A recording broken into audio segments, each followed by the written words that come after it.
arm's dodgy. Yeah, it just keeps stopping even when I tell him.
Our head injury and concussion care service provides your players with 7-day-a-week access to some of the UK's most experienced concussion doctors, who make sure the correct diagnosis is made and manage each player's recovery until they are fit to return to sport. Get in touch to find out more.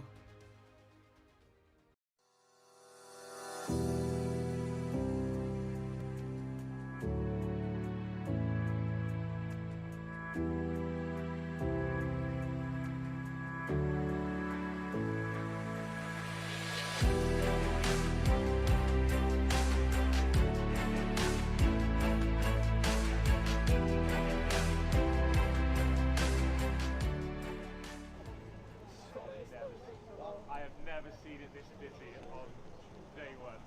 This is mental. This is absolutely mental. Oh, hello.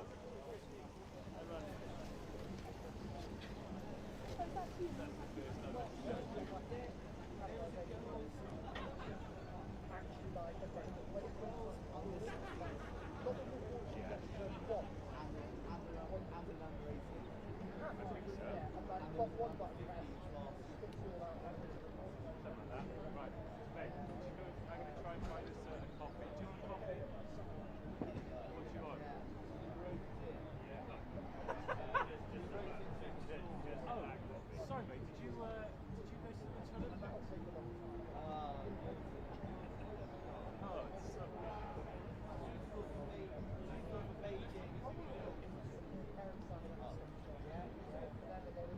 Can I confirm something about the tournament? Is there anything else under 15? No, under 14s, under 16s. So this Ivybridge is 16.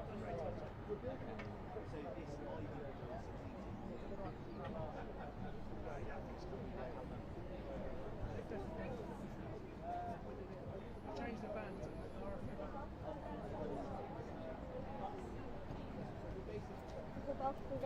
Oh, guys, should we play basketball?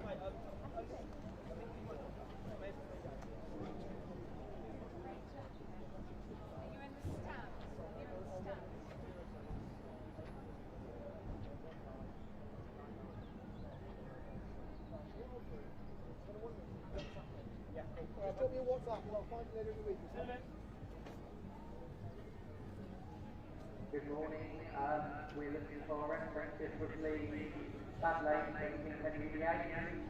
We'll at 10 o'clock kick off at King's High School. If you're on site for the reference to the Newcastle. They're going to pay them off. They got a bit lost. I'm just going to let things happen. I'm going to let their music do the talking.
Alright.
Oh yeah.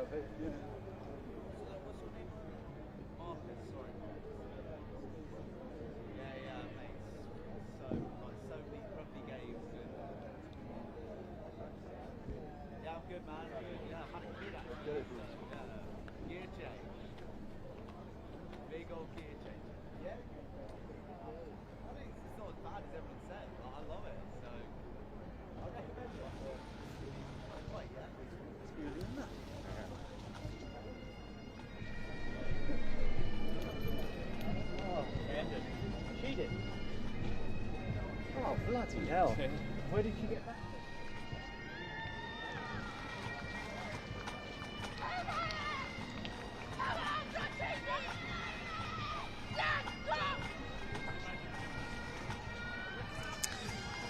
Pomp and ceremony and a marching band to mark the commencement of the 84th Rosslyn Park National Schools Sevens. It is the biggest, it is the best, it is the greatest schools rugby tournament in the world. And in excess of 1,000 players have been on the road to Rosslyn all season. And finally, they've arrived. We commence our week's coverage, which will be wall-to-wall sevens, Monday to Friday, here on RE1 in Pool A of the girls under-16 tournament. Ivybridge in blue against Teifi of Wales in red. And this Ivybridge group come here with a bit of pedigree. They won the under-15s competition last year. They defeated the Kings of Wessex Academy 24-5. And with a banding change in the RFU age groups, this group will get an opportunity to go back-to-back. But there's a lot of rugby to be played before then. They get us underway, and the Rosslyn Park National School Sevens has commenced. Teifi looking to work their way out of their 22, almost caught round the ankles, but eventually a nice tackle coming in low round the waist. Teifi looking to move the ball wide to the edges, linking up in the centres, but a spill forward means we'll get our first scrum of the week. Not a hallmark of the sevens game, the scrum set piece. But a good launch pad here for Ivybridge. Just on the doorstep of the Teifi 22. Nice big blind side to work with. Just creeping into shot there, the blindside winger. And they shift round to use it, but Teifi come away with a win against the head, and up we go to the 10-metre line. Ivybridge yet to enjoy any possession on the ball, but Teifi showing their hands, showing their desire to go to the edges. But well watched by Ivybridge. More smart hands, but good defence in the middle, and the ruck is competitive. Teifi again going to the 15-metre channel. This is the type of sevens we love to see, and there's numbers and a bit of room out here. Step inside and an offload. Might have gone backwards. Referee says play on. Ivybridge, though, take the advantage before an intercept, and it's frenetic.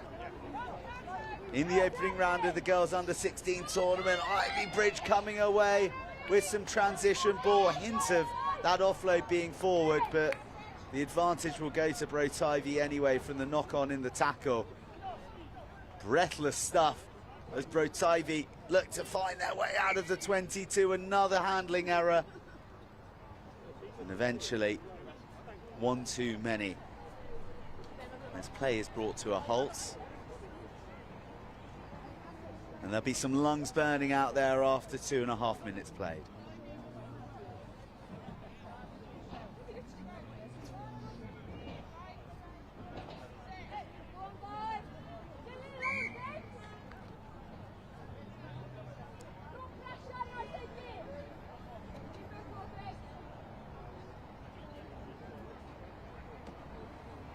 Well, RE1 will be bringing you action from the girls under 16 tournament today that will climax with the final at 4:40, but smattered in between there will be the under 18s Vase, featuring some fabulous sides, including Stowe School, the champions last year. But this is last year's under 15 champions, Ivybridge on the charge, but running out of real estate.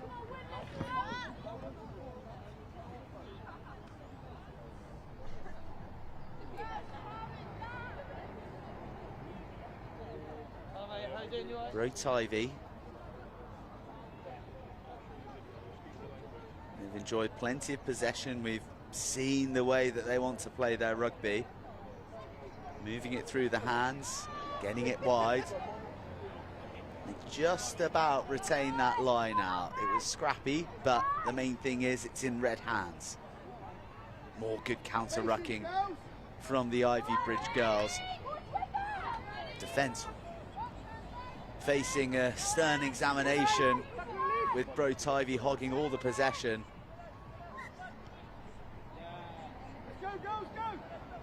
The penalty to Teifi, going off the feet of the ruck, and the call from the touchline from the coaches was go, go, go, but they've lost that sort of early touch impetus. But here's some impetus going from the 22 across the halfway, being chased down and excellently tackled. Well, a hint of handling on the floor there, and I think the referee agrees. Wonderful break, only matched by the tackle. And still, Teifi hog this possession. Nice ball to one of the bigger players, who weaves and uses her power to take Teifi up to the 5 metre. Bit of composure required as one of the Ivybridge players goes off. There is some room, but there are defenders. The Welsh school looking for the first score of this 2023 Rosslyn Park campaign. A knock-on will deny them. And I think there's some advantage being played. Referee happy to play on. Well, the knock-on missed, evidently. Looks of bemusement from the Ivybridge bench, but they do have the penalty to play with. But mishandling, and there's a grapple to get to the line. Ball not down, heroically held up.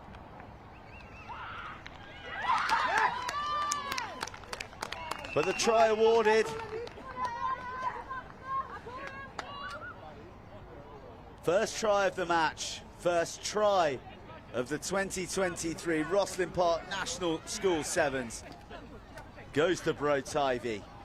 They take the lead here on RE1 against Ivybridge. Here's another look. It was brilliant defence, two coming across, and I think that's held up. And I think by the looks on the faces of the Ivybridge girls. They felt it was, but Teifi get the score.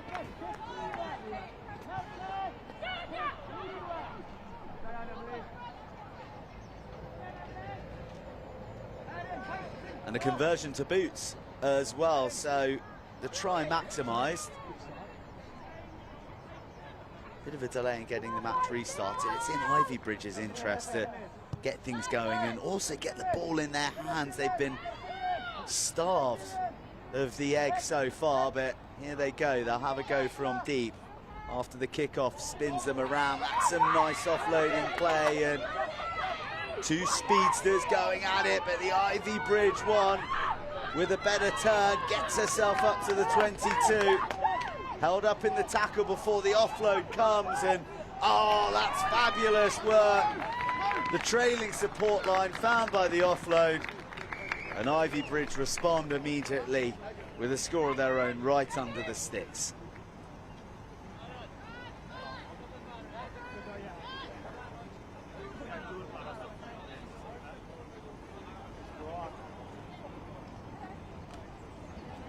That was the offload.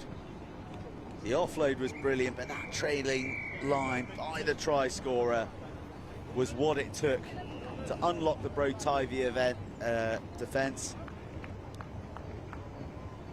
One attack, one try.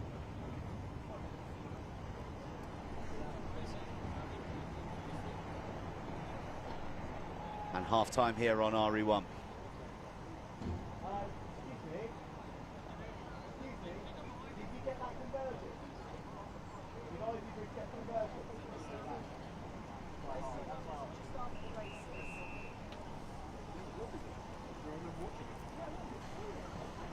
So Ivybridge, well, missing the conversion. Could that prove costly for them as the next 7 minutes unfold? Such fine margins in the school sevens every year. Great drama and a window into the future as we see so many stars of tomorrow, coaches of tomorrow as well, just like the Teifi one, delivering those impassioned instructions.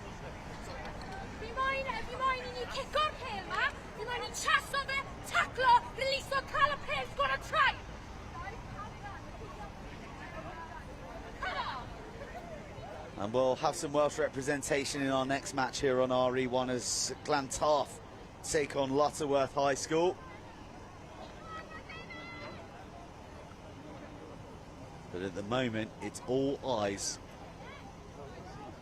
on the blue of Ivybridge and Teifi in the red of Wales. A huge growth area in the sport, and particularly for the Rosslyn Park National School Sevens as well. More and more girls and women playing the great game. They're being serviced with a burgeoning sevens competition here that'll be unfolding across today.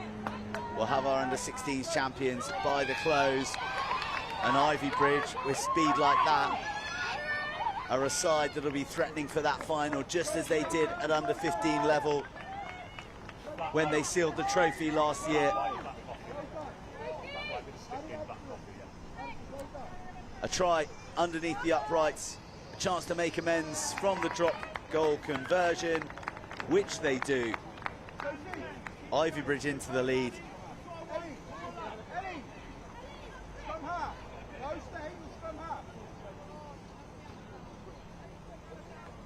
Look at that turn of pace. The hole opened up and gladly received.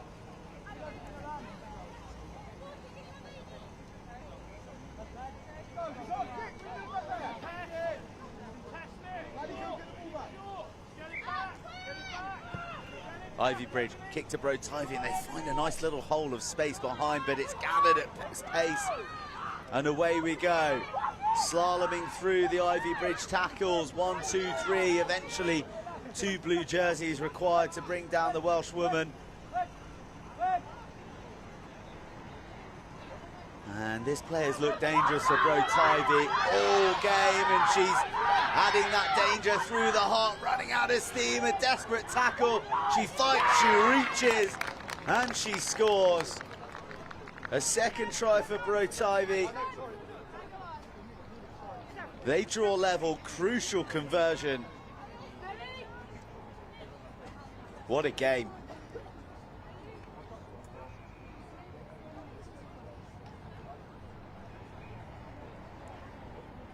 Well, there was the hole. She accelerated through. And the tackle came just that little bit too late. And the good news for Bro Teifi is that the score has been maximised. They take the lead, 12-14. 5 minutes to go. It is going to fly by for Ivybridge, and it's going to drag on for Bro Teifi. There's more tries, there's more big moments to come, and there's some fine offloading play coming from Ivybridge. Again, we see them spin out the tackle and create room down the left flank. The cover's coming across. Oh, and she manages to scrag her by the jersey. Is the finish there? The finish is, there's some contention over whether the Ivybridge player was taken into touch.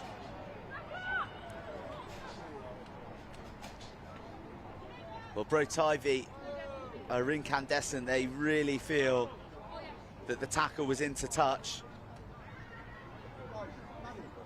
But Ivybridge played to the whistle. They get their third try. Far out here on this left-hand side, will take a good kick. Well, it was a wibbly-wobbly one that threatened to go over,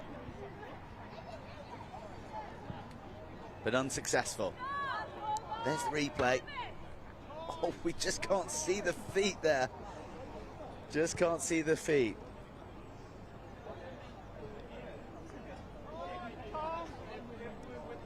(17-14).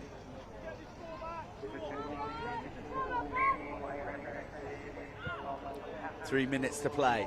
Bro Teifi don't gather the restart cleanly. Just a bit of a forced pass puts the Welsh under pressure. They recycle well. Little injection of pace, and then here's the Welsh offloading game. A bounce pass and some big space to try and arc round, but Ivybridge's defence has really been fantastic so far. A little bit pedestrian from Bro Teifi, who get themselves into a pickle on their 22. Well, hands in the ruck there, surely from Ivybridge. And a forward pass. They may not have got the call. Halfway off Bro Teifi go. A forward pass usually would be a scrum restart, but they've taken a tap.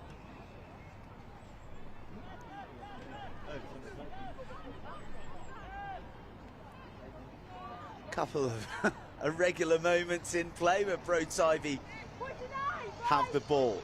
2 minutes remaining, 3-point game. You're unlikely to see a penalty in this format of the game, but that is a fantastic tackle. Great pressure, forces the knock on. And this time we will have a scrum for the knock on.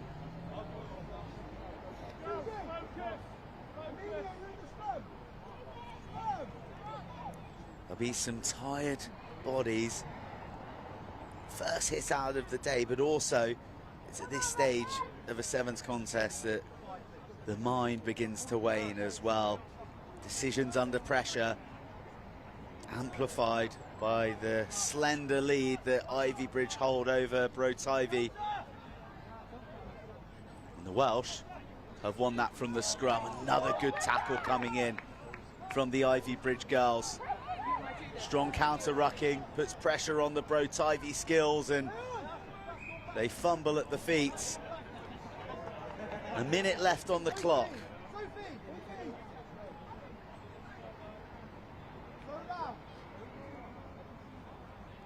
Ivybridge being tested sternly here. Look at the throngs of people in the background. The under-18 boys coming to town for their Vase tournament today. And Teifi win against the head again. Brilliant pick up low on the bootstraps, and again the tackles come in hard. Teifi, lovely delayed weight on pass, and there's room on the flank, but you are just not getting past that girl over there. She has been a one-woman tackling machine, and her hit has the final say in an enthralling opening fixture here. Ivybridge get the win, 17 points to 14.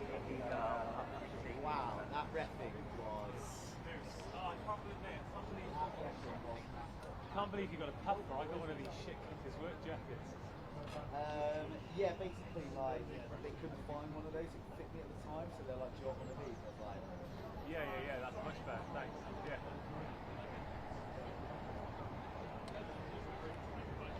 Hello, mate.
But the games, as ever, coming thick and fast at the Rosslyn Park Sevens. We're still in the girls under 16 competition, and we are in Group E. Glantaf in blue against Lutterworth High School. Treated to a thriller to open the competition and this year's festival. Another Welsh side in blue, in possession and returning aggressively. A good tackle coming in. Little show, and Glantaf happy to take contact, but the quality of Jackal is very good from Lutterworth, who look to inject some tempo and pull out a fend as well. Lovely hands, almost to the edge before being lost forward. Advantage being played, but Glantaf and Lutterworth will pack down for the first time.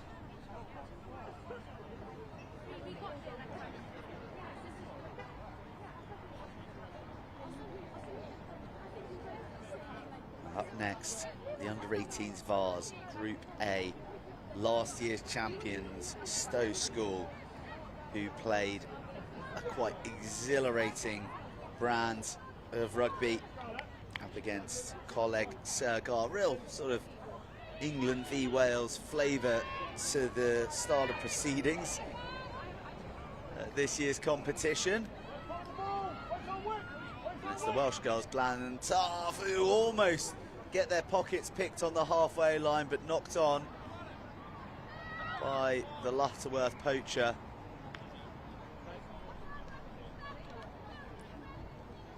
We'll have a scrum.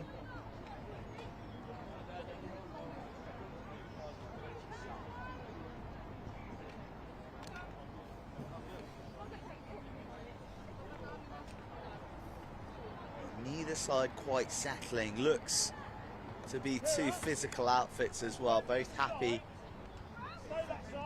to throw themselves into these rucking areas. Bit of a jackal threat already posed by Lutterworth.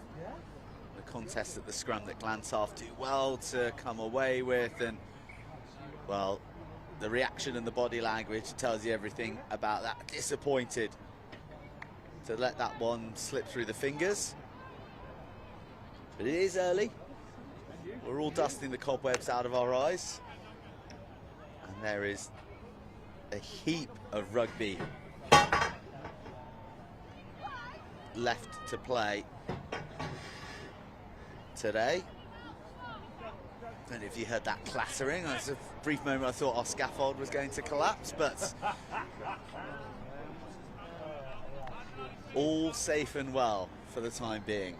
You hear a crash bang wallop, don't worry, there's plenty of medical professionals here, primarily for the players, but maybe for the commentators. We'll see. Hopefully not. Well, the game has stagnated a little bit from the kickoff. This play seemed bound around this halfway line thus far, but Lutterworth looking for that interception again. The referee calls another scrum from the knock-on from Glantaf, from the pressure of the Lutterworth press. You just see by the facial expressions of our referee out there, sort of almost reluctant to call the scrum. She wants to get the game flowing, but she wants to see the girls in full flight. Unfortunately, at the moment, not really given much of an option. Lutterworth, though, with the put-in and coming away with possession. Numbers going into the ruck. It's messy, and Glantaf pounce upon it. All a step back inside as the Lutterworth defence over-resource and over-chase, and that's a good tackle around the bootstraps.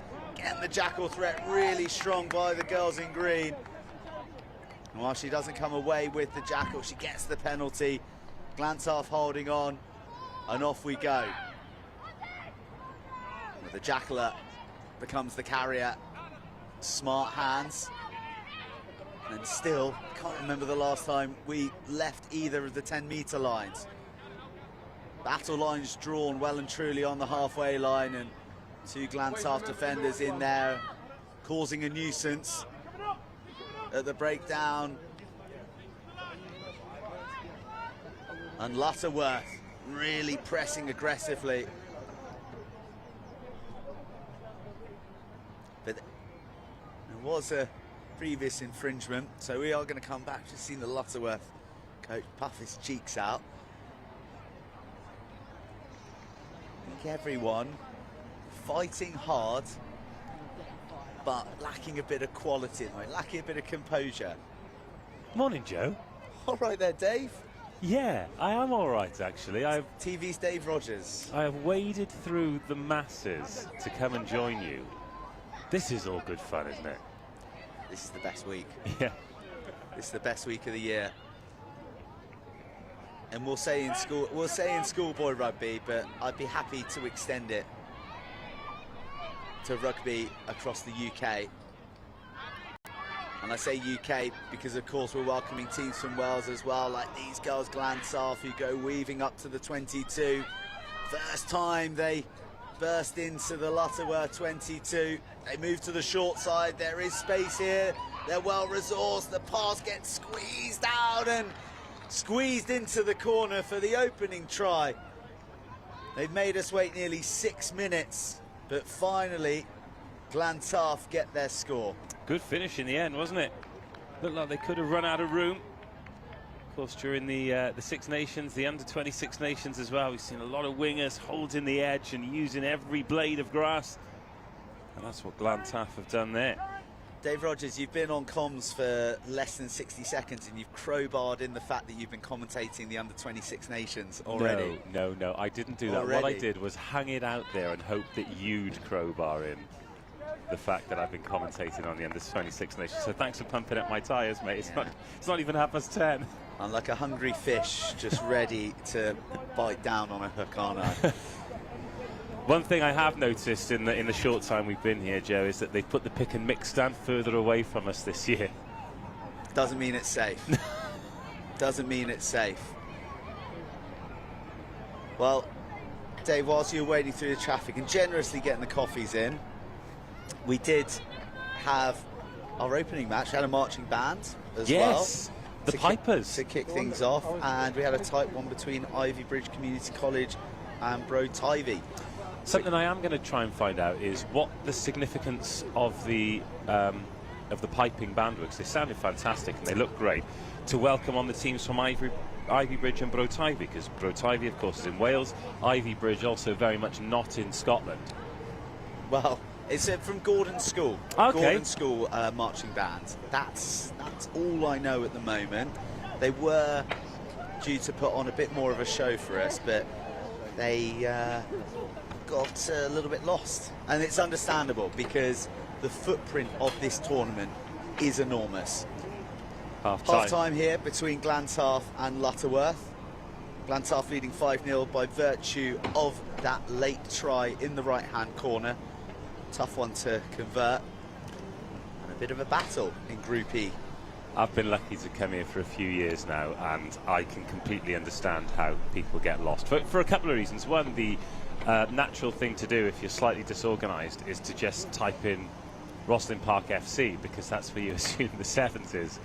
But if you're coming down to pitch RE1, then make sure you get the right destination in, because it'll be great to have you company. Yeah. We're in The for a Richard Evans Memorial Fields. Yes. And Collierswood Football Club in near there. It's the Merton Fields near Collierswood Football Ground. So that's where you need to enter, and you would be entering into a competition that has had over 1,300 players enter this year. Astonishing. It is by the numbers the biggest that Rosslyn Park has ever had. It's a testament to the organisers, it's a testament to the love of schoolboy and girl rugby out there. And we can't wait to bring you the action all this week. If you're anywhere near... Oh my goodness! That is one of the biggest hits that you're going to see all week. And sadly, the Glantaf tackler has done herself a mischief. Well, both quite upright there, both fully committed, and really, really hoping that the bravery of that Glantaf tackler isn't rewarded with a nasty injury. There's a bleeding nose on the Lutterworth player. She's making her way off now. The Glantaf player has come off second best. And what you can't see here is a lovely moment between broadcaster and tournament director. The first of many this week. It becomes more and more emotional as we work our way towards Friday. It's Monday. The Antoine Dupont lookalike competition has started as well. That's my opener for 10, just away to our right. You can't see him on camera. I'll try and get a photo up. But we're going to restart. Well, we'll get tournament director Andrew Higgins on commentary at some stage to talk about this behemoth that he's created over the last 12 months. I mean, it's something that has been growing over the last 84 years, but it just seems to grow exponentially. I wonder, are there enough pitches left in this area to feed the demand for the tournament? In London. It's amazing how much green space there is here. So Lutterworth down one of their key players, going to the boots. A mischievous bounce falls into the hands of the Glantaf girls, and they're chasing their second try. Direct, speedy running through a gap that eventually is closed up by Green Arms. Glantaf, oh, that's a nice show, and she's gone, but then gets wrapped up, and I don't know how she managed to contort herself for the offload. Judged to have gone forward, but did brilliantly to get it out, not the back door, but the No, The skylight? It's a skylight. The Exactly. Velux? I don't know. Been really impressed with a few phases for Glantaf there, though. Their awareness of looking to get the ball away from contact. As you will find out, hopefully you're going to join us throughout the week. Just leave it on in the office, because we're going to see some great rugby from all over the country, all ages as well. The level of team sheets that we get is pretty inconsistent, and we've not got team sheets for either of these teams. However, we will identify them by numbers. So the player wearing number 9 for Glantaf, who's the sort of midfield general, she's got great spatial awareness and a few offloads out of the contact zone for her. Impressive young player. Just looking down at Lutterworth here, the injured player's being patched up. She's been the big jackal threat for Lutterworth, so they'll be eager to get her back onto the field. This is a massive observation, though, as that pass nearly puts Lutterworth on the outside. We're watching under-16s girls rugby, where we're seeing kick passes and jackals in the contact. Like, the growth of the skill set in the last couple of years is astonishing. Well, look at that. There's another fine bit of jackling play. And there is space in that backfield if the Lutterworth girls can get after it. And that is a magnificent pickup at pace. And then the bounce off the left leg. Real scrap on the floor in this game. It's not going to be a try-fest, this one. Penalty to Glantaf. Time running out for Lutterworth, and their backs are turned, and they need to be wise, because Glantaf are rolling. They're rolling all the way up to the 22, wrapped up so the offload couldn't be made. Big Fen coming out, and this is an even bigger score. Glantaf double their lead. They take try number 2. The clock is their friend. It's a bit of a journey back for Lutterworth now. That's great awareness from Jones up the short side, isn't it? They've gone through the phases, Glantaf, and they've not really been able to find much space, but the 2 occasions they have, they've managed to get over. Working the ball out to the left-hand side. Jones is the first one there, looks up. There's no defender on the short side. She probably makes this game safe now for Glantaf. No conversion added. Keeps things that little bit more interesting, though, for the closing moments of this one. 2 tight games to open up the under-16s tournament. I can't believe you've gone shorts today. It's a road call. It's a road call. I dressed with the memories of last year's heatwave in my mind. Now I'm wearing a hoodie and a puffer jacket, and I've got a waterproof by my side. Lutterworth are looking to try and get that score, but it's poached on the floor by Glantaf. The more time they spend on the ball, the more time ticks away. Good strength and leg drive through the contact, takes those extra meters. Nice ball over the top. Oh, here we go. Intercept. Well, Lutterworth have been lurking all game. And finally they pick off a pass. They race to underneath the uprights. A quick conversion required. Is there time for the restart? Is there time for Lutterworth to complete the comeback? Grandstand finish, here we come. Well, we still got a few seconds on the clock. It's not always completely in step with the referee. The conversion is good. 3-point game. And that, everybody, is the well-versed international sign of get me off. My lungs are about to explode. I've just gone half the pitch. Now, we've talked about the game management side of things here, and it's something that, around the breakdown, the improvements have been massive. However, with Lutterworth, the referee actually said to the kicker then, go behind the post and kick it back into the pitch, because the clock keeps ticking. So Lutterworth, by kicking that one towards those tents, they've cost themselves a little bit of time. But can they steal this one? They've not been in the game. Oh, well, the chase has been told to stop because she was in front of the referee, the kicker. does really well to pull herself back, and Glantaf go attacking down the flank. Offload off the floor, good dart back inside with the touchline lurking. Glantaf still playing, still keeping their width. That's a loose ball that'll find the touchline, but it proves not to be too costly for the women from Wales. Hugely entertaining opening couple of games in the girls under-16 tournament. And this time it is the school from Wales, Glantaf, who come out on top, 10-7 against Lutterworth High School.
Well, girls under 16's action has kept us entertained in opening the competition, and now we are in to the boys under 18's Vase, and we've got the reigning champions in yellow lined up on the right hand side, Stowe School, and it's another cross Severn Bridge derby because they're up against Coleg in red. There are some absolute ballers who play for Stowe School. They lit it up last year, and I cannot wait to see what they can do. Can they go back to back? They have got a bevy of talent, none more so than the much hyped and rightly hyped Henry Pollock, who was featuring for England under 18s at the weekend in their narrow loss up the road at Isha against France under 18s.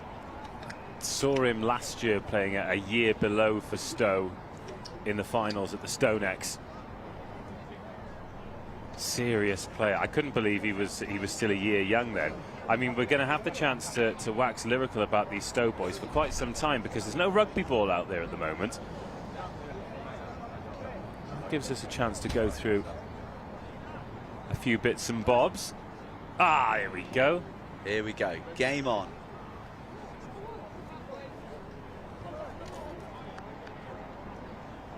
Still no team sheets though, Joe, so... No team sheets, yeah.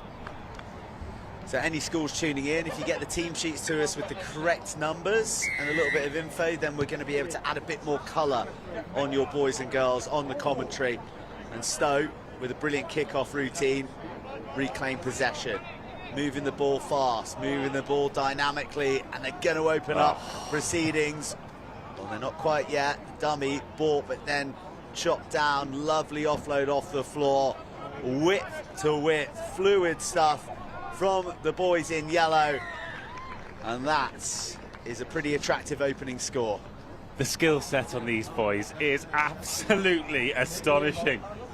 I mean, that kick-off and the kick-off receipt is something you'd be impressed with if you saw it in the pro game. Beautiful touch. And then edge to edge, the conversion's no good. But one thing I love about this competition, particularly once we get to the under 18s, is everyone on every team can do everything. It is an all-court game. It's not about forwards and backs, it's about sevens players, irrespective of the number on your jersey. And do you know what? I've just seen a lad who could play a bit in his day here at the tournament. Former England and Great Britain sevens captain, Olympic silver medalist and esteemed podcaster Tom Mitchell is here representing UR Sevens. across the week, so the great and the good of the game of 15s and 7s are going to be here all week. If you love your rugby, you need to get down to the Rosslyn Park 7s, because everyone's got time for everyone, and you're going to meet some great players and some great people. I mean, they're here to do their thing, but they're here to enjoy this rugby as well, as Coleg Sir have their first foray into the Stowe half. Nice low hit, almost ridden by the Coleg Sir player, but just getting round that press defence and across and nearly to the 22. Stowe boys competing hard at that breakdown, but Coleg Sir remaining composed.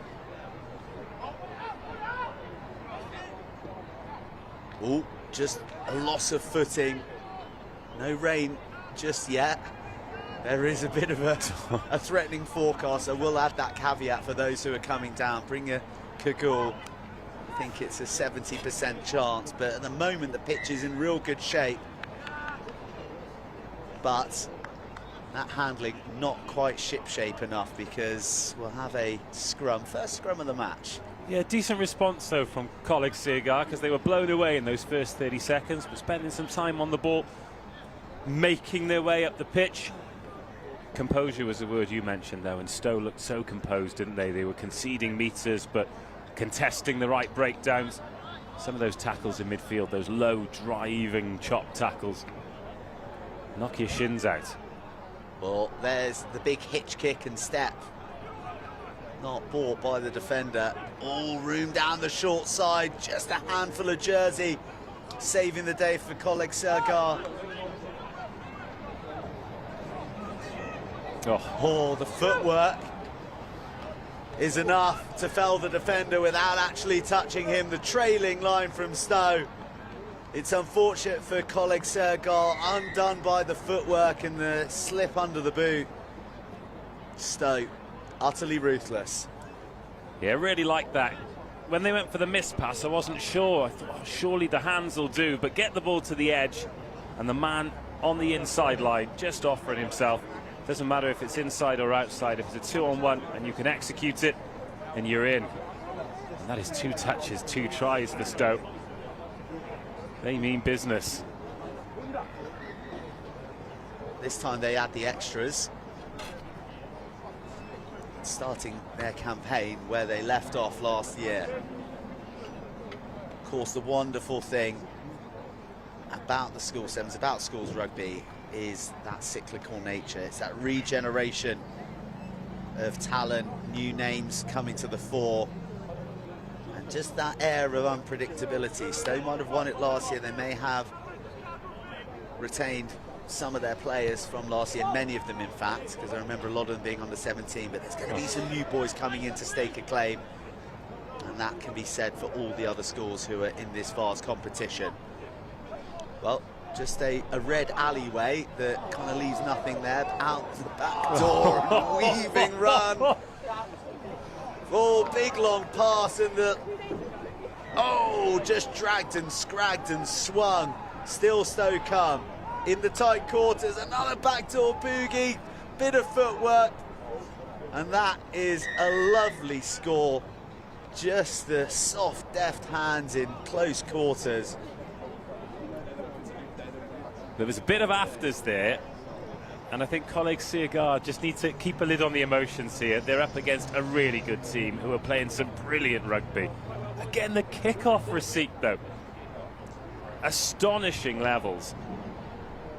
Well, I think in the modern game, people refer to the kick-off as the third set piece, and really the genesis of that thought process around the kick-off being a completable element of the game came from sevens, and it's now something that's been taken on board into the 15-a-side game. We see Stowe at the moment are proving to be real masters of it. They don't take it this time, but they're in with a sharp hit that drive Coleg Sir back to their 22. Some time on the ball. Hands go beyond on the clear out. So Coleg Sergar, can they finish this half with a try? 30 seconds left. Oh, picked off though. Just a yellow jersey lurking in that back line. And just as they've done all half, you're given an inch and Stowe take a try. It's a really difficult game when you can't get your hands on the ball, Sevens, isn't it? Well, it can be utterly brutal, can't it? You're pressing for that try, you're looking to unlock that defence, and the more you slip behind, the more you have to press, and the more opportunities there are for the opposition. And their opposition have filled their boots in this half. A handsome lead for last year's champions at half-time against Coleg Sergar. And this is a replay of the fourth try. I mean, the player wearing number 15, he has run his lungs off in defence, but it's tough to know what Coleg Sergar can do. They don't look like they've got the ability to penetrate Stowe School. They can go through the phases, but then in defence, if you play in 15s, of course, you can think, do you know what, we can come up with a really big defensive set here. We can try and disrupt them, we can try and rough them up, we can try and impose ourselves in some way, but it is incredibly difficult to do that in sevens, as Coleg Sergar are finding out. As for Stowe, well, they just picked up where they've left off last year, haven't they? They look like a very, very impressive team in what is going to be a very, very competitive under-18 Vase competition. Who have we got coming up? St Cecilia's against Reeds, Newcastle under Lyme against Coleg Benfro. What's the weirdest thing? So that's I was about to say, we stand right in the middle of pitch RE1, which is the main thoroughfare. We are on a scaffold and we are here for the entire week. And people ask us, there's a TV monitor giving us delayed feedback and replays. We have headsets on. There's microphones. It's clear that we're commentating. but people ask us for weird things, and it sounds like you were just asked for a weird thing. What was it? A bloke just came up to the scaffold, caught my attention, and he said, "You don't have a mallet, do you?" No. No. But no, look, but imagine if you did.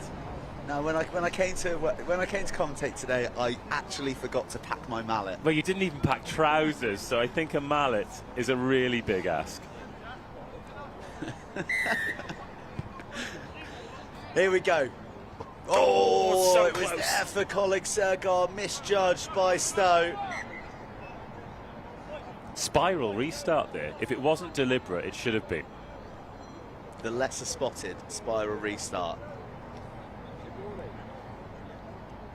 I saw an incredible spiral bomb last Wednesday when Exeter University played Bath. Well, University of Exeter played University of Bath in Buck Super Rugby at the STV. Huge spiral bomb put up by Josh Barton in treacherous conditions. He's a good player, Josh Barton. Very good player. I'm looking forward to sort of following his journey and see where he goes. Oh, here they go. Stowe again. The touchline coming into play, and Stowe almost winning the race. Almost. A lot of variety, a lot of confidence exuding from Stowe. Coleg Sergar, they just need that moment, they need that break to get themselves back into the game. Sevens can turn very, very quickly, and it's a real momentum one as well, especially when you're on the show pitch here. We're here on RE1, there's RE2, which is being covered by Next Gen. Commentators aren't as good over there, no. But you know, you can tune in. Or as good looking, but they haven't got cameras on the commentators, so it doesn't matter. Exactly. Well, Stowe taken that as an unorthodox tap, but it does work out for them. And well, there were a lot of yellow jerseys out to his right-hand side that he declined to use. But here they are, getting used eventually and finding a way around that red defence all the way, almost underneath the uprights. Stowe back in the tries. Again, though, he made that look easy, but that's really well done. Carried it right to the outside defender, made him make a decision, and then executed the 2-on-1. And sometimes you just have to remind yourself that you are watching school-age players here. They're all under 18. the execution really good. Take a look here. There are still 2 defenders. Commits the one, makes the outside defender make a decision, and then they're in on the edge. Try number 5, and if it wasn't already, the game beyond doubt. Good few people here watching already as well. Even though it's early, it's Monday morning, and it's a little bit grey and slightly frosty. But this really is where you see the next generation of talent, and Stowe don't collect the kick-off on that occasion. There's a lot of stuff as well outside of the rugby itself. You probably caught a glimpse there while the Stowe player was dotting down. Loads of concessions around here. You know, we've touched on the pick and mix. We'll come back to that numerous times across the week, but really, really interesting exhibitors here. There is IQ, the Irish qualified scouting process here, looking for players with Irish heritage. If I can stop you there and point you towards the Welsh one, because they're in far more need of outside talent at the moment. Well, I think that these lads here and young ladies would like to win a Grand Slam, and that's what Ireland have proven this weekend that they're capable of doing. So the under-20s and men's senior doubles, so you know there's pathway stuff. All the universities, Bucks Super Rugby and below, will be exhibiting here. You know, the likes of Bucks Super Rugby Cup champions Exeter will be here. Yeah, league champions Loughborough will be joining later in the week as well.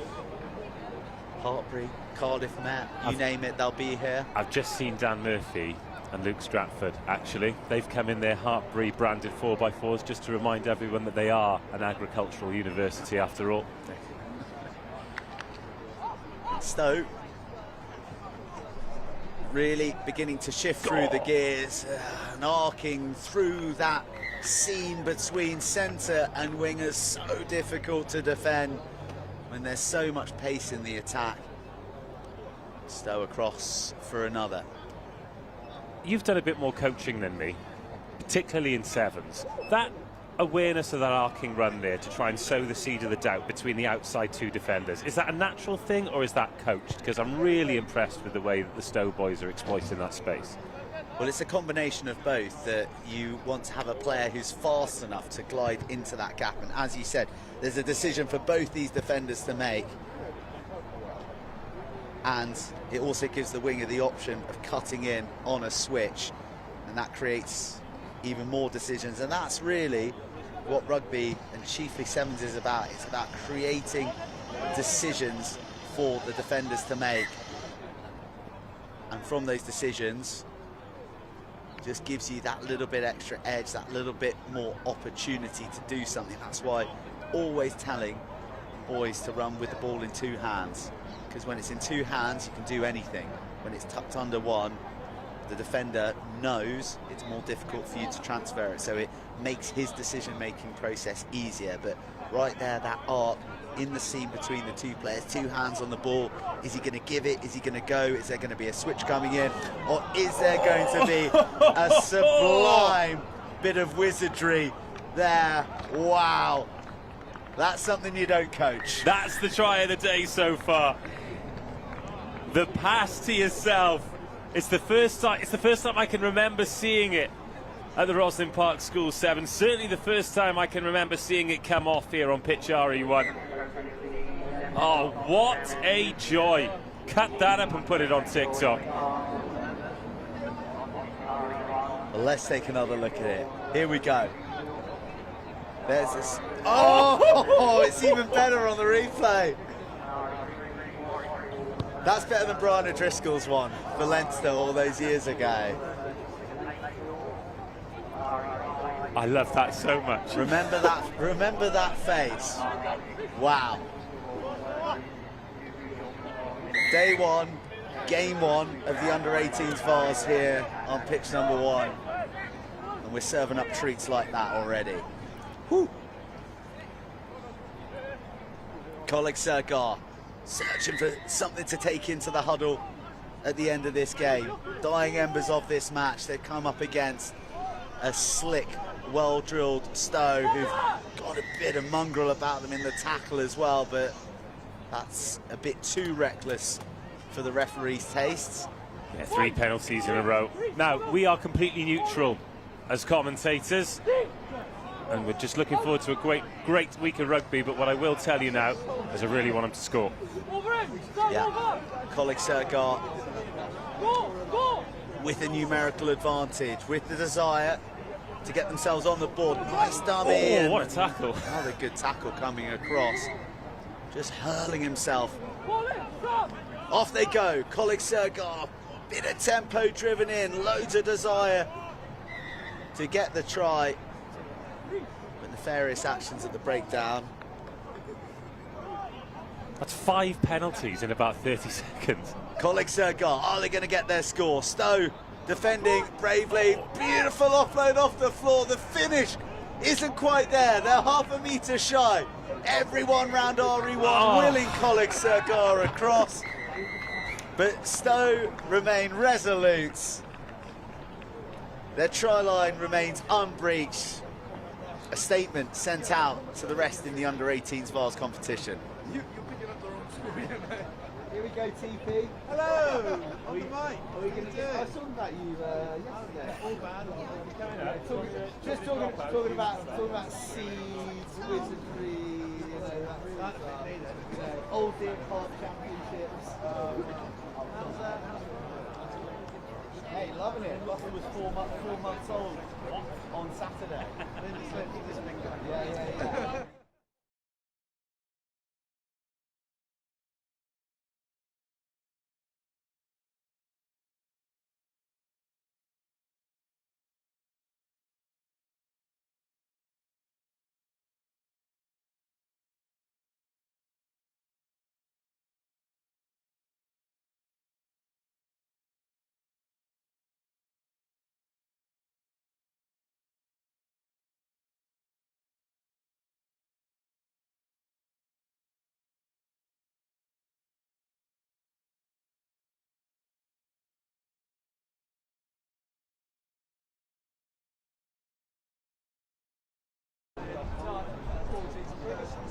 Maybe you can bump the 16s up.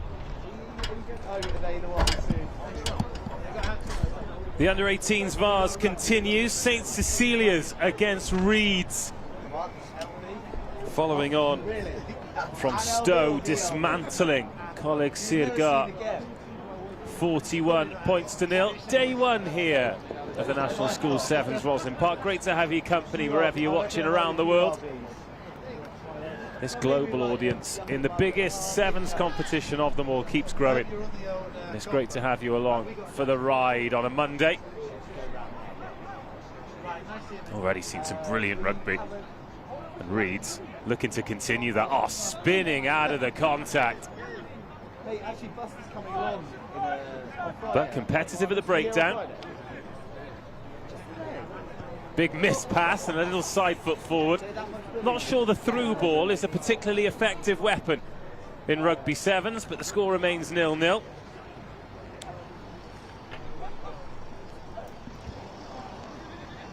And a scrappy but fun start. Oh, here we go, some space at the outside now. Putting the afterburners on, sweep a defender in, but he gets put on his haunches. And that is a fantastic individual score to get us underway.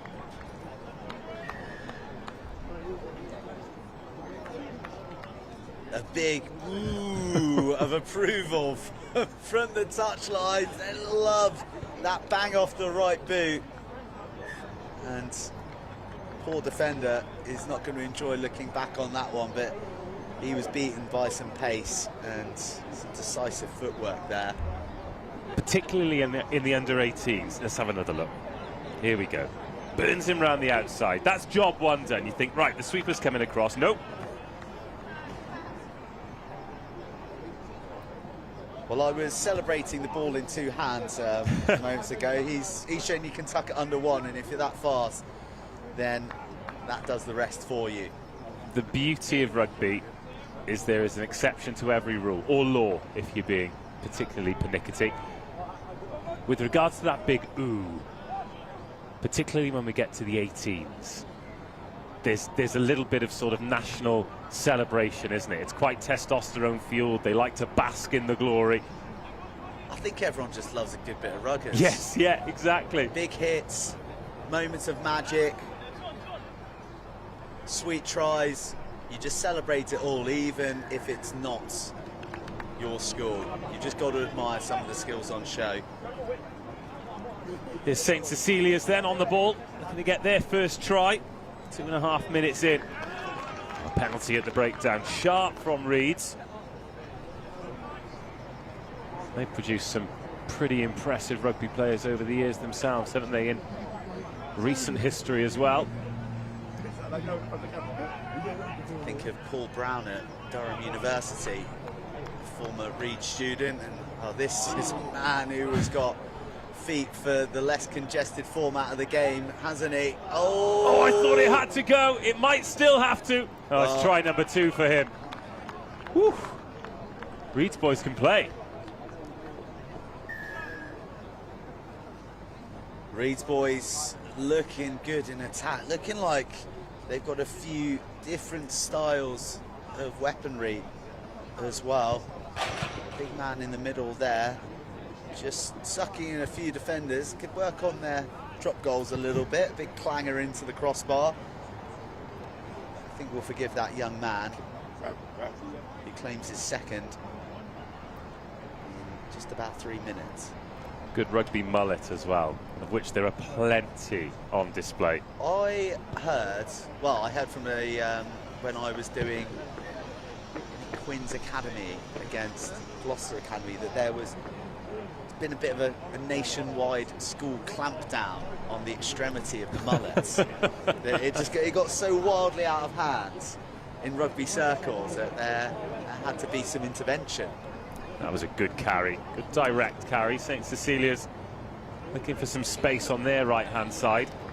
With this Reed's defence, though, competitive at the breakdown again, but a bit too competitive.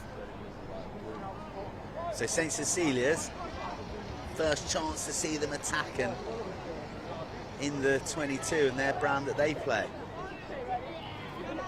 A little bit clustered, but you've got to hold the man. Oh, what a tackle. Pretty physical out there. 4.5 minutes into the first half of this one. 2 tries for Reeds. Both under the post, but only one converted. St Cecilia's sniping. It's all a little bit narrow.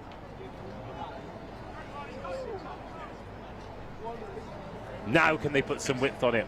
One more on the outside might do it. No, the cover defence from Reeds. The offloading good though. And picked off. The chance is gone. Well, Reeds were battling hard, weren't they? That's sevens, isn't it? It's about making that last tackle. We spoke about decisions before. Making that last tackle, making the attacking side make one more decision, one more pass. And that desperation from Reeds ended up with them picking off the intercept, although St Cecilia's will get another shot here. And this is a nice position on the 22. Big blind side to work with. So if they can get some tidy ball, they've got options either side. Yeah, they've got one stood directly behind the scrum, so he can burst left or right. 2 Reeds defenders on the broad side. Oh, they've lost the ball at scrum time. Reed just grafting hard. And then falling off tackles. St Cecilia's. The afterburners are on. The final defender's beaten. There's going to be a brave chase, but it's going to be futile. And Reeds go the distance. 3 tries, all 3 excellent tries as well. With a minute to go before half-time, they're going to make it 17. Well, you were looking at the player there because the mullets are almost indistinguishable. Yeah, St Cecilia's is susceptible to the bushy mullets. That's what I can deduce. It's not the number 16 who scored the first 2 tries. It's number 11, but showing an equal flight of foot. Just falling into their hands, and they back their pace, don't they, Reeds? Well, I don't know if you mentioned it already, Joe, but I actually commentated on the Under-26 Nations yesterday. I think it had come up the game between France and Wales, and that particular phase there was a similar story. There's a lot of graft here from St Cecilia's, but they turn the ball over and then Reed score on the first phase, and exactly the same thing could happen here with an opportunity on the outside and a great fend and a ruthless finish, and St Cecilia's just being punished for the tiniest of mistakes.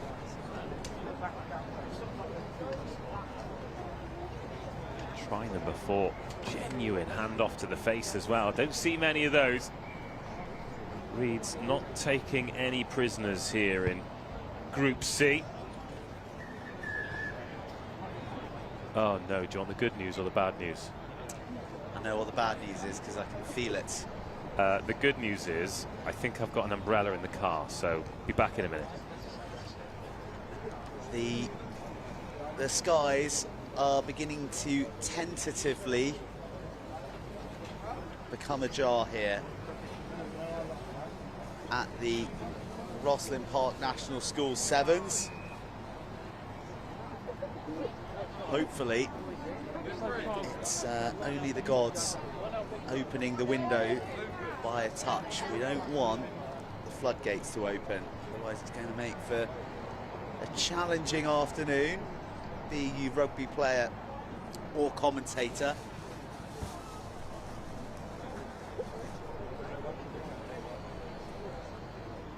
It'll add an interesting element to this school sevens. I wonder if teams will tighten up, if the free-flowing nature will be halted slightly. I can't imagine it will. Previous years the rains have come and the tries have still poured as well.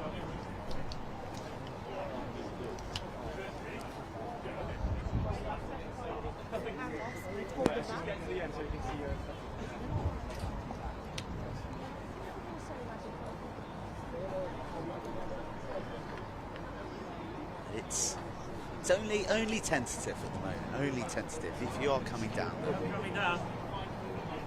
have yourself wrapped up. St Cecilia's, well, they've been punished, as Dave said.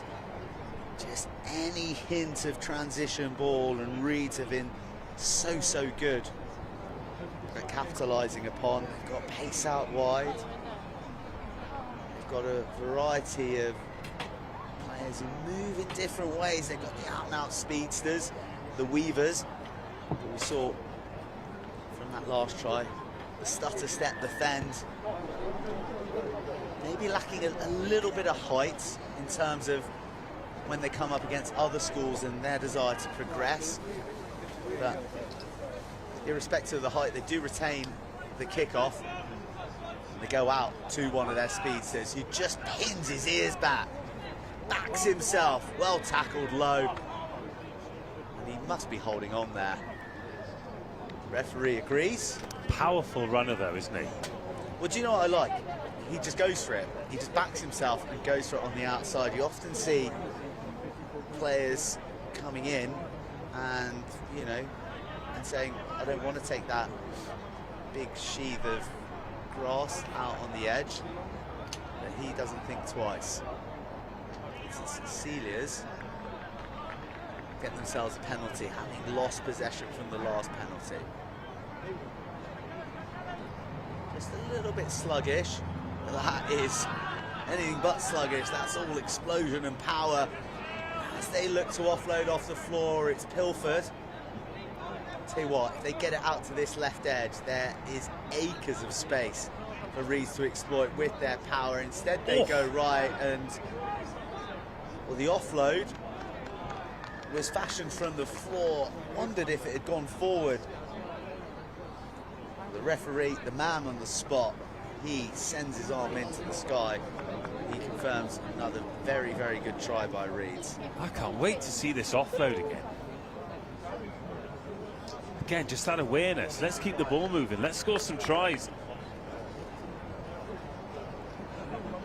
I was busy fetching the umbrella, so I'm not sure if you mentioned the physicality of them. We've got another look at it here around the outside. Oh, that is superb. I think it was knocked on by the Reeds player. I think he's very lucky to get away with that. However, the offload to get the ball to him was a beautiful bit of skill.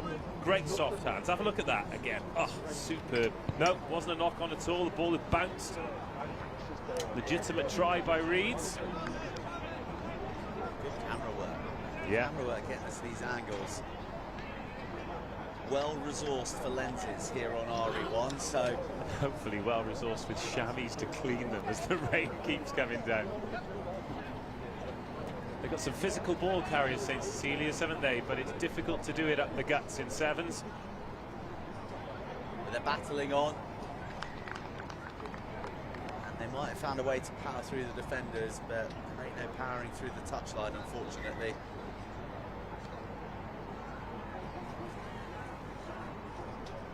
4 minutes remaining of the match. This one seems like it'll be Reeds.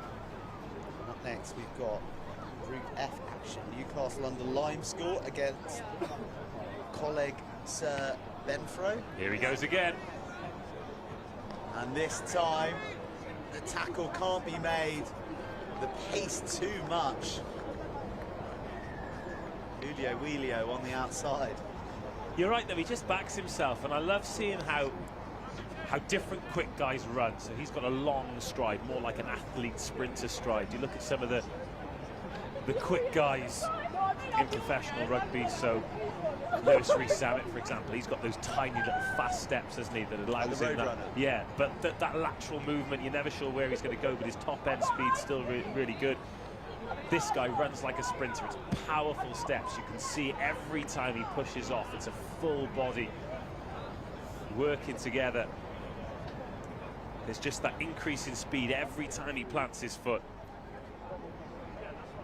Good athleticism, good balance. Because again, very often when you see these quick guys, they can get knocked off balance as soon as there's a little bit of contact. But no, he rides the contact. It's brought him a few delicious meat pies in this opening game. Speaking of delicious, can't wait to do 5 burritos in 5 days. Just like last time, the food on offer here is absolutely outstanding. You need to time your burrito though, don't you? Because the queue gets absolutely ridiculous. Got a big TV name like you, big under-20 star like you, Dave Rogers. You have the fast track like going BA first class. Could you imagine if there was a lounge here? Something for the tournament organisers. Okay. They're going again here, Reeds. Oh, just lifted and floated over the top. Since Cecilia's not back 10, you could see what he was trying to do. He'd allowed the defender to rush up, got round the back of him, and then just pushed it, just popped it over, beckoning one of his teammates to steam onto it. Reeds will attack through one of their bigger men. Oh. They go for the power through the heart of the St Cecilia's defence. Well, there are many ways to skin a cat, as they say. There's many ways to skin a defence, and in this match, Reeds have done nearly all of them. Yeah, I like that try as well. We've seen them go around the outside. Some really impressive individual efforts, but they're just showing there that they can play as well. The timing on this pass, absolutely lovely. Brings it, brings it, brings it. Knows his man's hitting the line. Bit of late movement to take him around the outside of the defender. It was a physical mismatch anyway, but knew he could have barreled over the top of him, but went for the soft shoulder instead. Increasing the lead, 38-0.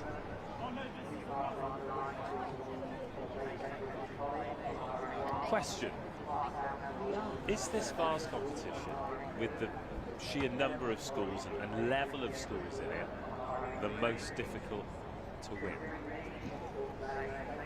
Well, that is something that is going to be pontificated and argued in the bars by the parents, probably around social media, by the players involved. I mean, I'd love to see a Vase v Cup. Yeah. The Vase v Cup winner, sort of all-star final. The Rosslyn Park Super Cup. Correct. How good would that be?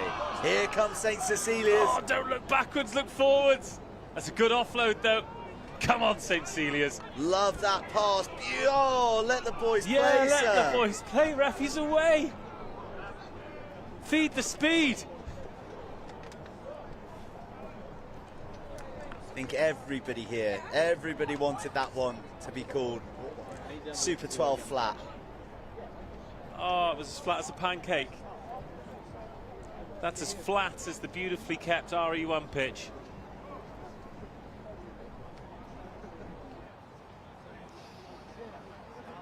I'll tell you what, I'm going to put my 2 penneth into World Rugby and say that forward passes shouldn't count at 38-0. I went to school with the referee.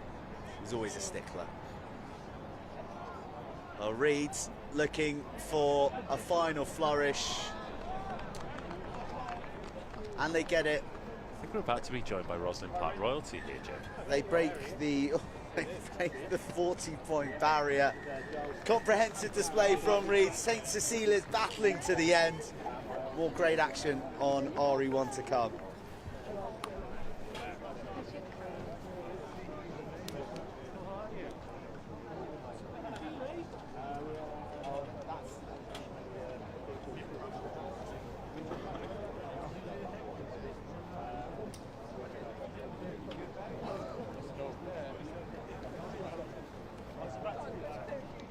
Bingo, just don't put it on there.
Yeah, Andy, I'm actually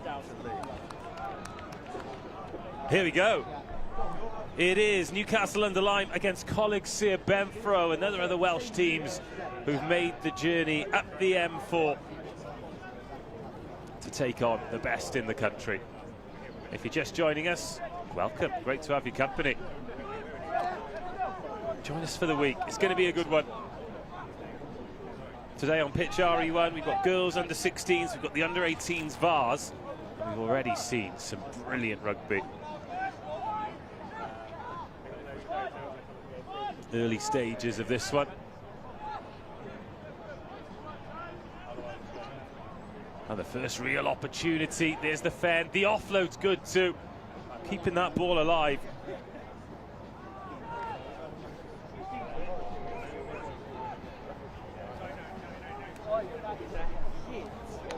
And Newcastle under Lyme go in for the opening try. So Newcastle under Lyme in the white jerseys, Coleg Benfro in the sky blue. And left to right, early on. It is try time and the opening score. And it's converted to for 7-0. So following this game, we go back to the girls under 16s. King's High School Warwick against Langley.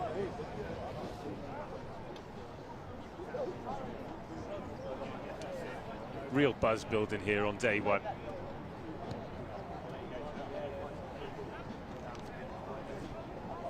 Whether it's the players, the coaches, the parents, the supporters. One of the exhibitors as well, as that's been turned over. Coleg Benfro perhaps could have gone a little bit early. And then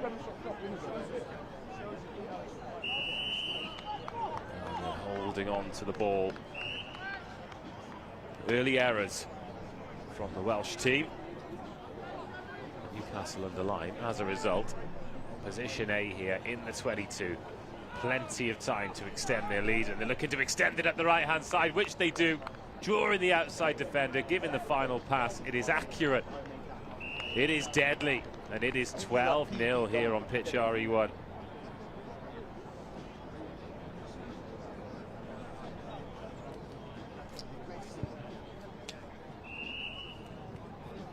And converted as well for 14.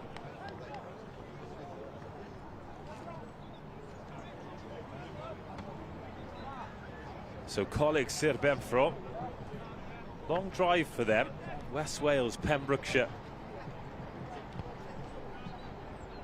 Newcastle under Lyme, of course, they've made the journey south. And they'll be pretty pleased with how it started. 2 tries unanswered. Sir Benfro back on the ball now. Just reluctant to give that pass to the edge. It's knocked on in contact.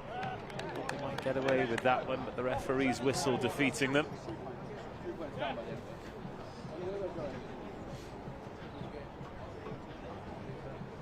First scrum of the game. Nobody on the blind side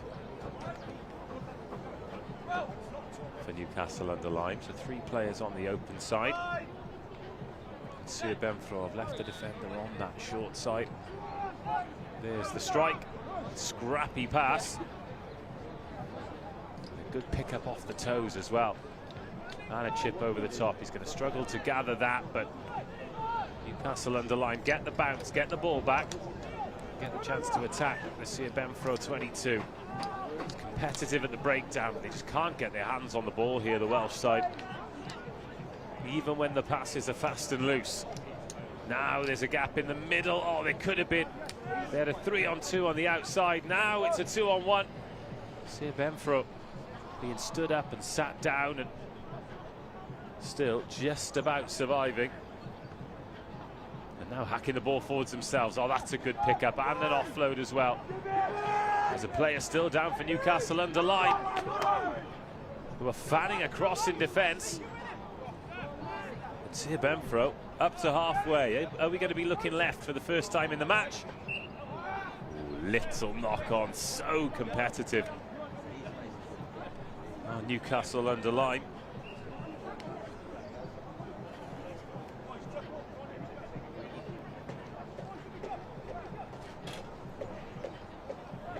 Two tries in the first 5 minutes. We're going to have a brief intermission here for that Newcastle under Lyme player who stayed down injured. Had a couple of bumps early on in the day. One in the women's competition where there was a head-on-head, but we've been informed that both players are fine. Coming to that time of year, aren't we? It's a heavy pitch. They've all played a lot of sport. They're super competitive. They're playing more than one game in a day. Pretty brutal schedule, actually. Not as brutal as the Surrey schools. That was cancelled this year, wasn't it, because of the weather?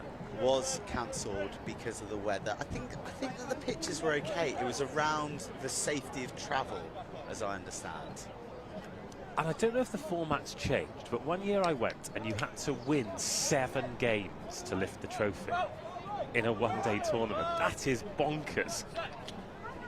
That is a lot of rugby, isn't it? That becomes a tournament of attrition. A marathon. Well, 7 games, 7 marathons. The Marathon de Sable of schoolboy sevens rugby. Well, Marathon de Sable is slightly trickier. I can tell you from personal experience. Are you saying it's more treacherous underfoot than the Richmond Athletic Ground in the rain? I mean, that can be a boggy one if you get it on the wrong day. Decent game this, decent contest. Newcastle under Lyme with those 2 early tries to set the tone, but since then, Sir Benfro started to spend a bit of time on the ball, but playing a bit more 15s than 7s, using those big men up the middle. But it's tough to go through the phases. Again, they take it back towards contact. The slippery ball has caught them out.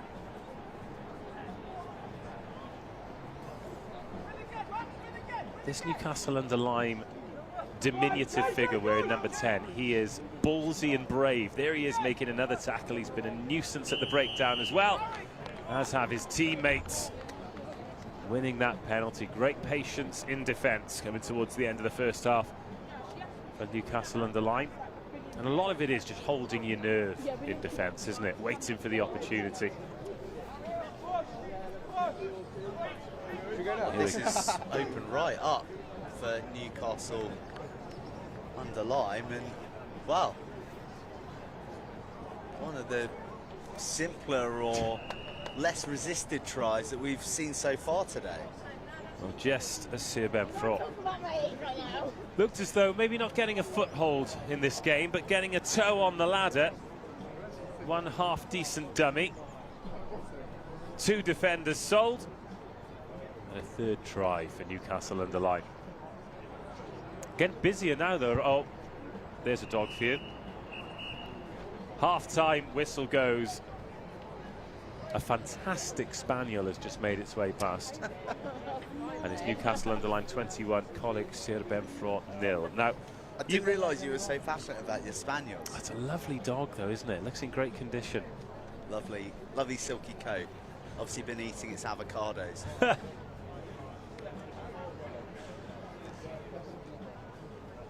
Interesting choices of footwear here. Some have gone for wellies. I've got a waterproof boots on. You've gone white trainers, which I think is a terrible mistake. I've just seen somebody go by in some fur boots, and that's just 300 quid down the drain. They're going to be ruined by lunchtime.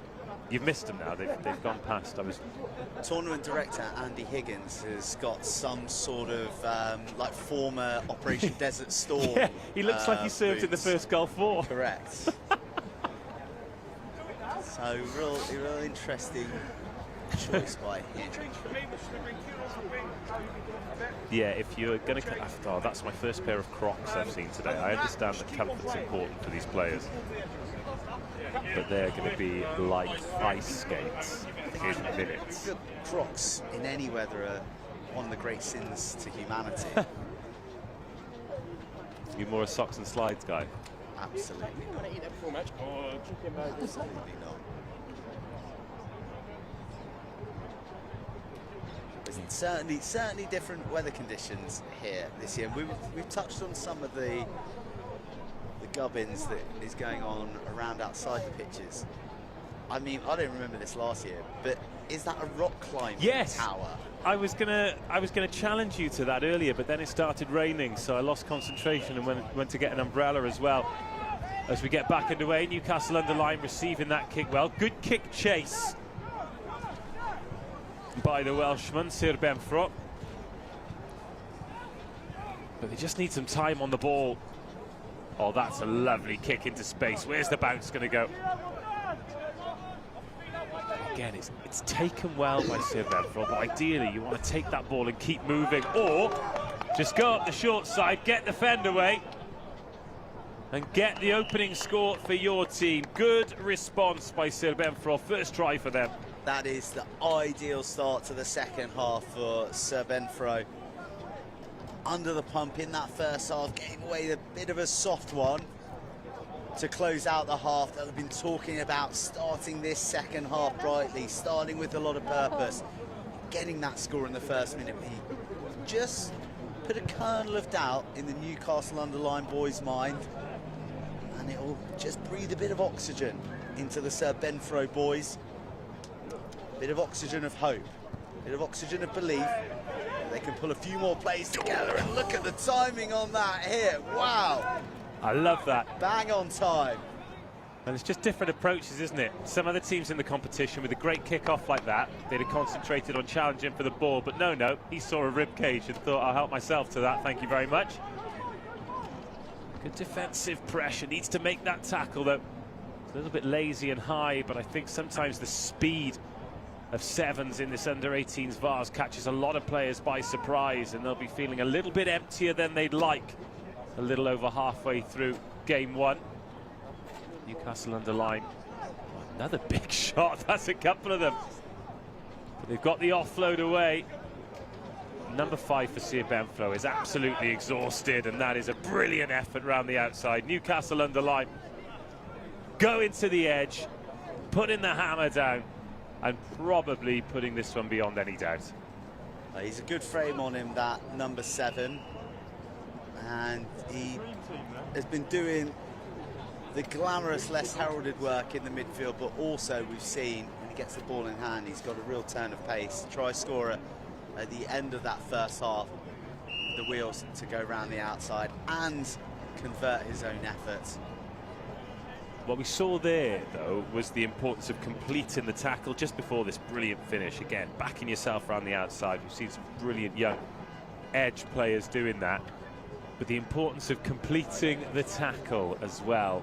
That big number 5 made the good initial hit, but then gave up on it. And then one offload later, and you're back under your own sticks.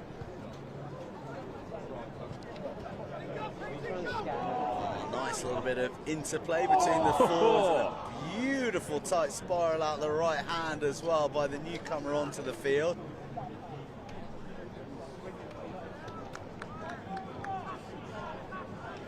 Yeah, they've got a good skill set, haven't they?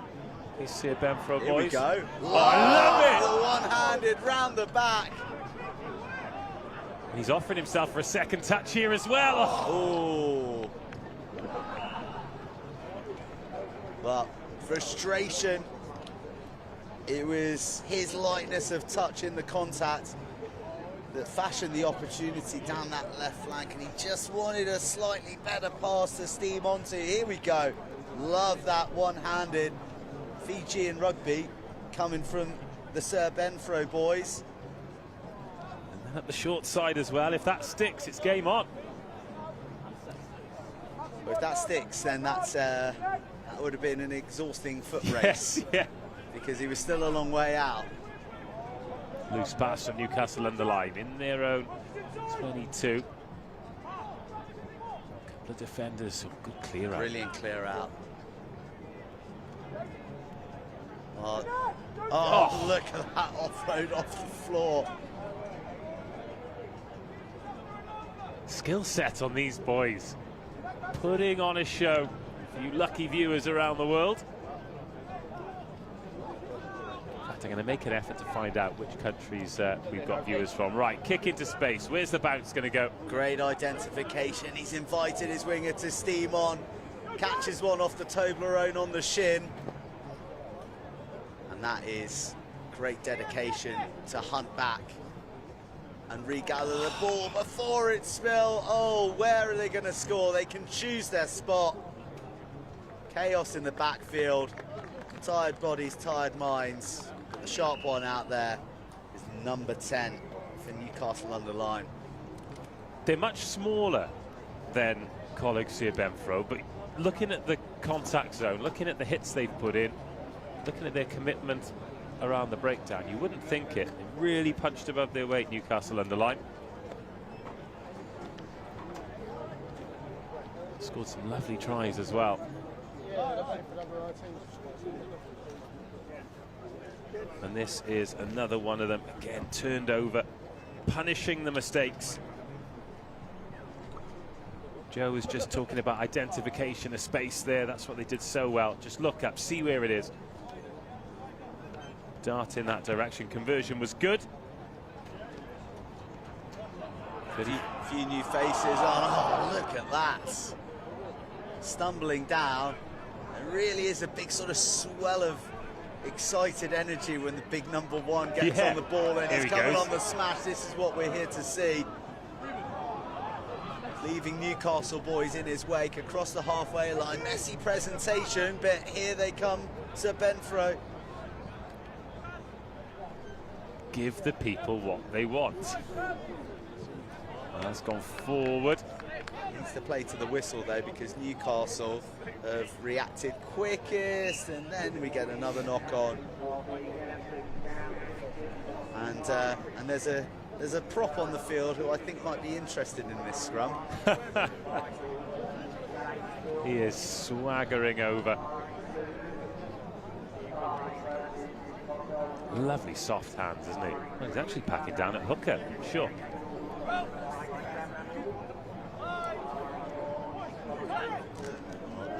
Newcastle want to get this in and out quick, but it's not quick enough because Benfro come away from the set piece. Lovely out the back door that. Benfro riding the tackles. Let's try number 2 Brecon. Deep into the 22. They've got the playmaker in the middle, but they're going to go up the guts. Had to go wide there, had to go wide. Oh, wow. Not rolling away. It looked like a superb turnover. But here comes Sir Benfro. Let him play. Let them play. You talk about giving the crowd what they want. Here it comes, the hitch kick. 3 men on him. Is it enough? He reaches round and finds the pain. Try time for Sir Benfro. Right. Let's have a look at this finish again. That's probably the most popular try of the day so far because he has lit it up since he's come on. Oh no, the ref hasn't given it. Oh well, we were denied. A crime at the death on RE1. I was about to talk about what a great grounding it was because he used that same skill set to manipulate the ball out of the back of the hand to get it around the post protector. The referee disagrees. Really entertaining game, lopsided scoreboard. Let's have another look at it. There's the goosey. 1, 2, 3 defenders. They do well to bring him down and then, oh, that's a try. Try. Referee. We can't be critical because the London Society do such a good job. They provide hundreds of referees for this great tournament. But that man's a superstar, but he doesn't get his meat pie. Newcastle underline 35, Sir Benfro 5.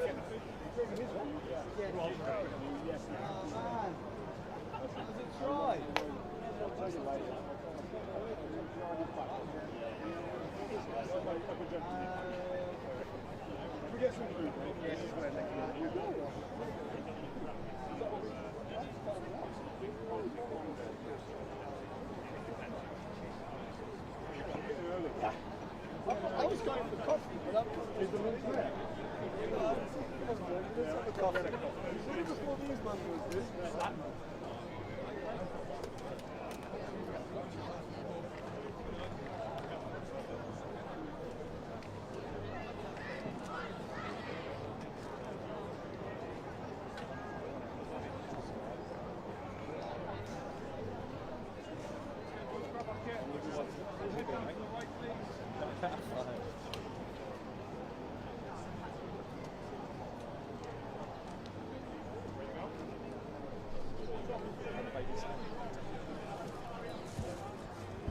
Back into the girls under 16 competition we go, and our first visit to Group B.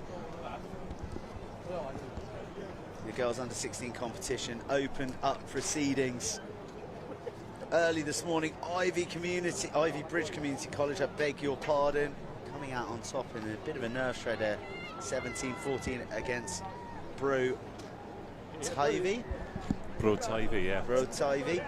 And then it was the Welsh who got up against Lutterworth, 10-7. So, fiercely contested. Ivybridge Community College coming into this, having won the under-15s competition last year, but a rebanding of the age groups means that it is under-16s and no under-15s this year.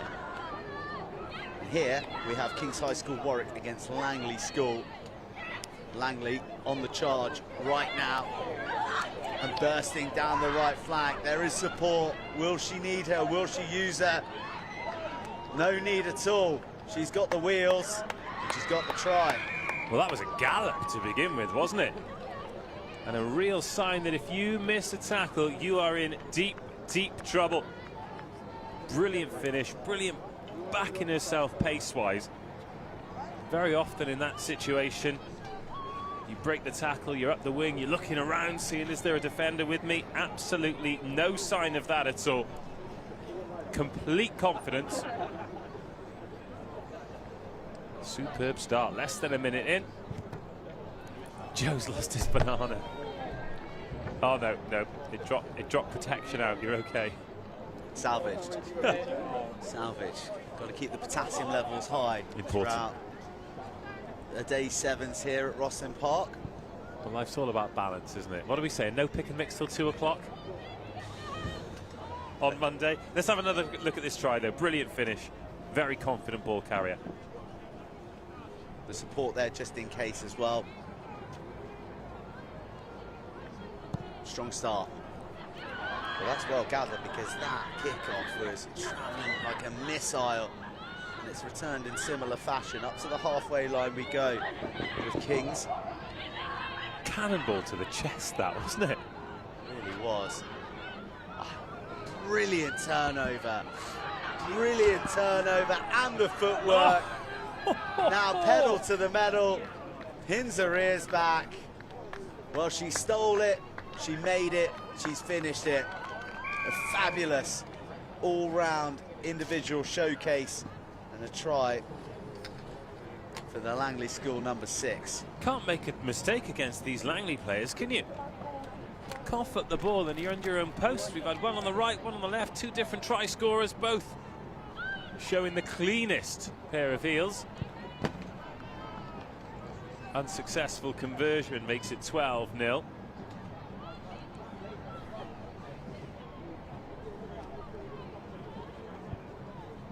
Oh, the rip and strip and the finish, they're brilliant. But again, and I hope this comes across as it's intended to, the increase in skill set at this level of women's and girls rugby. Well, you're well placed, Dave. You've done the Rosslyn Park School Sevens for a number of years. I know that you're commentating on the Premier 15s as well regularly. And do you just see this rise as exponential? Well, yeah, but you expect it in the Premier 15s, because of course a lot of those players with international contracts are full-time rugby players. The ones that aren't take it very, very seriously and want to get to that level. Many of them do, as that one's thrown forward. But just things that you wouldn't have expected to see in teenage girls rugby years ago. So let's use the Jackal, for example. We've seen somebody there with the skill set and the wherewithal to get herself in a good position, make the Jackal, turn the ball over, and then make the best decision. The best decision was to go forward and score the try. She looked around, she assessed it. We're just seeing a massive increase in rugby IQ of these school-age players, and it's amazing.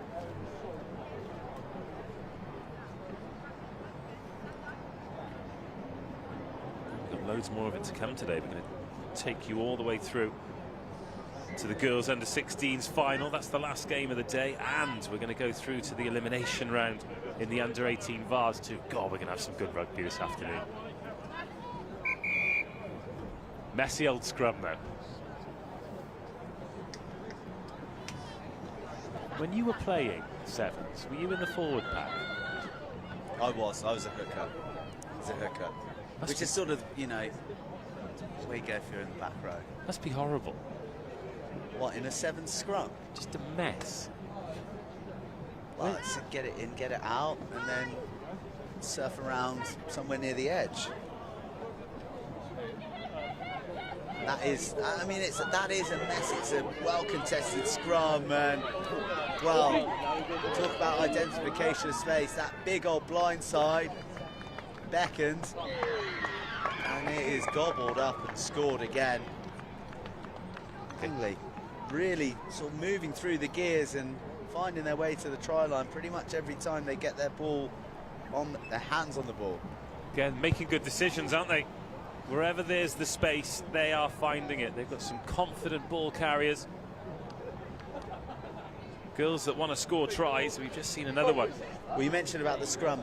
It was a tangle there, and very well contested, but as a result of the collapse from the Kings' point of view, there was 3 of their players out of the game because they're picking themselves off the floor, untangling themselves with the Langley girls, and that left that big blind side exposed, pretty ruthlessly capitalised upon. Looks forward, is forward. I think it's just as well as King's School Warwick. Obviously they want to relieve the pressure, don't want to be inside their own 22. And kicking the ball sometimes seems like the best way of alleviating that pressure. But then when there are so many Langley players who just want to get their hands on the ball and score tries, then maybe that's something they might have to think about in the second half.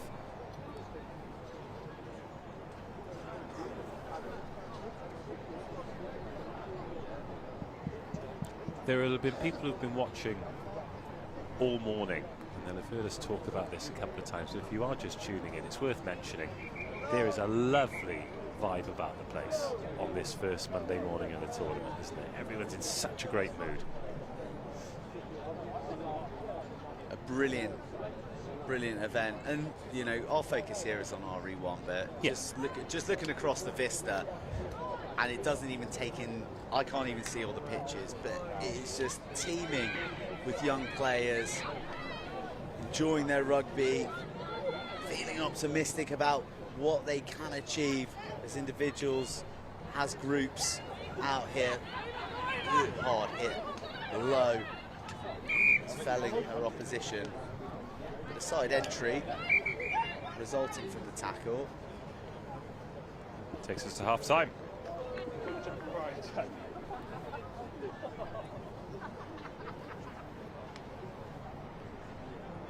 Well, it's unorthodox, but the clock had gone red. So we find ourselves in a position where Langley have got a 17-0 lead over King's High School Warwick. Denstone College against Royal Wootton Bassett Academy. You ever been to Royal Wootton Bassett? I feel like I should know where it is, or I may have been there. Whereabouts in the country is it? Is it near Leamington Spa? No. I've never been there knowingly, but every time there's a diversion on the M4, I tend to end up driving through Royal Wootton Bassett. I believe it's a part of the world steeped in military history. But either way, they're going to be on pitch RE1 next, following the conclusion of King's High School Warwick and Langley School. Langley have scored 3 lovely tries from in and around their own half. Great, powerful, confident finishes. I'm sure their coaches will be delighted. Suggestions of rain in the air. I've got the umbrella on standby. Tell you who does well out of schools rugby these days? Beanie manufacturers. Big time. Oddball started it, but there's really been a pile on, hasn't there? But Halbro are the official kit suppliers for the National Sevens, and they kitted us out very, very nicely and snugly, most importantly, for the week's action. You know, you can get 4 seasons in one day here, and we are, well, I'm very well equipped because I got here earliest, so I got the best stash. Dave, you've maybe come second place in terms of that equation. It's a lovely jacket, but it feels like a jacket that a plumber might wear when they're en route to fit a washing machine. I've seen Big Ferg in a camo cap. Well, I say I've seen him, which probably means the camo is not as efficient as it should be. However, that is a grubber restart. We're back underway. King's School Warwick in the hoops, looking to get off the mark. It's coming to that point in the game where we start to throw our support behind the team who are behind on the scoreboard, and this is their best chance of the match. Brilliant attacking run, sowing seeds of doubt in the defenders, and maybe we've got a game on our hands. Just the try that the game needed, just the try that King's High School Warwick required to get their game back on track. This conversion goes over. This makes the next 6 minutes very interesting indeed. 10 points in it. As you said, the seeds of doubt sown in the minds of the Langley players. Conversion doesn't go, but be that as it may, they would have needed 2 tries anyway. They'll just need to get their other conversions as we take a look at a mazy and pacey run that couldn't be captured. Yeah, sweeping defender in. Make that defender overcommit, step inside and then step on the gas. Good finish. Good try. 5-17. Our Welsh friend with Fijian heritage keeps coming past us here. Tempted to tell him that he was robbed and it should have been a try, and he should put it on his highlights reel. King's School Warwick on the ball. Here we go. Good field position. Langley scrambling across in defence. Need to get the ball out to this right-hand side. Here we go. A 2-on-1. Not needed. Not needed. King's School Warwick taking matters into their own hands. And they've got try number 2. Never moved so slow, man. Brilliant second half response from King's High School Warwick. And all of a sudden, that big momentum swing. Sevens is such a game of momentum, and schools sevens particularly.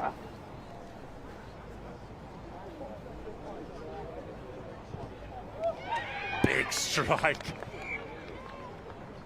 I'm not entirely sure why she took that conversion from in front of the poles. However, it makes it a great game. It was a beautiful kick. It makes it 12-17.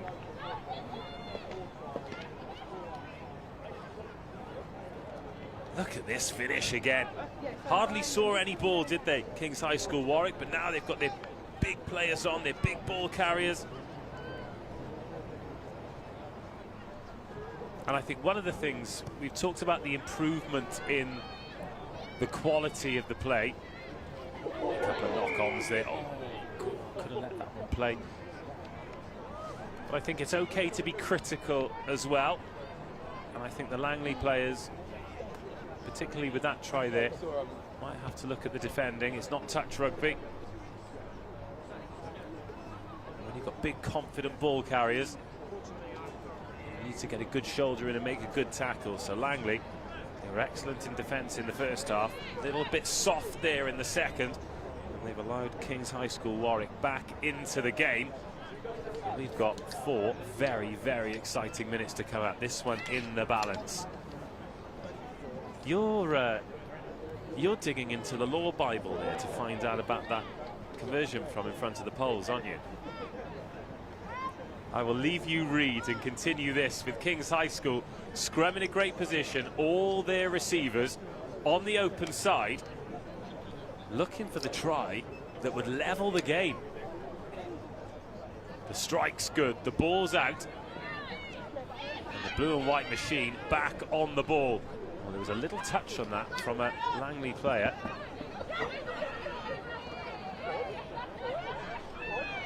Warwick on the go again. Need to stay in field. Good step. Langley really narrow in defence. Go, quick, tempo. Oh, they've taken a little bit too long on that. Ref said play on. Brilliant tackle. Wow, textbook stuff, low and hard. But still, Warwick they got real wind in their sails. They're lining up out to the left-hand side if they can get their hands working. Go! Send it! Here come Warwick. Are they going to complete an epic comeback? What a tackle! Denied by desperate and brilliant defence.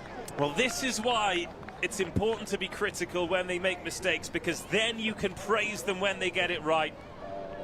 Warwick should have passed it one more time, but it's this player wearing number 2. You complimented her on that excellent tackle she made on the 22. That cover tackle there, it's a try saver and maybe a game saver. Brilliant, brilliant scramble defence from Langley, and they still lead.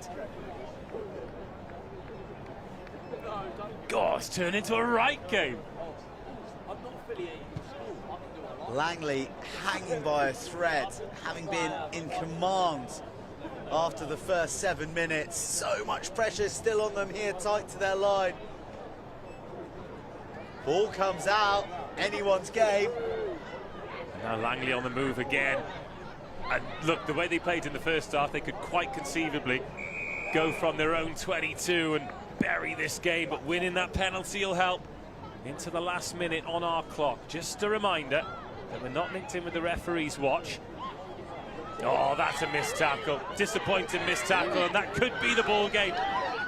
Langley going the distance in the second half like they did in the first, and that relieves all of the pressure. And they will win the game.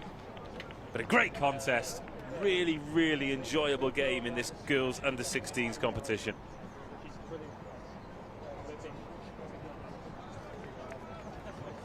one missed tackle. Doesn't matter where it is on the pitch, if you miss a tackle, you're in deep trouble. It is truly a team, a squad game when you play sevens. The pressure on your individual skills is so immense, and the scrutiny, you're so much more exposed with all that extra space on the pitch. It plays into the hands of the attackers. That's why we get all of these tries. A few of the lads repping the badge there. Sevenoaks Schools lads. Lovely part of the world.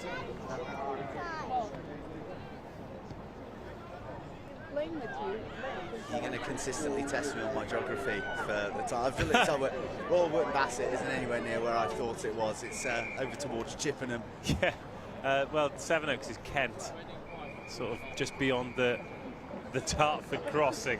But more on the geography of the south of England later, because that is full time here in Langley with that late try.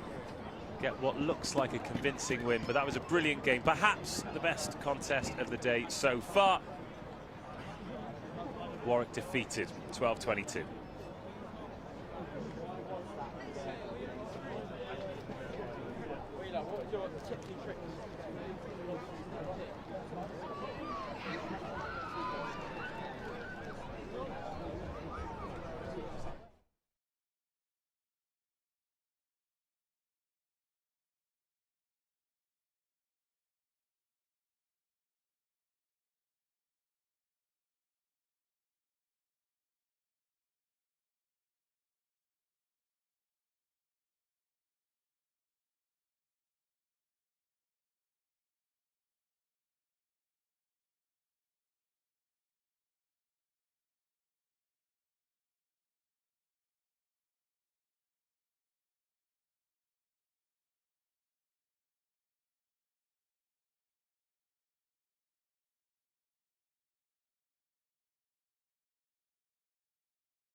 And our great day continues on day one of this great competition. We're in the girls under-16s, Denstone College against Royal Wootton Bassett Academy. We've got the map out. This is a great chance for us to improve our geography of this great country as well. Oh, that is a good cover tackle. Oh, wow. A little bit too good. She's been smashed straight into the ad boards there, but everyone's okay. The reason I can laugh about it is because they are okay. Her teammate there, with the plaited pigtails wearing number 9, as she's hit the ad board, has just put her hand to her mouth and started laughing. All true good teammates would laugh at, would share in the amusement of a moment like that. And we can laugh because she's up and she's in the back line and she's getting ready to defend or attack, because that line-out doesn't quite go to script and Denstone come away with it. Denstone in the navy, Royal Wootton Bassett in the black and maroon pattern with the white trim, and that's a really good tackle. Good awareness of where the touchline is on the short side, and the chance to make amends from the line-out. The Denstone under-18 boys having a very, very good season.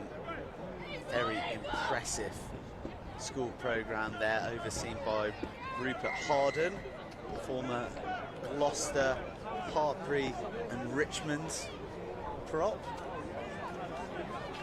We're seeing his girls on the attack, just probing on the doorstep of the 22, but they're not going to gain access through a knock-on like that. So Royal Wootton Bassett, they made a couple of mistakes at the line-out. But it's good to see them attempting that high level, high skill, lifting the line out, get the hook around for a wrap-around kind of thing. I like to see the attempt. It'll come. We're going to have our first look at the scrum. Another question for you then. Of course, in the 15s game, there are scrum nauses who live for it. Are there any 7 scrum nauses? Yes, there's a guy called Richard de Carpenter who used to play England 7s, who liked the darker arts of the game of 7s, less focused on the free-flowing and elusive and slippery running skills. This is going to be one of the best tries of the day. Denstone defenders trailing in her wake. A peach of a score from Royal Wootton Bassett. How on earth has she scored that? Have they rolled her in vegetable oil before kickoff? I have rarely seen evasion like that at any level of rugby in all of my years coming to the National School Sevens. Picks it up here, inside her own half. It was a good pass to identify the space. Gets rid of 1, count them up. 2, good fend, good pace, and then you think, right, the tackle's been made. No, slips off. Another, a 5th defender is fended. And a 6th, and a 7th. The whole team has been dealt with there, a couple of them on more than one occasion. Great strength, great fend, great commitment to just staying alive with the ball. And that is a wonderful individual score. And there she is making the tackle as well. Oh, a little bit high. Tough kids. Here we go, Denstone surging down this left-hand side. Our try scorer now looks to show off her jackling skills. And Denstone penalised for holding on with her presence at that breakdown. Off they go, looking to extend their lead. Royal Wootton Bassett Academy. Oh, the offload. Ooh. Oh, and the line was good, but there's a hair pull off the back. I think Denstone's are lucky to get away with that. The knock-on was made, but the old foul play trumping there. In their defence, that is a main. Yeah, serious Barnet. I don't know if you recall Portia Woodman having her hair pulled in the Commonwealth Games gold medal match against Australia in the 7s in the summer. There was more hair than human in that instance. Certainly not a tackle technique we're encouraging. Oh.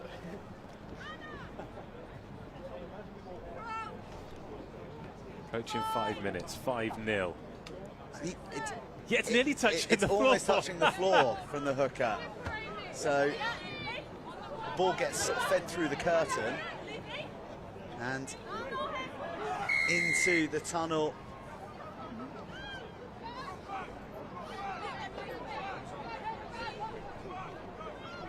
Here come Royal Wootton Bassett Academy.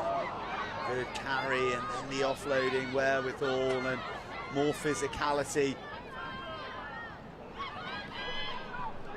Now for a bit of pace, arcing round the edge, almost caught a second time, and eventually makes her way to the line. Another determined and committed run from Royal Wootton Bassett Academy, and they get their second try. Just about got there in the end, doesn't she? Put an extra hand on it. She wasn't sure the referee had seen her ground it. They're so committed, Royal Wootton Bassett, getting towards that paint. Denstone a little bit upright in those tackles. And if you miss a couple, the panic sets in.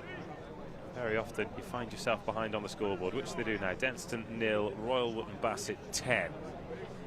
Good for that lead as well. 40 seconds on our clock until half-time.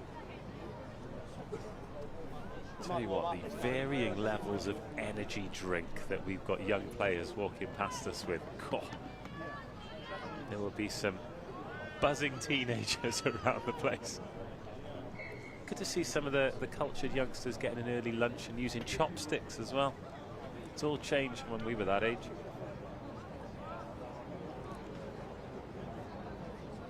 Well, I think that most of the energy will have been expended by the conclusion of today.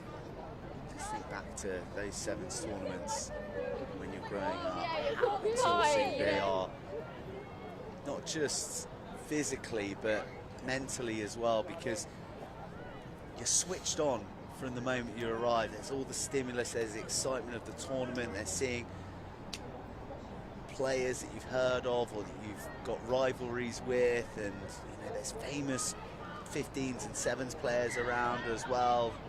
Just everything that's going on, hyper aroused for the whole day, and it's part of it is managing those energy levels and also those sort of stimulation levels in terms of the task that you're out there to do. And of course for the teachers, the coaches as well, it's tough, isn't it? Because you want the players to come and make the most of the experience and enjoy the company and enjoy being a part of this. As we always allude to, the biggest sevens tournament in the world, but you also want them to stay off their feet and not get knackered and win some rugby matches too. It's an exciting day. It is truly the pinnacle of schools rugby in the UK. And Wootton Bassett at the moment are rising to the challenge. They take in a 10-point lead at half-time. Much to do for Denstone, but plenty of minutes in the second half to do so. So we're back to the under-18 Vase after this. Christ College Brecon against Fulham Boys School. How do you reckon you get on the climbing wall, mate? I'm not sure I've got the grip strength these days. I haven't seen anyone on the climbing wall at the moment. I don't know if that's a weather thing or whether it's an afternoon pursuit. It's the shot that we've got at the moment on the screen. It's actually just over to the left, and you can see it towering above the gazebos, right by the army tent. There's Scottish rugby being represented. Oh yes. Ealing Trailfinders, one of the tournament partners and sponsors. There are plenty of jokes you could crack at that Scottish rugby tent, because in big white letters it says Scottish rugby, are you Scottish qualified? And as we know, they've done very well to search far and wide to find a great group of players that are. Gone all right this year, the Scots, haven't they? Have gone all right. They are building nicely ahead of the World Cup. Tough group. Travelling in a different direction to your homelands, Dave. Who are still #1 seed in that group with Australia, Fiji, Georgia and Portugal, but they might not win a game. That is an unenviable group. It is indeed. Dismantled in the 20s yesterday as well. God, France can play. Wow. As can Royal Wootton Bassett. Scored a couple of tries. And this girl here who's on the ball, who opened the scoring, but just gets a fingertip to the ball before gathering cleanly. So just the start that Denstone would have wanted. Fine position to have a put in for a scrum. They've got big blind side, maybe 20 metres. One of their strike runners lined up here in the 7 jersey on the right hand side. Great one-on-one opportunity if they can get clean ball. That's a good heave from Royal Wootton Bassett. Denstone do collect, but they're under all sorts of pressure and they're jackled on the floor. And off go Royal Wootton Bassett Academy. Looking for try #3. They've won the penalty as well. I'm so sorry, Joe, I got distracted. A couple of lads have just walked past with a large Yorkshire pudding with sausage, chips and gravy filling it. Oh my. That is a messy tackle, far too high. And 2 high tackles in a row. There was another in the first half. So a referee rightly taking time to have a conversation. Yeah, I think that's an obvious work on for Denstone, isn't it? Because they've been a little bit high in the tackle. It's cost them a few tries. It's going to cost them a third here. Oh, it's a brilliant line, just picking up pace. She knows that they've been weak on the tackle. She's such a confident ball carrier, and she has burst through and scored a beauty.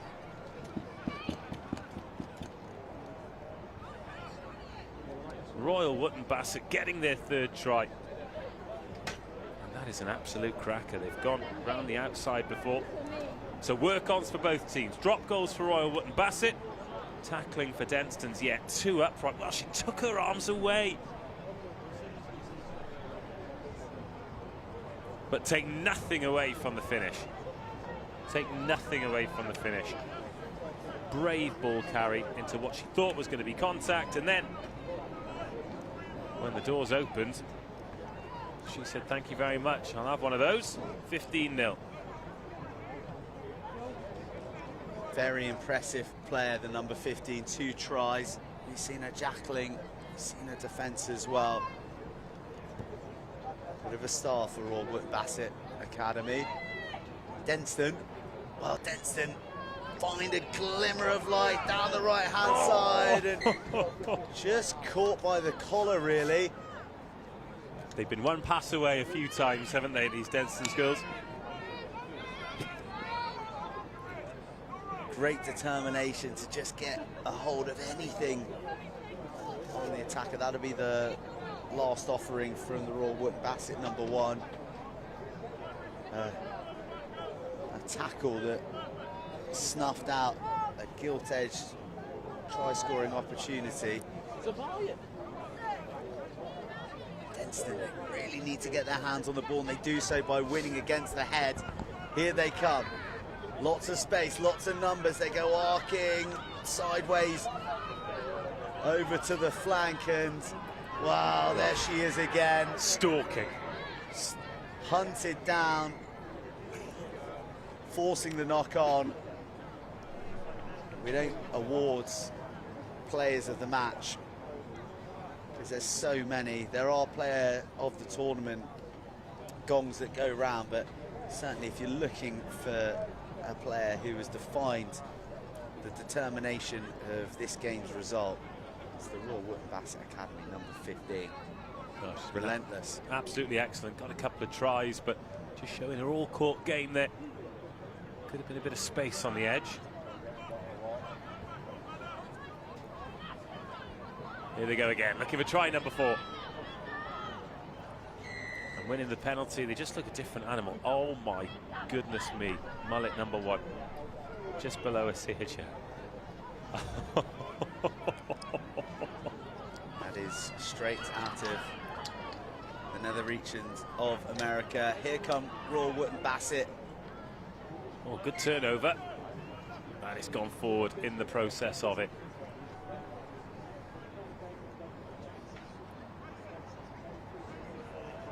Wowee, that is straight out of the Rust Belt, isn't it?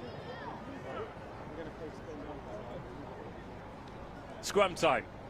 Couple of minutes to go. Denstone's have coughed it up. Royal Wootton Bassett sniffing around try number 4, and you wouldn't bet against them getting it either. Acres of space on the right and the left. That's where the pass goes, and it's going to be a race to the corner. And it's going to be won by Royal Wootton Bassett. Better effort in defence there from Denstone's, but so difficult to stop a try from there. It's 20-0.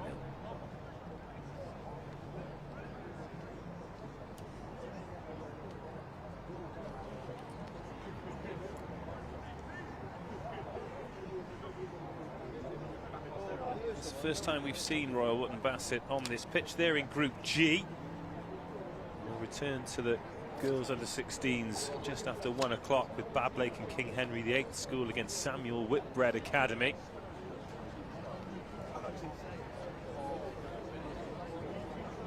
That's a good can-can kick.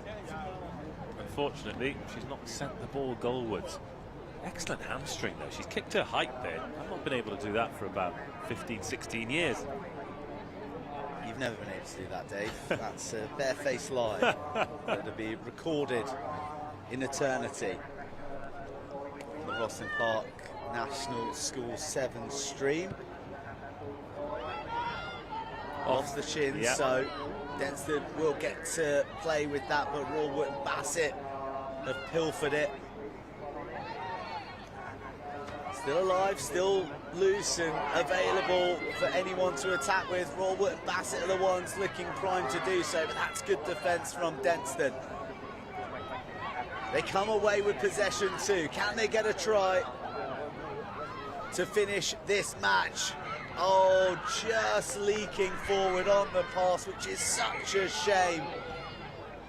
She's not heard the referee's whistle either. She's going to touch down. It's not going to count. No try, full time. Denstone's 0, Royal Wootton Bassett 20.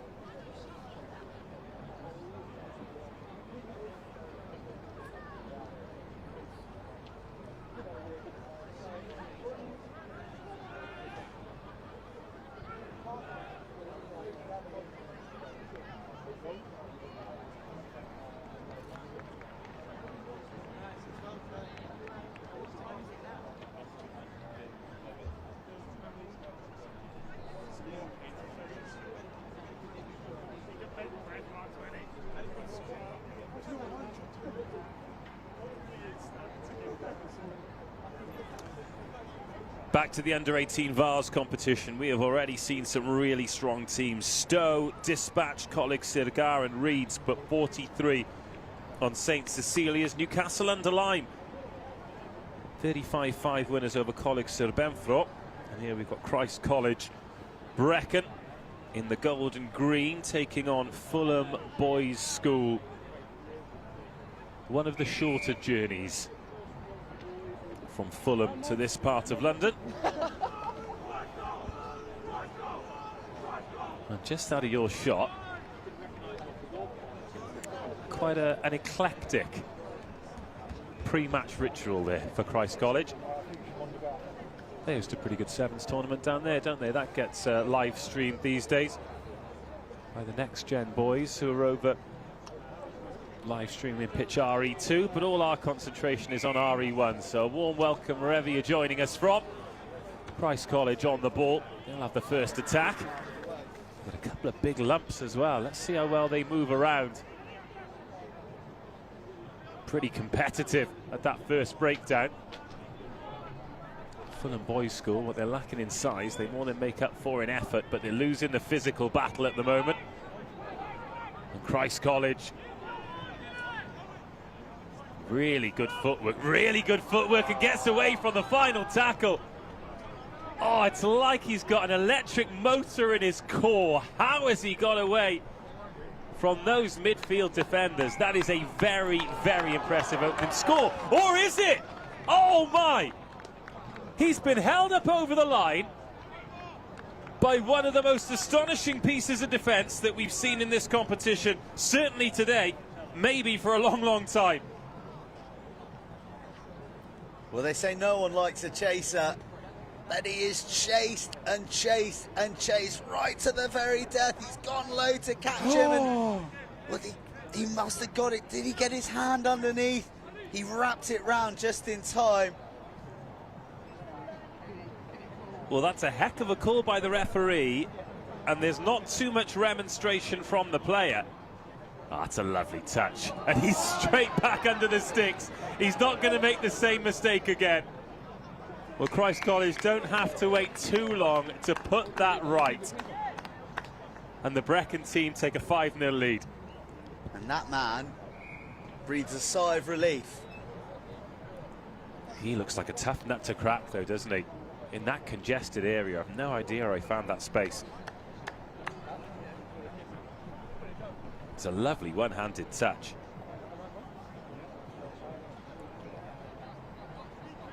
Just catching, stepping, and motoring off.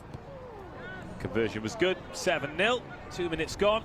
Great take under immense pressure. And Christ College snaffling that. Great breakdown skills by the man with 2 on his back. That's probably what he's in the team for. And while Fulham boys look for answers from the referee, off he goes. Eventually brought down 6 meters shy. They're going to flash it to the level. That is an absolute seed. Precision passing from the Christ College boys. Get that on the replay. What a pass. The finish was the most basic part of that, because it was a spin pass to die for. What a ball. What a ball. Unsuccessful with the conversion. Don't care. Show me that pass forever, for the rest of the day. Here we go.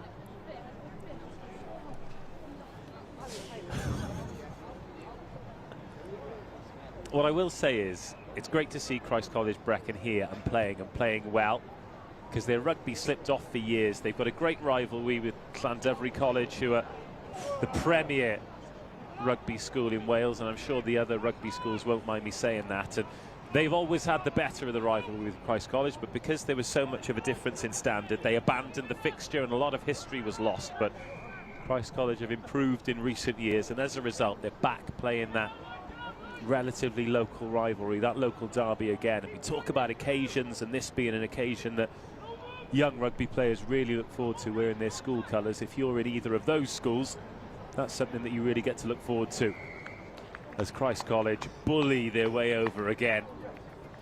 And that young man showing that he hasn't just got lovely hands, he's got a little bit of power about him as well. Try number 3.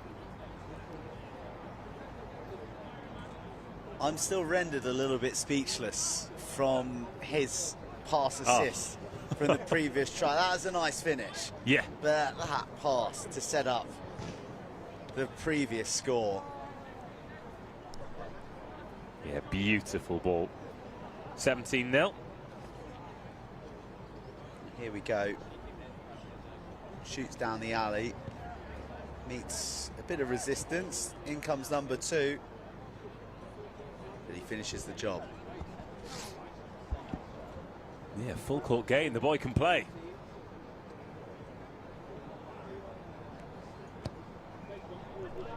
Well, that's a high hanger to an isolated Fulham man, and Christ College are really in the mood right now. Good defence though. Manage the Christ College man across the touchline. Fulham looking to go quickly. Do need to sort of change the tempo. They need to change the rhythm of this game, because they've been starved of possession so far, much in part to Christ College's brilliant play, but they themselves need to try and take part of this game by the scruff of the neck. Yeah, they've barely had a touch at the moment, but they will have ball. It'll be inside their own 22. Oh, Christ College have challenged at the line out. They've picked it off and they're going again. Oh, give the ball to our mate. No, he's not going to need it. They're going to go for the first phase and score.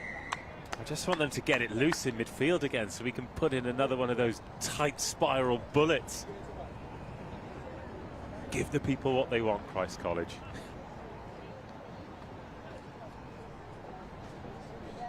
Try number 4. Minute to go until half time. Christ College 22. Fulham 0. And we'll have time to restart as well. Referee's arm didn't go up there, so the conversion not successful. Christ College 22. Fulham 0. Just another look at this try. Just efficient round the breakdown, isn't it? Right in the clear out. And dotting it down. Well, we've just been handed our first team sheets of the Rosslyn Park Sevens. It's for Who wins the prize? Samuel Whitbread Academy, who are coming up 20 against plus 1. Yeah. Bablake and King Henry VIII School at 1:20. So if you're tuning in, awaiting your team to play, maybe you get a message to the camp that if they get us a team sheet with the names and the numbers, then we'll be able to call in the players by name when they're doing these brilliant things out there on the field. Bit of ball here then for the Fulham boys. Attacking that Christ College line with gusto. Oh, they've ripped the ball though. Excellent turnover. Brilliant jackal threat. Now some space on the edge. Gliding past the final tackle. It's all too easy. And if you turn the ball over in midfield, you're going to get punished.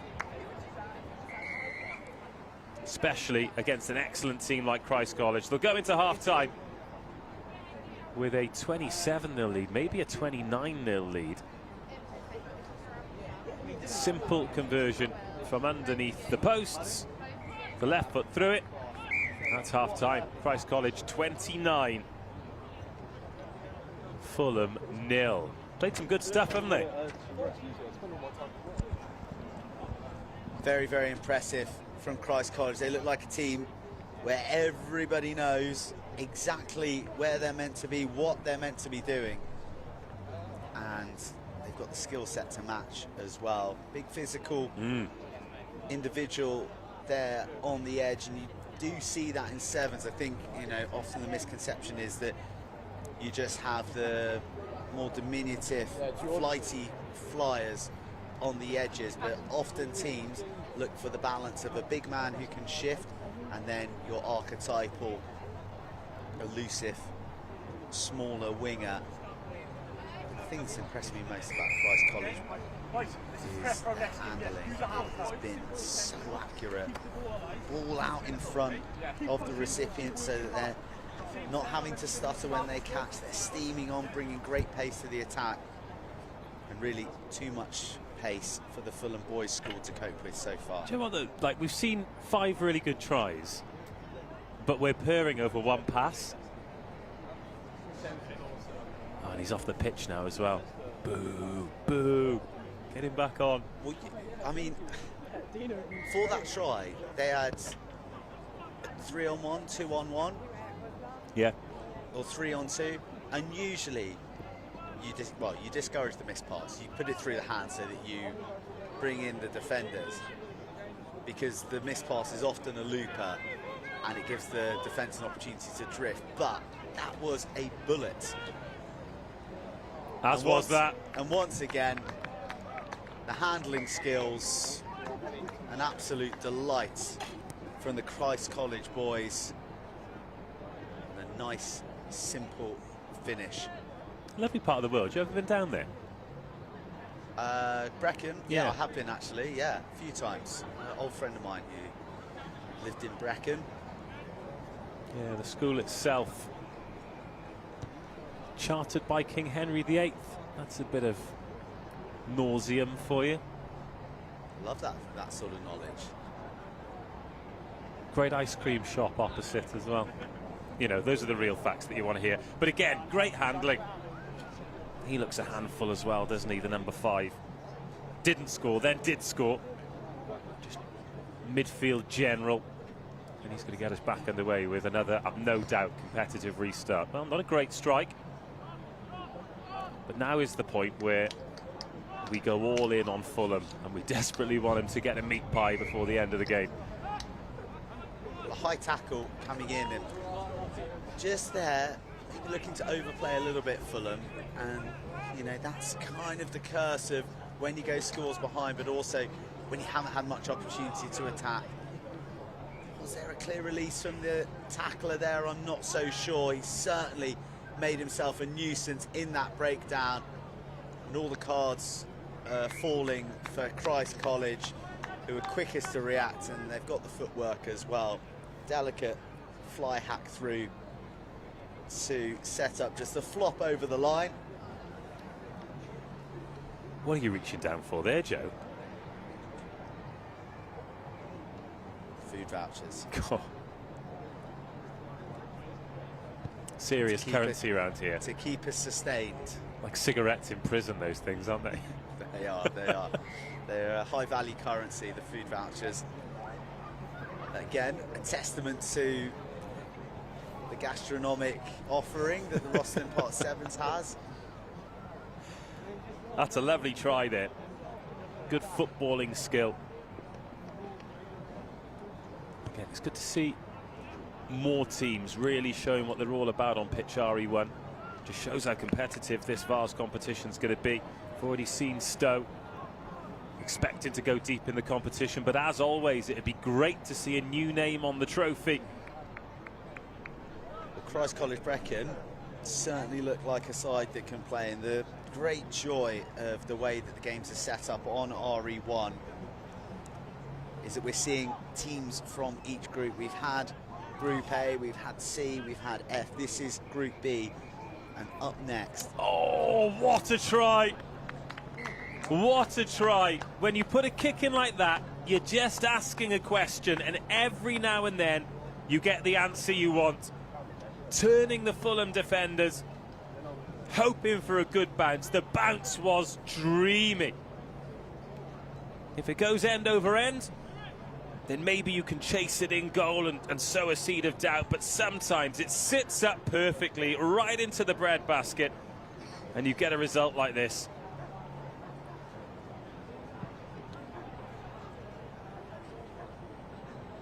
Desperately flailing Fulham arms. Not sure about the finish. I'll give him 6 out of 10 for that. You need to either commit to the dive or not commit at all. Minus points for Christ College.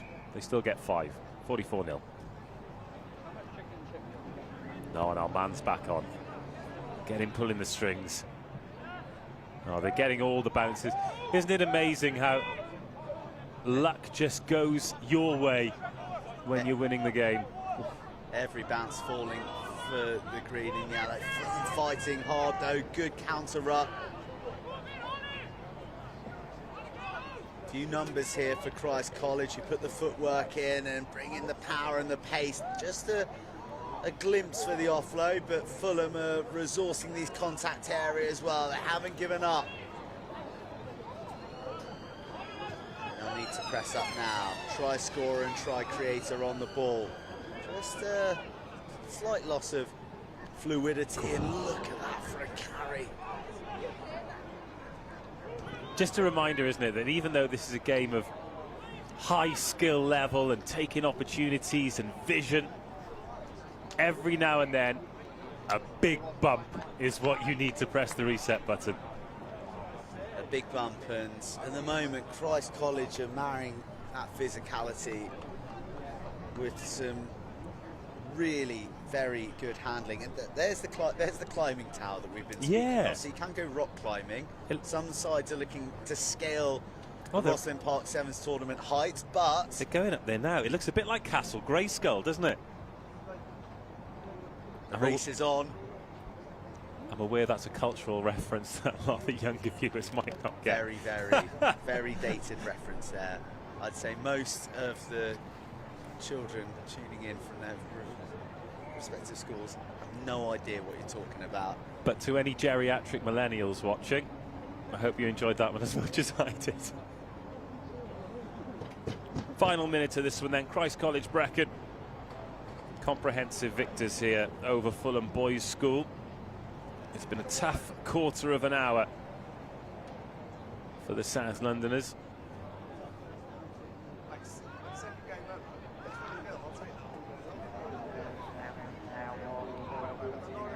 But they're on the ball here. Christ College over it. Big physical team. I bet they'll be looking forward to testing themselves later as the competition evolves. The Christ College back on the ball. Maybe time for one more try to take them potentially up to 50 with the conversion. Still the Fulham boys fight. Great determination. And they're fit as well. In position. Need to move up. They need to put a bit of pressure on this Christ College attack, who are overloaded on this left-hand side. The backdoor boogie. Oh, but the pass is too low. It demands too much of the hamstrings of his teammate. They won't hit 50, but they will hit pretty high heights in their first game on RE1. Christ College Brecon looking good in the Vase. 44-0 victors over Fulham Boys School.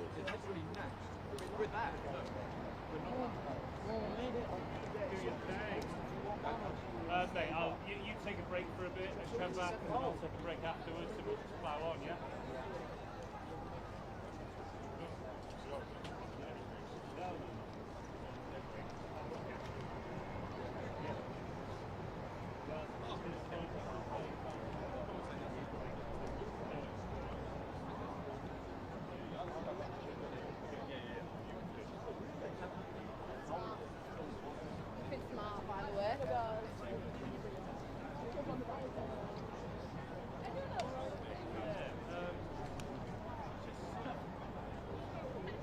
busy, but like I'm not deliberately busy. It happens, you know.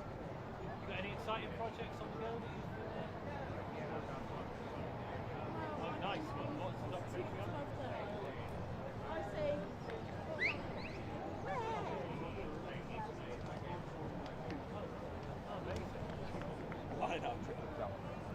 Yeah, interesting characters, mate, aren't they? Oh, that's quality. Yeah. So I'm still involved. Where are you living now? South East. Yeah, so still involved in Stowe with Caroline. She's amazing. She's doing well. She's producing oral history. Yeah. Mate, it's so much fun. She's loving it. And so that's going well.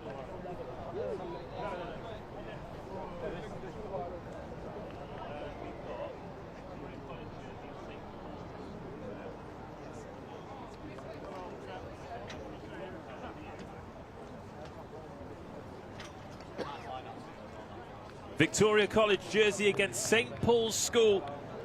Victoria College in yellow jerseys, but I can't imagine they're going to be yellow for long. There is a faint suggestion of brown around all the played-in kits because it is a heavy pitch here. However, we've had some great rugby, and the boys, not letting the conditions get in the way, are playing some really good stuff. Oh, what a start to proceedings here. We are off and running. Options on the inside and the outside, but he's going on his own. Tap tackle, the try saver. Back on his feet, but the score remains 0-0. But for how long? Breathless start. But they are still on the ball, edge to edge. Another good tackle. God, this has started life as an intense contest, doesn't it? Hold on to your hats. Looks like we've got a game on.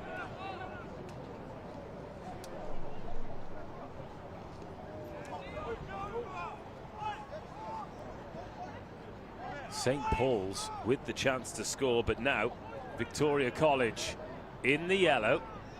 St Paul's, they're a player down at the moment, stay down injured, so they've got 6 on the pitch. Victoria College attacking from inside their own half. It's intense, it's fluid, they've got numbers, but that ball's gone forward. And we'll have our first set scrum. Breathless start, still 0-0.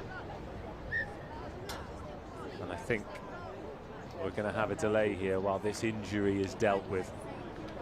Quite concerned looking coach has gone over there to deal with his charge. So I'll give you a quick update of what we've had so far today. We're absolutely flying through the action. It's girls under 16 and boys under 18 Vase today. So Ivybridge Community College beat Teifi 17-14 earlier. That was followed by Ysgol Gymraeg Glantaf beating Lutterworth School 10-7. Then wins for Stowe School, Reed School and Newcastle under Lyme over Coleg St Cecilia's and Coleg Benfro respectively. Then we returned to the girls' competition. Great game between King's High School Warwick and Langley School. Finished Langley 22, Warwick 12. Royal Wootton Bassett 20-0 winners over Denstone. Denstone just their second game of sevens, but Royal Wootton Bassett look very good. And we've just seen Christ College from Brecon beat Fulham Boys School 44-0. Back underway here with St Paul's put in at the scrum. No one on the short side for St Paul's. And they go on the attack. The wraparound play to create some space. The pass to the edge. Victoria College flooding across in defence, but a little bit soft on the tackle.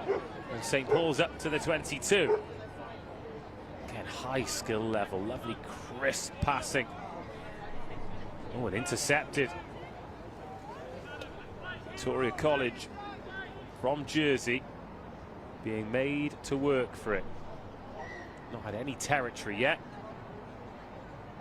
but a little bit of possession. We've been short of good contests in the under-18 Vase so far. We've had good rugby, Great tries, great moments, but we haven't had a real nail-biting game. Could this be the first? Great to have your company. Day one. Whether you're at home, in the office, at school with your headphones in when you're not supposed to, watching in the living room or watching on your device, really pleased to bring you all the action from RE1. And if you're joining us later in the week, make sure you come and say hello as well. Oh, crunching tackle. Ball turned over, then knocked on. So yeah, the voices you'll hear on pitch RE1. It's myself, Dave Rogers, Joe Burns as well. And there will be a revolving door of guests as the week comes on and people realise that they can come and have a go and come and have a chat with us and enjoy the rugby.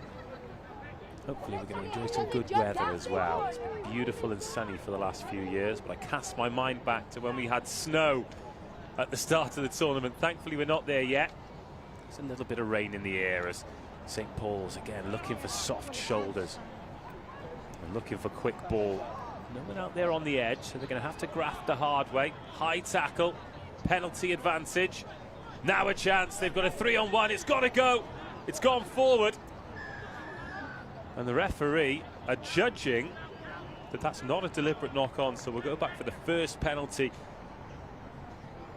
And Victoria College jersey just about hanging on here as we approach 5 minutes. St. Paul's have already restarted play. That's a missed tackle. That's a great offload and a great recovery tackle. But eventually, oh, they don't run out of defenders. That is a try-saving tackle in the corner. This is breathless defence from Victoria College. Let's take a look at this. They look like they'd run out of numbers. There was space there. Across comes the man.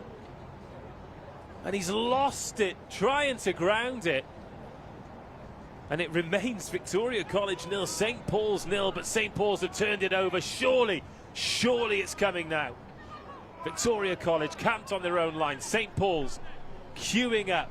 They put the ball to the edge, and finally the deadlock is broken. It's taken nearly 6 minutes of constantly knocking on the door, but eventually it opens, and it's Victoria 0, St. Paul's 5. Cracking half of schoolboy sevens, this.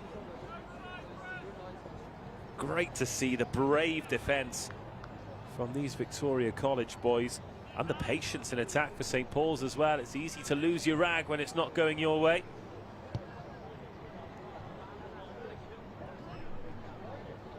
Unsuccessful conversion. Victoria 0, St. Paul's 5. So we take another look. Gone edge to edge, phase to phase. Eventually, you cannot win a race when you're going sideways and the man on the ball is going forwards. Took his time, good patient finish. St. Paul's take the lead. They're going to chase this kick as well. They're going to contest it. They're going to knock it on. Oh, Victoria, they've kicked away that advantage. That's a shame. St. Paul's are going to go quickly. They had the chance then to reset from the scrum, but instead, this time it's St. Paul's who coughed the ball up. Our clock's gone red, so probably a last chance to get something for Victoria. We've seen a lot of them in defence. Are we going to get the chance to look at them in attack? Yes, we are going to get this set scrum.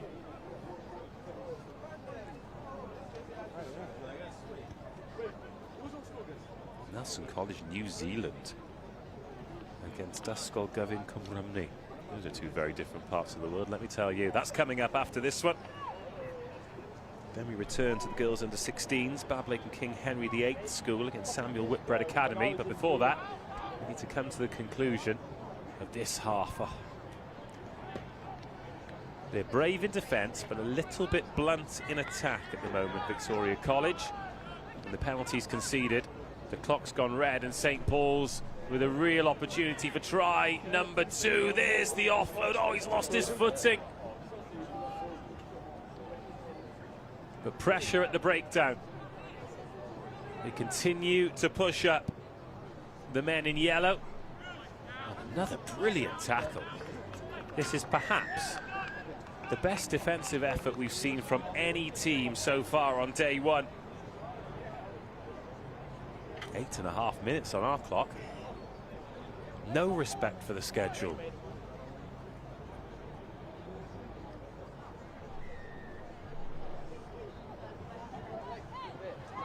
Victoria College jersey. Up inside their own 22. Next time the ball goes dead, it will be half-time. Will it go dead with a score? Not a lot of gaps here. Talked about Victoria College being organised in defence. How about St Paul's?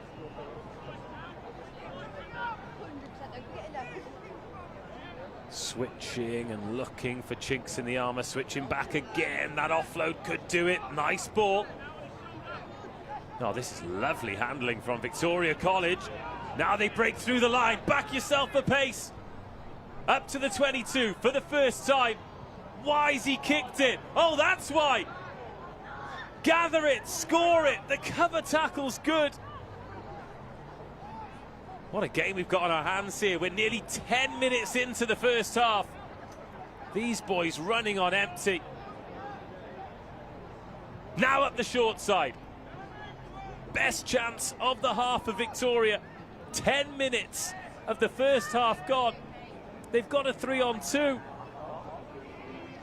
Oh, what a tackle. Huge collision. You can hear that from 100 yards away. And Victoria College are going to score after 10 minutes and 10 seconds of the first half. The game is level. Well, if they've got anything left for the second half, it could be an absolute thriller. But with the conversion to come, it's Victoria College jersey 5, St Paul's School 5. What a game we've got on our hands here in Group E of the under-18 Vase. Oh, and he split the uprights with the kick as well. All of that defensive effort was worth it because Victoria College jersey lead at half-time by 7 points to 5. Well, well, well. It's not just the players that need to get their breath back. I'm pretty sure I do too. Full disclosure, when he's kicked that ball inside, I thought the opportunity had gone, but it was identifying the space. To win in sevens, you need discipline, but sometimes you need to ride your luck, and that's exactly what they've done there. That was an excellent score in the end. Getting the ball out to the edge. Ooh, the temperature's just dropped here a little bit and got chilly. Oh, well. Halves like that throw the schedule into turmoil. I wonder if that temperature's dropped because it's about to hose it down. It's going to come at some time. As we said, after a couple of minutes, we've not had a real contest in the under-18s Vase. We have definitely got one now.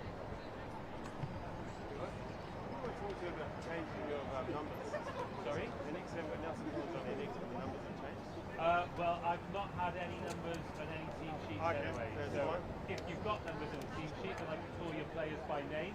But if not, then I won't. That is brilliant. Thank you very much, sir. Yeah, right. Thank you very much.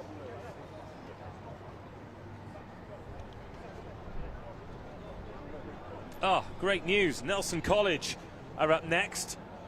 And they've handed me a team sheet with numbers on. Absolute legends. That means that the likes of Oliver Gibbons, Finn Kilworth, Mikey Morrison, Fanua Fa'avi, Dane Lippian, Taylor Thompson, Caelan Grafton, Connor Hume, Nick Tootle, Callum Robertson and Somaki are going to get their names called out.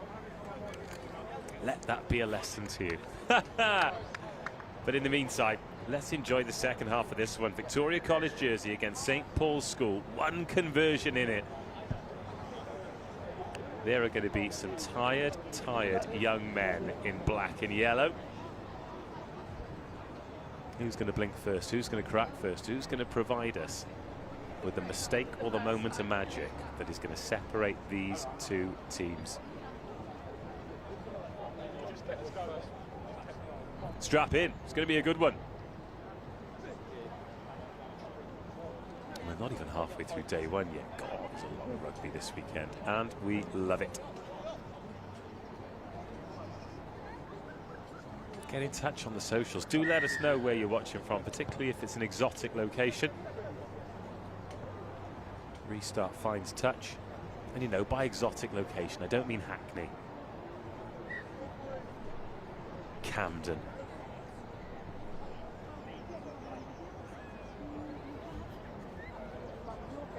Hello guys, hello. Victoria College then should have possession from the line out. But I think St Paul's are going to throw a man up and try and disrupt it, which they have. It comes back yellow.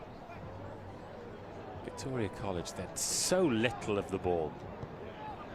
Now they're going to try and feed the speed here. Kick it in behind, get the quick boys on it. Oh, he's put his hands on the St Paul's player.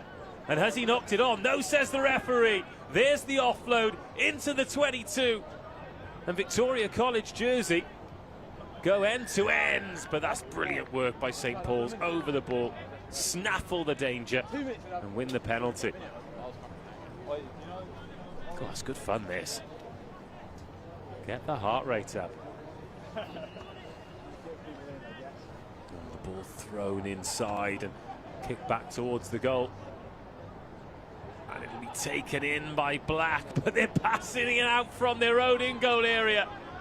Are they going to go 100+ meters? He's going to back himself around the sweeper, but the cover tackle comes in. This is breathless. Unbelievable stuff. This is Vase rugby at its very best in attack and defence.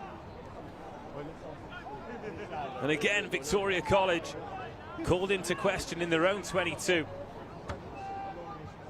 That is the third entry into the 22 in this half. Not from one team, from two. St Paul's have been in twice, Victoria have been in once in a couple of minutes. Oh, and then one missed tackle, and the pendulum swings to St Paul's once more. It's the third time the lead has changed hands in this game. And it's Victoria College 7, St Paul's 10.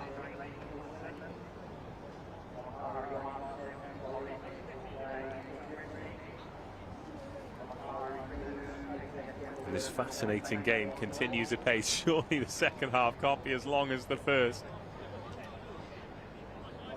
Langley's ball. So it was, by the time the conversion was taken, it was about 10 minutes 30 seconds, which means the ball was in play for 3.5 minutes. Oh. There are people watching and thinking about that and wondering what would go first, their hamstrings or their lungs.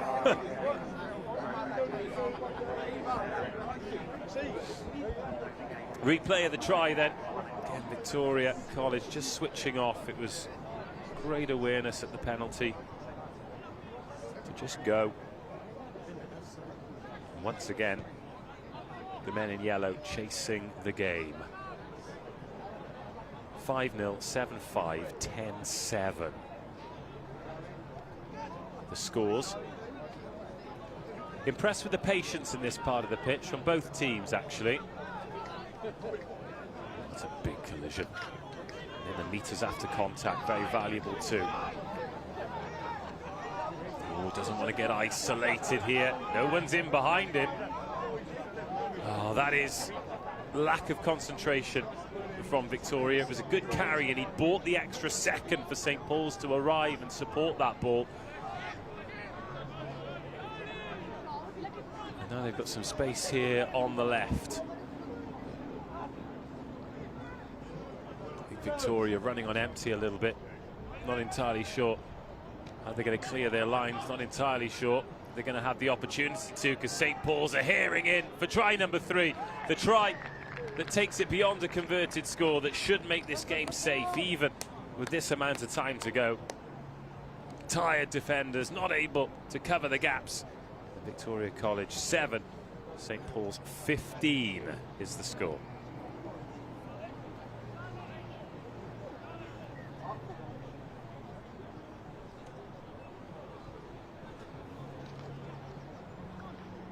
Conversion sent towards the goal. Referee says no.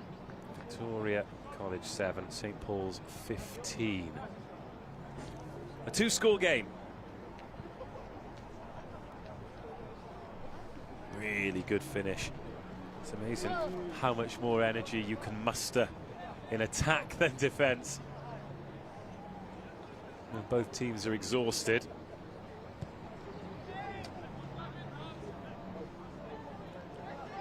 Well, they must get the next score. Victoria College. I think there might have been a hand on that from St Paul's. Referee says play on.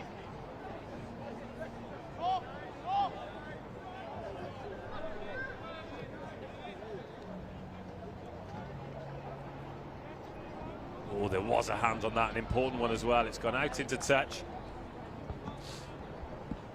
So it will be yellow ball. Still 90 seconds to go. They need 2 scores, so the first one's going to have to come sharpish.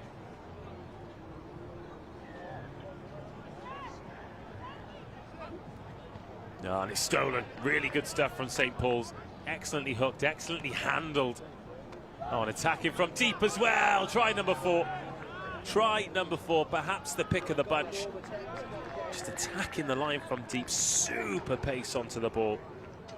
Love that finish. Love that ambition, that willingness to really attack the ball at pace, attack the line at pace. Because when St Paul's have lost momentum, Victoria have defended brilliantly. They've continued to inject pace. Their kicking's improved as well. That's a cracker.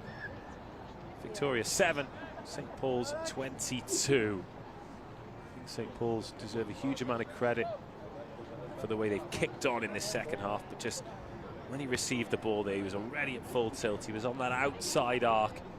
It's a tough tackle to make one-on-one. But so much space to cover to your left and to your right. Needs to be perfect. If it's anything other than, then that's the result.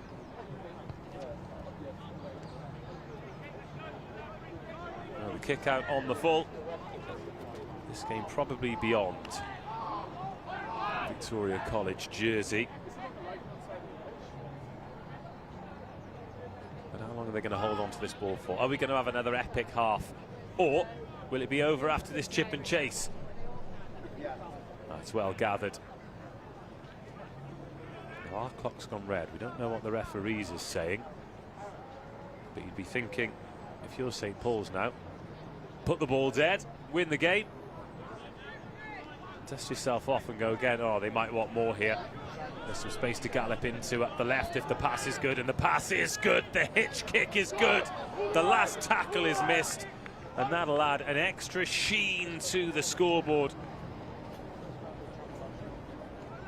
St Paul's open up a 20-point lead with what should be the last act of the game.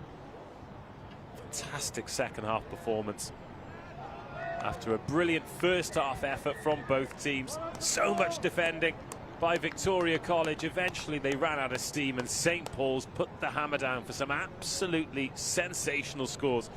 Full time, Victoria College 7, St Paul's School 27.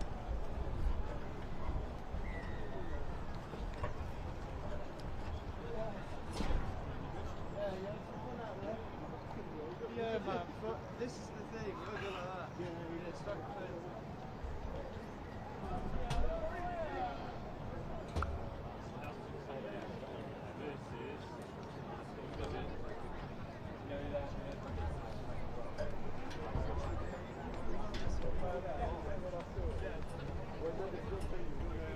how about that captivated?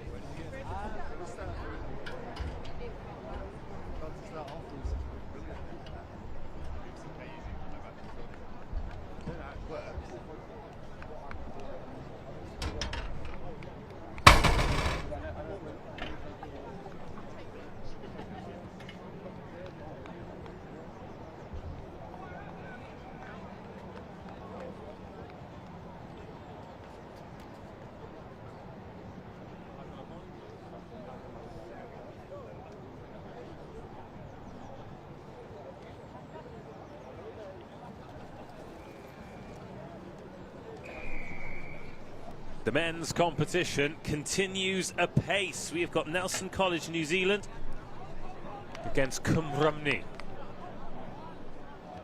As you said, two very different parts of the world indeed. Again, just showing the international appeal of this, the biggest sevens tournament on planet Earth. As the facts and figures evolve over the week, I'll keep you up to date with them, but the numbers just keep getting more staggering, more and more astonishing. Seeing some good handling here, aren't we? And some good options as well. Nelson College starting with real intent. We've got Rhymni in the red, grey and black. Nelson College in the blue hoops. Oh! What a finish! Okay. I just looked down there to check if he had 4 legs. Right, see you in a bit. Unbelievable footwork. And in a flash, Nelson College through Caelan Grafton go ahead. God, this was a serious finish, wasn't it? Watch this young man here. See it from this angle. Watch him sell the defenders. There you go, 1-2. Oh, and then he just magics up. Oh, and then the kick chase good too. Decent offload though. And then the ball out on the far side.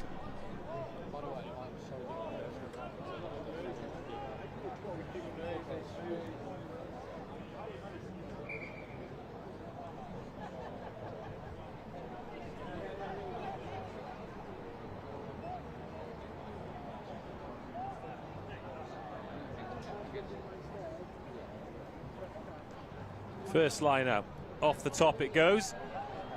Nelson College come again. Laid off by the try scorer this time. Looking to stretch the defence and open up some gaps. And it's working, isn't it? The offload game's good. The pace on the ball is good. Getting away from the tackles is pretty good as well. 5 meters out. They're giving themselves unbelievable depth to work with.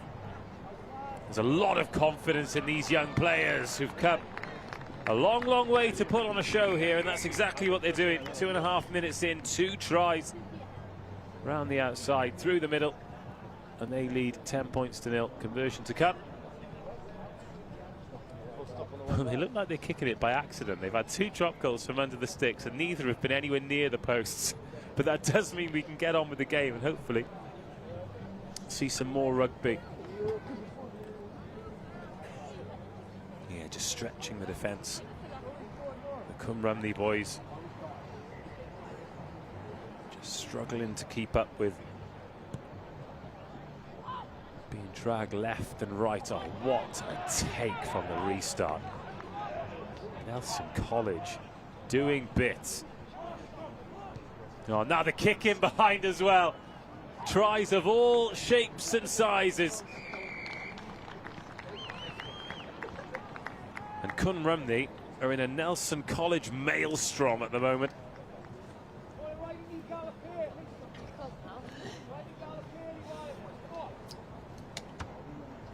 Not entirely sure what they can do to combat this. They can't get their hands on the ball. We're only halfway through the first half. Caelan Grafton misses another conversion. Well, look, we joke about it at the moment, but obviously by the way they're playing, they're a team that are going to look to make a serious dent in this tournament. And if you're going try for try, blow for blow, score for score with another top team in this competition, you've got to make your conversions. 3 tries, none of them converted. 3 really good tries as well. These boys are good fun to watch.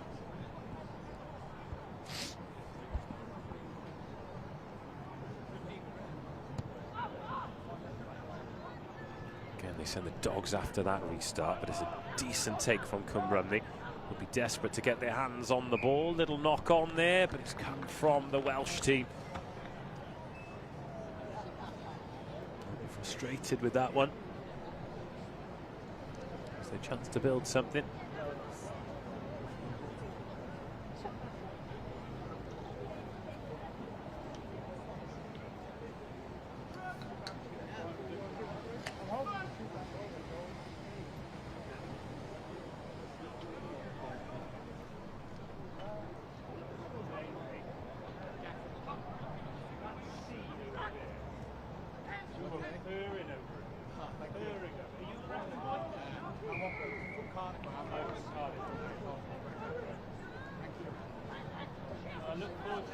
go again.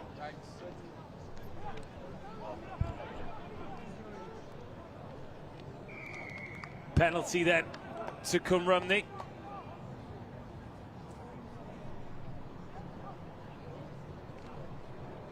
They're looking to do it the hard way from inside their own 22.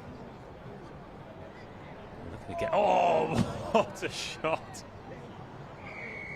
Well, they've won another penalty, but they can't catch a break at the moment.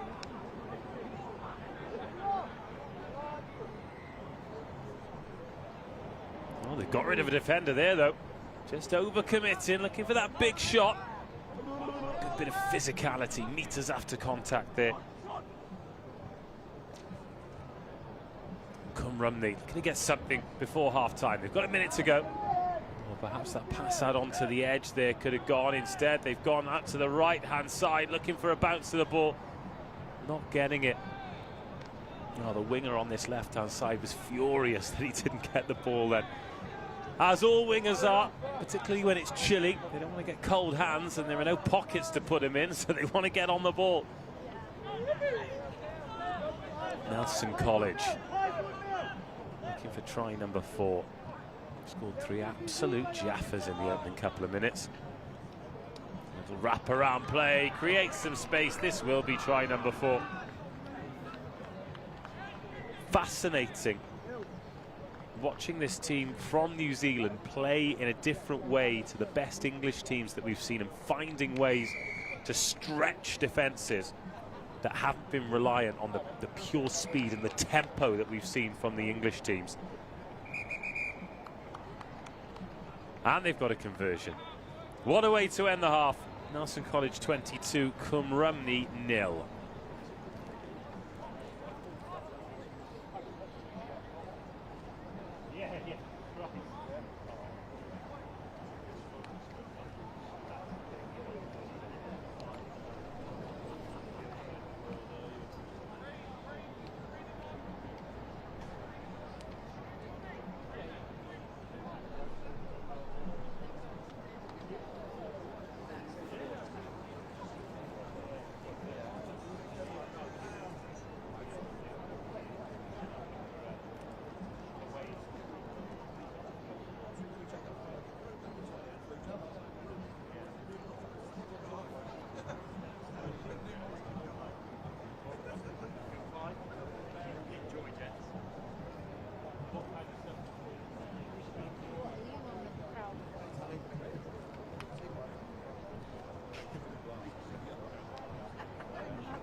Rhymni to get us underway in the second half, trailing by 20 points to 0 against Nelson College, New Zealand. They've treated us to some excellent tries.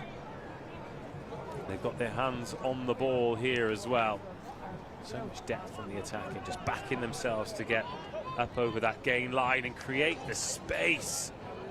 Just using the extra man on the wraparound. Playing the game like they've got 9 or 10 on the pitch as opposed to 7. There has not been a lot of blunt force from these boys in blue. But they can't kick. It's like they haven't got feet on the end of their legs. Wow. I can't remember in all of my time watching sevens in this tournament hundreds of games. I think this must be the 6th tournament that I've commentated on pitch RE1. I can't remember this many conversions under the sticks being missed. However, these boys can really play and they can defend. There they are competing at the breakdown and forcing the turnover.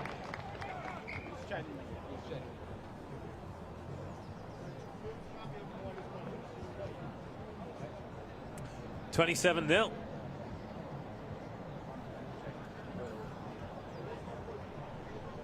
90 seconds of the second half gone. What time are we on? 1:15. Now comes the big lunch decision soon. I think Burnsley's gone for the burrito. I don't blame him for that either. That's a great choice. Some of these Yorkshire puddings that have gone past, filled with sausage, chips and gravy. How many calories can you get onto one paper plate? I think they've raised the bar there. Oh, there's a young man going past. He's in his school uniform. He's in a light grey suit and brown shoes. And on a day like today, he is one slip away from disaster. He is one slip away from disaster. Now, Rhymni. That pass goes into touch. We're getting to the point here where we are going all in on a Rhymni try. That's what we want. We don't want anyone to leave here empty-handed. We want it to be an enjoyable experience for everyone.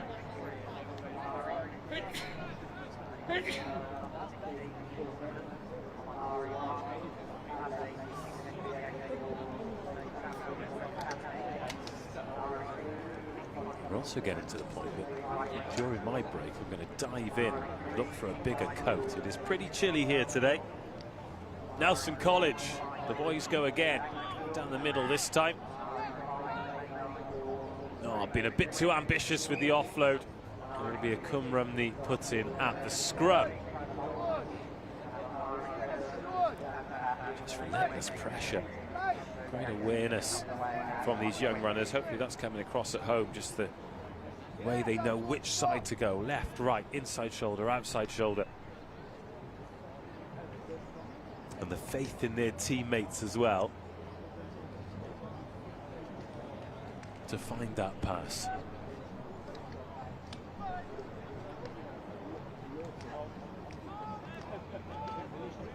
Really competitive at the scrum too. A little bit too much.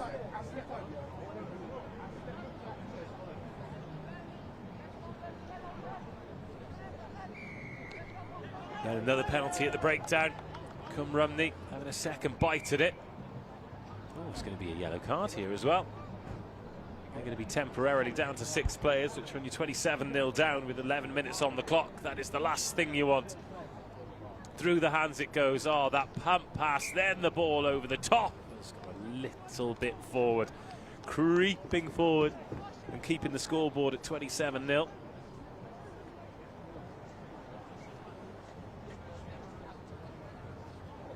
Yeah, I'm definitely going to go in search of a coat. It is freezing.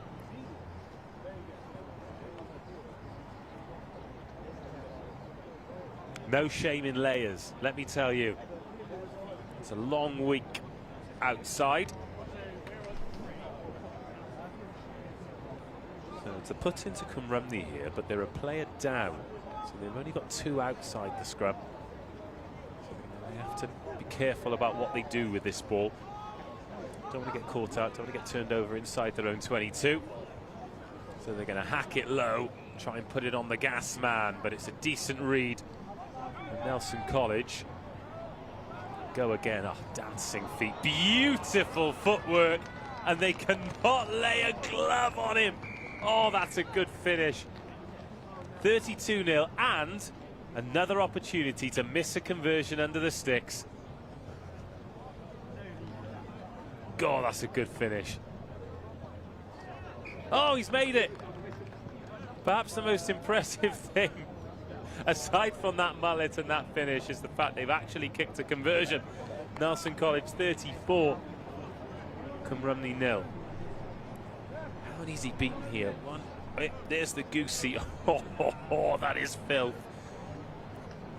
That step off the right foot is dangerous. Mikey Morrison with the meat pie.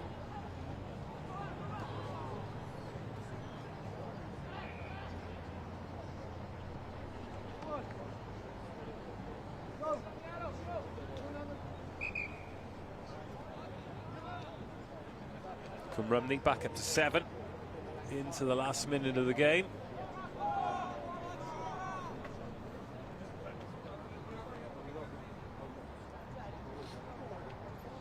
Well, this time last year, we were all applying sunscreen.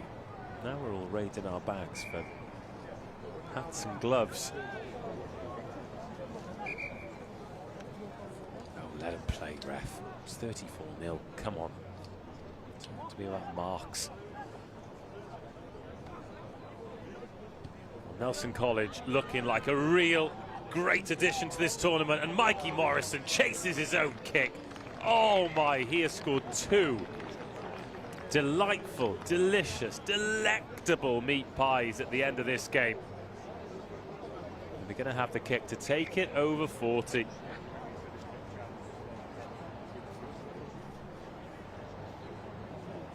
This could well be the final throw.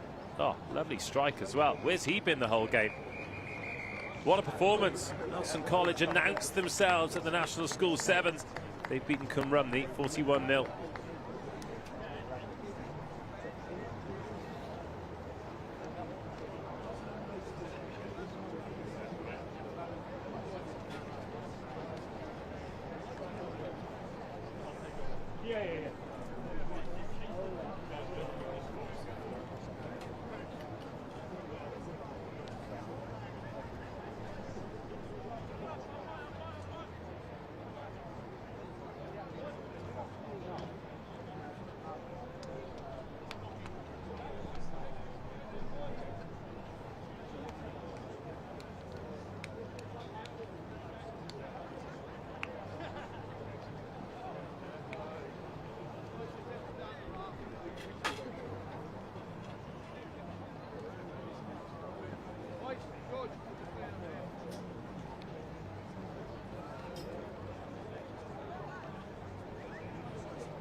Back into the women's competition we go. Bablake and King Henry VIII School against Samuel Whitbread Academy, after we've just seen Nelson College put on a clinic against Rhymni. And Burnsy's back. How was your burrito? World class as ever at the Rosslyn Park Sevens. Come for the rugby, stay for the burrito. That's what I always say. Such is life. And it sounds like I missed a cracker. Well, I missed a bit of a performance from the boys from the land of the long white cloud. Oh, I'm really excited to see how they go against some of the better English schools, because they just play the game in a very different way. Creating space, inside, outside. Speaking of which, what a finish we've got here to get ourselves underway. Samuel Whitbread Academy with the opening score. Oh, you've only got a team sheet. I do have a team sheet. How long it's going to last, though, as the rain begins to fall, is another thing. Are you popping a waterproof coat on? Is that one that you got courtesy of the Olympic Broadcasting Services by any chance? My second Olympics, yes.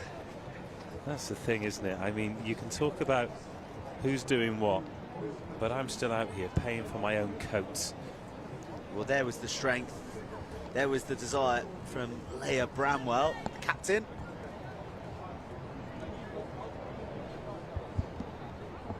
And they're looking keen to get back underway.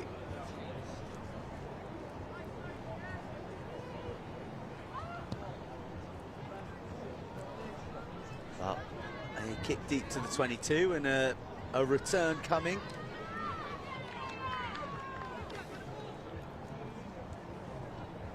Running out of room, and off they go, nice and quickly. Samuel Whitbread Academy not looking to hang around. Nice offload out of the tackle. There are numbers here if they can get the hands working to the left. Good identification space. There's Phoebe Fullerton in the 13 jersey.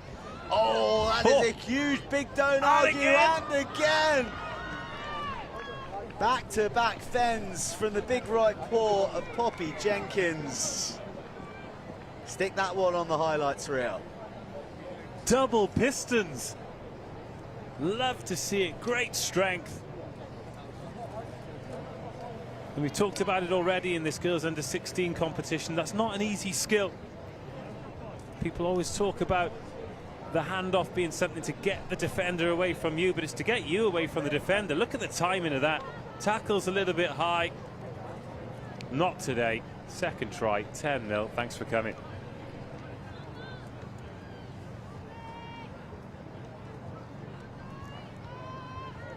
Pretty hefty restart as well. Full body weight behind that. Well, a chance for Bablake to build for. That's too high from Poppy Jenkins. She knows. March back 10 and off Bablake go. Bit of pace injected as they take it to the line. Just reluctant to go wider than the middle at the moment, aren't they? What a counter ruck. Well, they under-resource the ruck there, and they pay the penalty, don't they? Lovely little shift of the hips there. Oh, and the offload off the floor. Nice stuff into Fullerton's hands. And again, the left flank beckons. The woman who starts it, gets cut in half. And Poppy Jenkins is right place, right time. Throws out her right hand once again to make sure. And that is 2 tries in almost as many minutes for the number 9. Well, they're not messing about with the conversions either, are they? Get the game restarted. These girls want to play. It's a great tackle there in the build-up. Oh, that's a nice step off the right foot. And this offload I liked as well. Just awareness, knowing that it was somebody on the shoulder. Keep the ball alive. Keep the defence guessing. And then off the back of a great tackle again. The awareness to keep the ball moving. The kickoff has driven Bablake back. Samuel Whitbread Academy pretty happy to back their defence. Right, they should, because they drive Bablake and Kim Henry, the 8th, back. Who are looking to find a way out of their own 22. Here's a bit of space.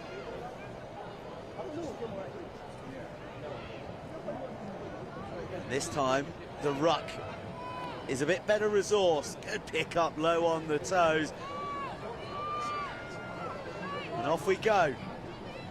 Oh, stolen in the tackle. Samuel Whitbread Academy in possession.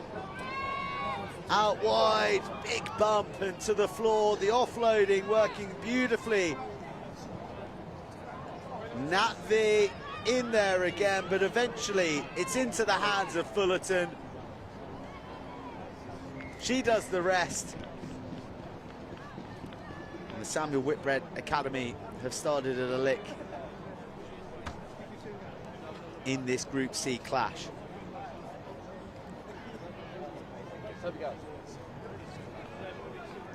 Well, he was like day one.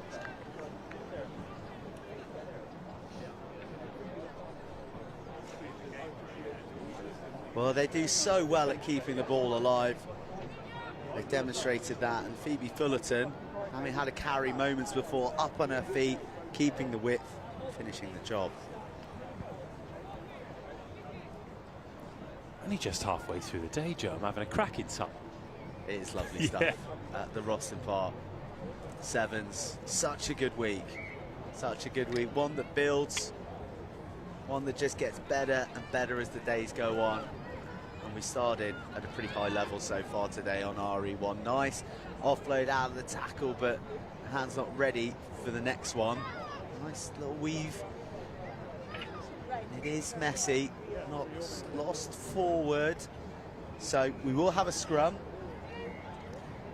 Yeah, Samuel Whitbread. Good defensive pressure, isn't it? Just making your opponents make decisions, and every now and then they make the wrong one, and you get the chance to go again. You went burrito, didn't you? Always burrito.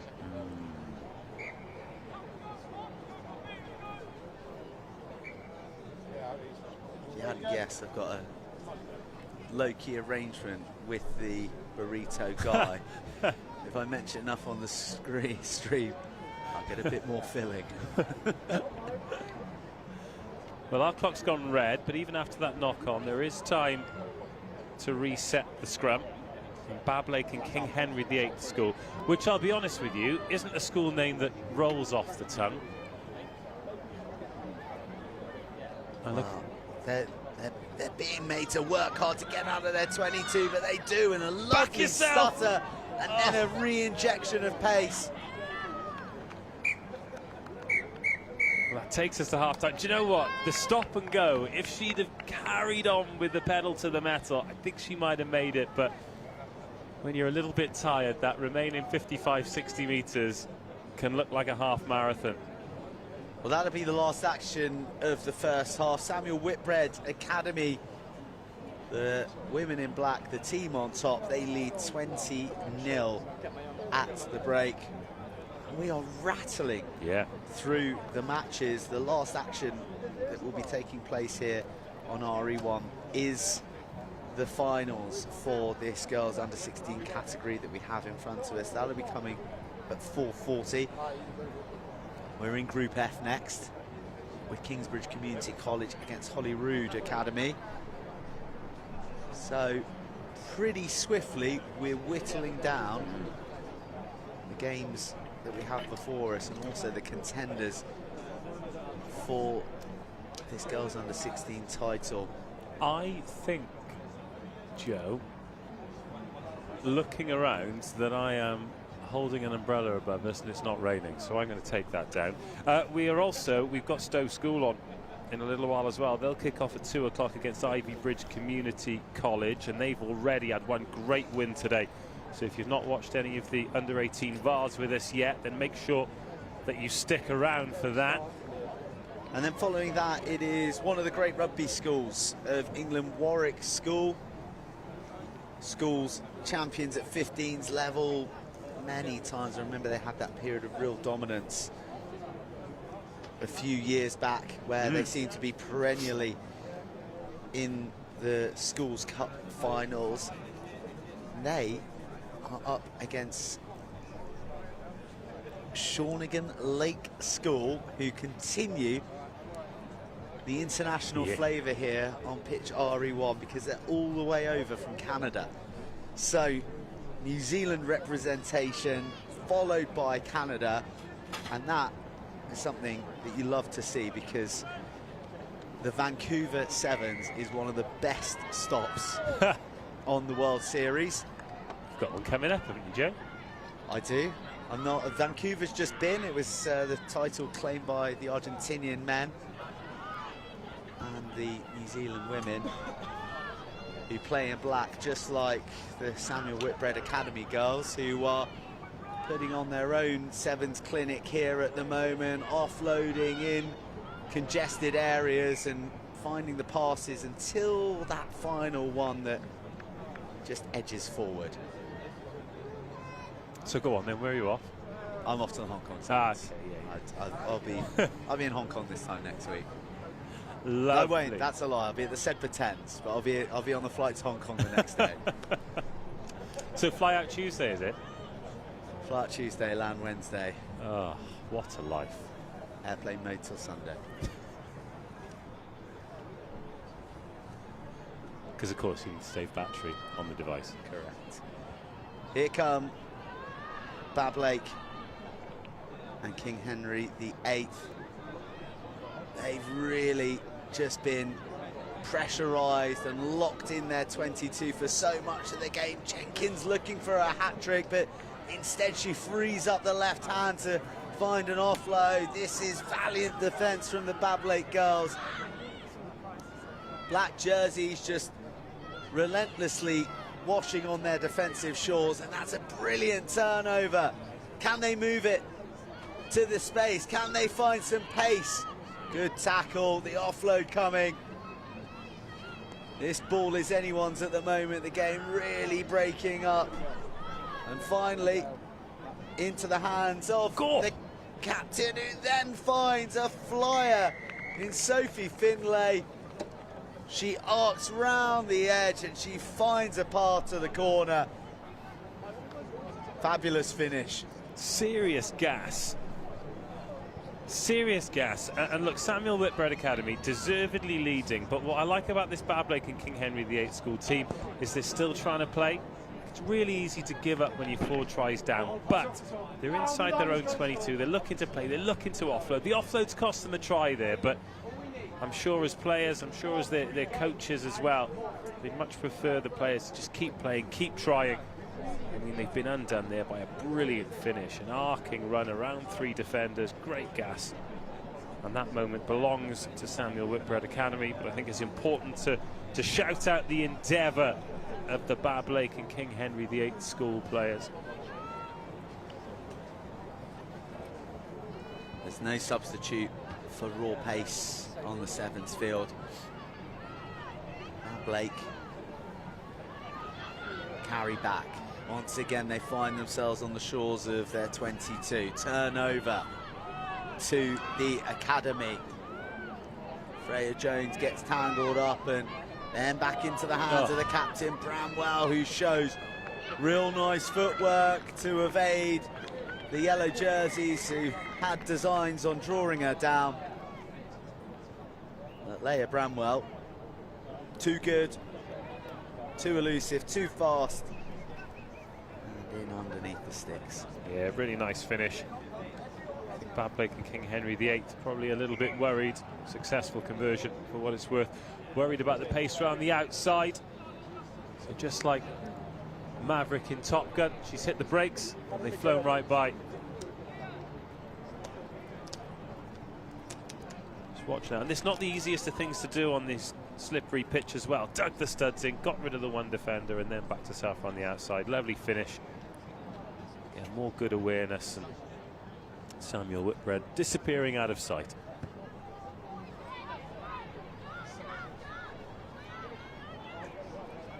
Well, Bablake, very laissez-faire in their collection of that kick-off, but it's worked out well.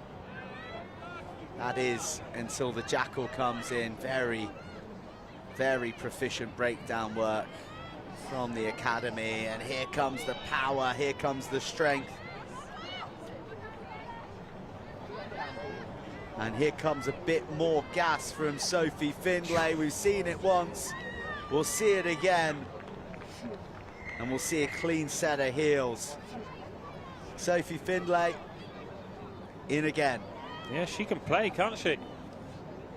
She's got raw gas, but that nice little change of pace as well to stand the defenders up, then the fend off the left hand. Game breaker out there on the edge. This is going to be a very comfortable win for Samuel Whitbread Academy as well. They're in Pool C of this competition. Decent strike on the kit, but will not add to the points. I'm just looking over to that area where you lunched just now. It's bustling, isn't it? Plenty going on. There's a lot of coaches enjoying the free feed that the Edwin Doran Sports Tours tent puts on every year. very, very popular area amongst the non-playing members. What they don't have, though, Joe, is burritos. Correct. So make of that what you will. The connoisseur's choice. Bablake finding a seam in the midfield and working their way to the halfway line. Nice long presentation, gives her side an opportunity to recycle, and they're really fighting. Samuel Whitbread Academy just get a forward fingertip to it. So ticking up towards 14 minutes. Going to have one last chance to see if Bablake and King Henry VIII School can breach this pretty stubborn Samuel Whitbread Academy defence. Yeah, last 30 seconds on our clock. Not happy with that feed, so we'll go again. Starting to see our first club tracksuits as well. We're going to see most of the Premiership clubs here in some capacity, aren't we? Keeping an eye on the future talent. So nice footwork. And they just lost it. Stripped in the tackle. Are the Whitbread Academy going to get another score? Is this woman going to get her hat-trick? Not quite. Lost forward, and it signals the end of the match and the conclusion of a quite consummate performance from the Samuel Whitbread Academy. They run out comfortable winners, 37-0 against Bablake and King Henry VIII School.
The action coming.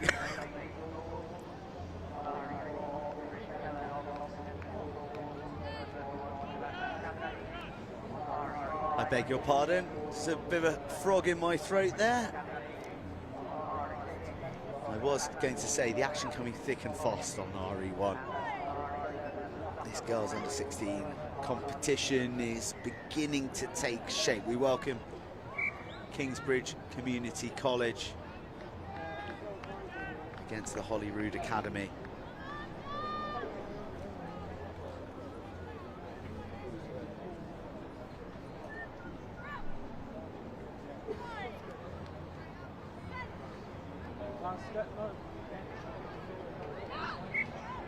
And that scrum will have to be reset, fished out of the tunnel, which I'm allowed to do.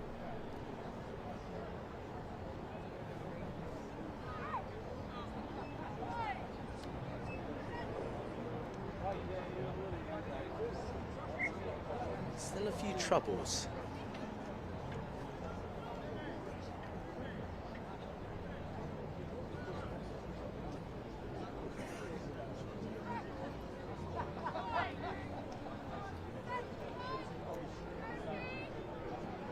Finally, the ball squirts out the back, and we're away.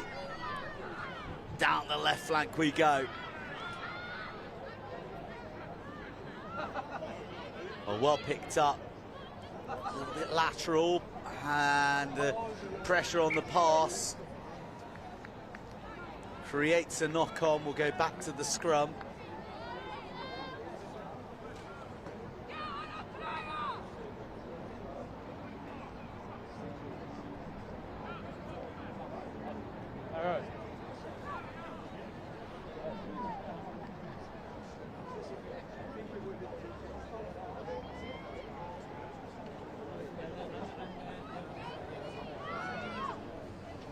Well, off we go.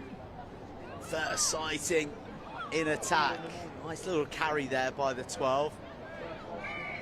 But the jackal threat really shown.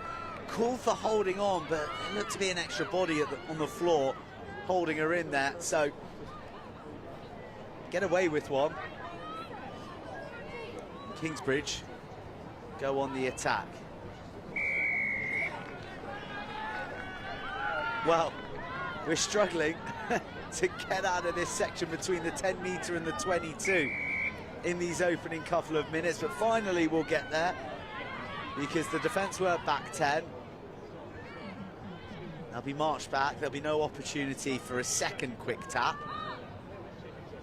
And that is an uncompromising and very direct carry. Oh, has a little juggle as the cover comes across. Composure required, lots of space, lots of opportunity, a little bit of a weave and an offload from the right hand. A lovely score to open up proceedings in this Group F game. And it's the Holyrood Academy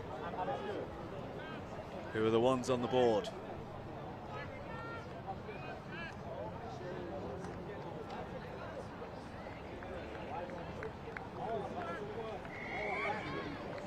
The conversion, good also, so a 7-pointer.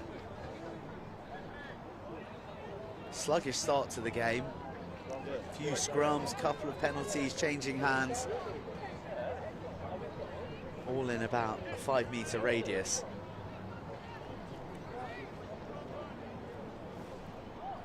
Holyrood with their first real attack. Getting underneath the uprights, and oh, that's worked out quite well.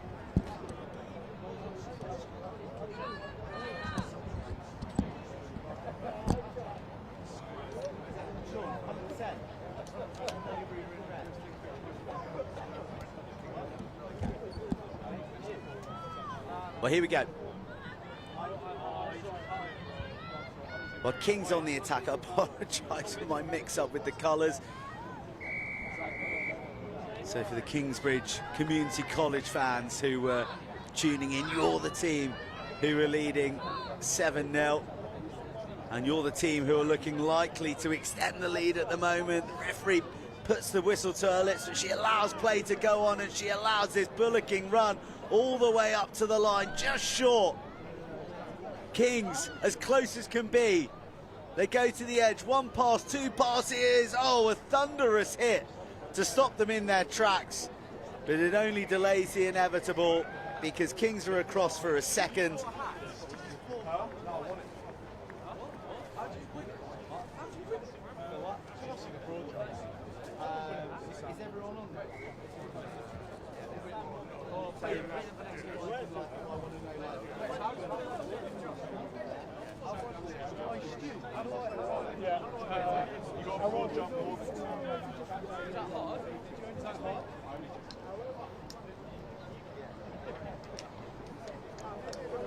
Well, it was a barnstorming run that set up the opportunity.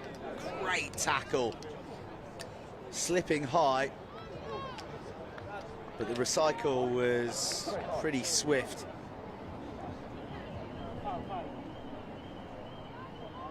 And that just meant it was undefendable from then on in, and Kingsbridge were across to stretch their lead. Conversion is added as well. So 2 tries, both maximised.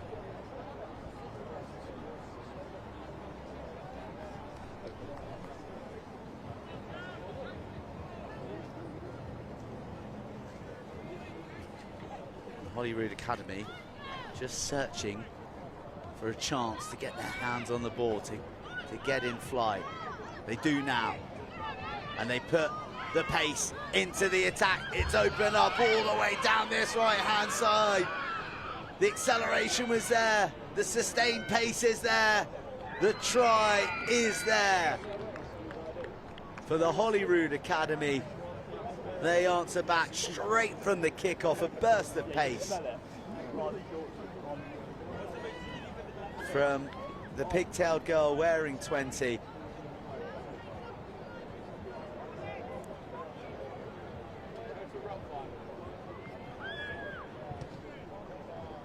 The conversion isn't to be, so 14-5. And that is half-time. Another shot here. Picked it up, saw the space, backed herself. And she just could not be caught. Just maintained pace all the way. The cover was coming across just into shot at the end, but the damage had already been done. The lightest of touchdowns as well. That's why there were appeals.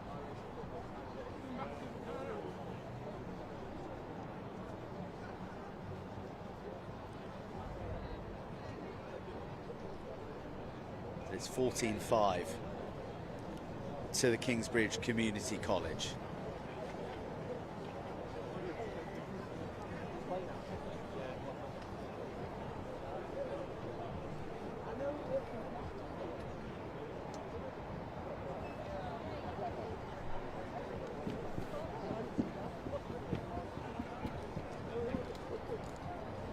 So we've got a tight game on our hands here on RE1. This is going to be the final action of the girls under 16 competition in terms of the group stages.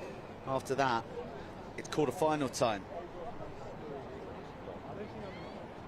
That is going to be at 2:20. Before that, we've got the mouth-watering prospect of Stowe School returning in the Vase competition against Ivybridge Community College.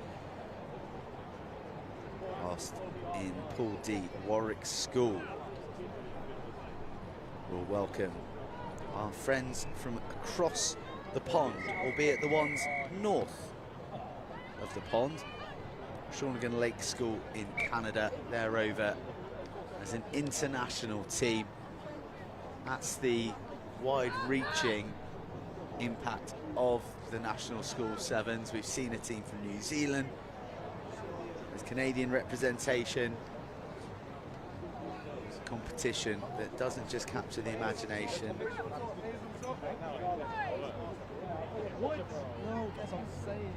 of those in the UK, but it is truly global these days.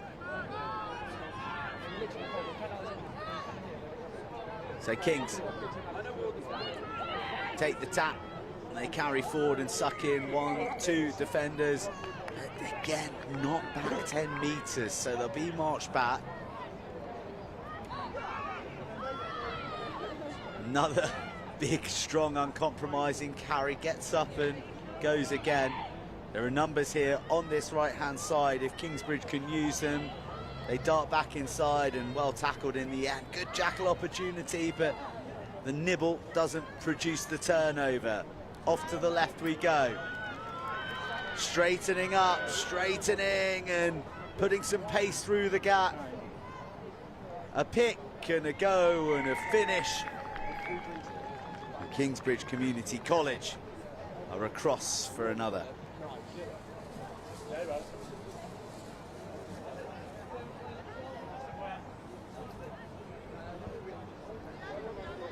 The weather is officially turning.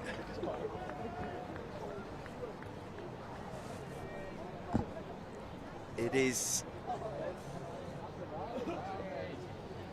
hoods up, brollies up, and it is time to seek refuge if you're not on the pitch. There's Holyrood. Let's get a bit tangled up on that kick-off receipt, and they give away a penalty as well, not taken cleanly.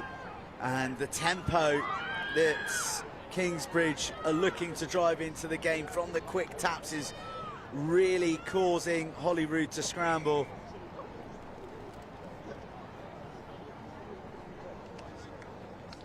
Now Holyrood managed to force a knock on. They'll have a scrum. Close to their line, long way to go to the opposition try line.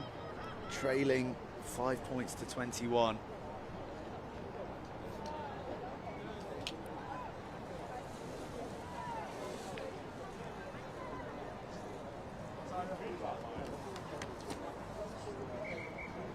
rain really is beginning to fall.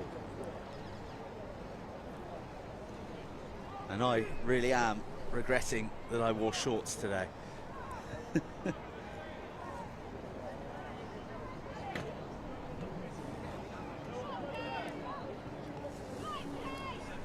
Ball comes out on the Kingsbridge side. Transition ball, so difficult to defend. And Kingsbridge Community College don't need a second invitation. They capitalise, they stretch their lead. And they've really put this game beyond doubt.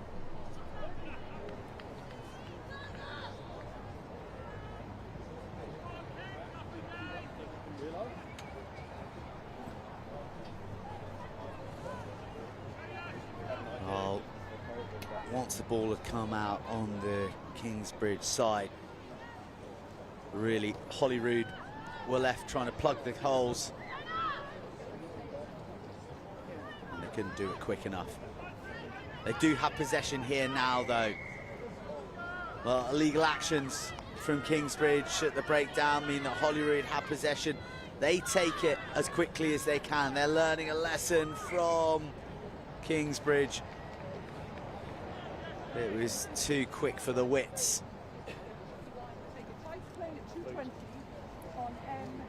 2.5 minutes left. Kingsbridge in command. Oh no, there is.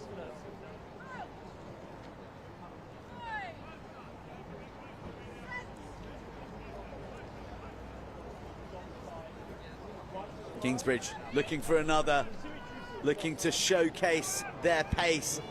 Two Holyrood defenders hanging from the jersey. And they do just enough to force a knock on.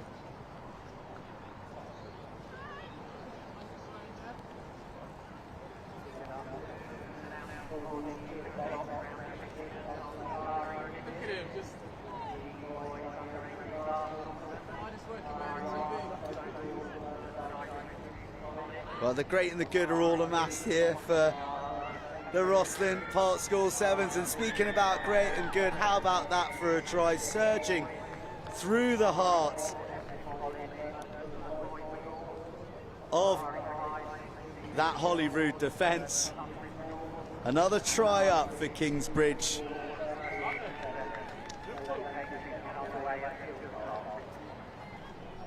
And really, it has been a complete performance by the girls in blue. Lovely line, just straightening up after the first receiver had drifted across, just inviting one of her players to cut a line off her. She duly obliged, and her reward, a try right underneath the uprights. Dying embers of this group match in the under-16 competition. We're off to the quarter-finals next for the girls, but before that, we're back into the Vase. Stowe against Ivybridge. Stowe looking supreme in their opening game in their bid to retain the title. And Kingsbridge knocking on a scrappy end to this game, illustrative of the conditions that we are now enduring.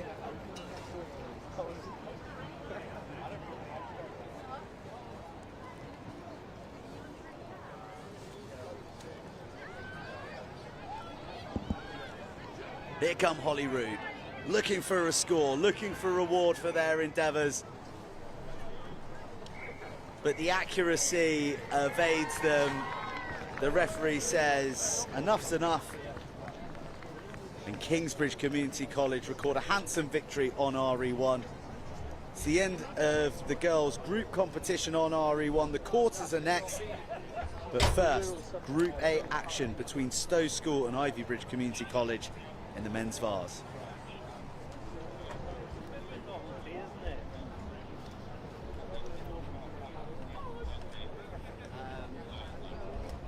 Do you want the radio, mate?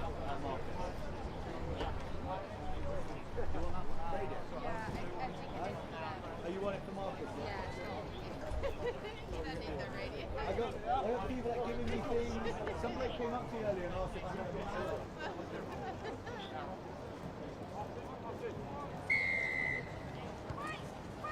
Stowe School in yellow, kick off into the hands of Ivybridge Community College. Stowe School, the reigning Vase champions, laid down a marker in their opening round against Coleg Sergar. And they've picked up right where they've left off, probing deep in the heart of opposition shores. But they don't find the pass, and it's picked off by Ivybridge. Advantage was being played from a knock-on. Well, Stowe absolutely thrilled in that opening match against Coleg Sergar.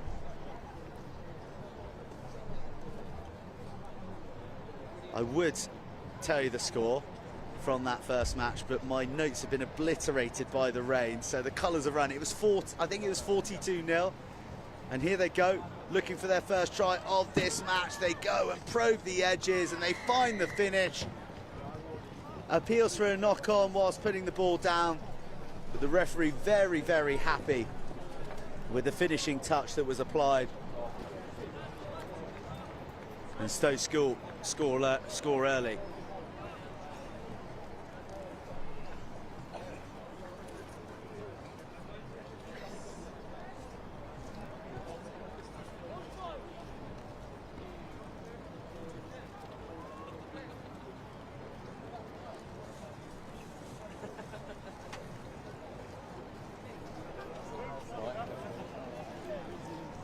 There have been some very impressive performances so far today on RE1. Christ College Brecon dominant against the Fulham Boys School. And I was away for the debut of Nelson College from New Zealand, but if the words of my esteemed commentary colleague Dave Rogers are to be believed, they are ones to watch. Ivybridge almost do fantastically to gather an awkwardly bouncing and slipping ball.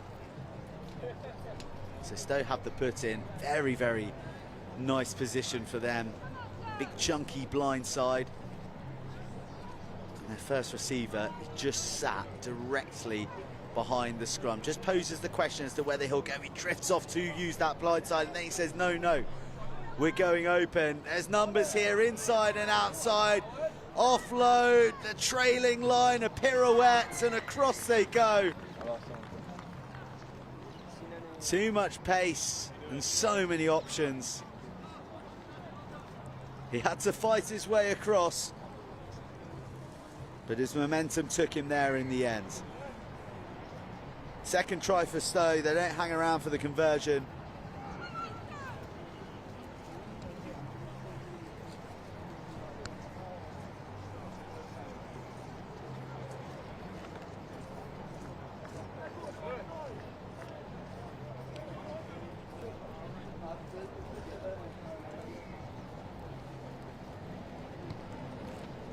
High hanging restart really poses some questions of the Ivybridge kickoff receipt. They come away with it onto the 10-metre line, a snaffle attempt, but blasted off by the clearers. Onto the toe, they turn Stowe around, and there's an injection of pace. Ivybridge, first sighting of them in attack, and they look good. Battling to stay in possession. Stowe swarming, and eventually across the touchline. Quickly they go. That pass has gone forward. Not picked up by the referee, and Stowe aren't going to be requiring a second invitation to use that fortune. They hold on the deck.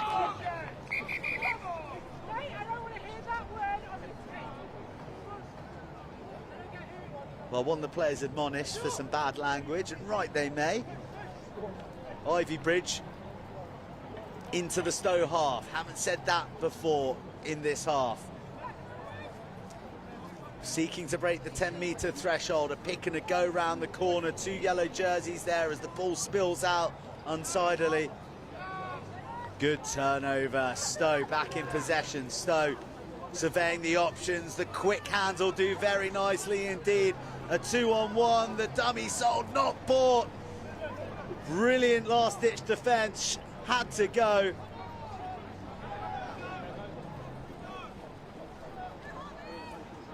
Stowe rebuild from within their half. Well, a bit too much ambition on that offload, especially considering the conditions.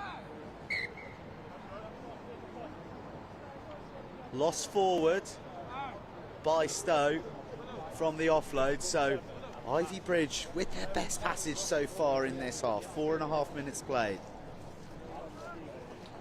Problem with Stowe is when they get the ball, they're so ruthless, scoring almost with every touch in their first game. The conditions a little less forgiving now. Ivybridge, they'd love a bit of continuity, they'd love a bit of time on the ball and a time in advancement. Muscular defence, stripped in the tackle. Into the 22, offload off the floor, then a nice one-handed sling. Yellow jerseys queuing up, the finish to be applied in the corner. In transition, in a flash, and in the left-hand corner.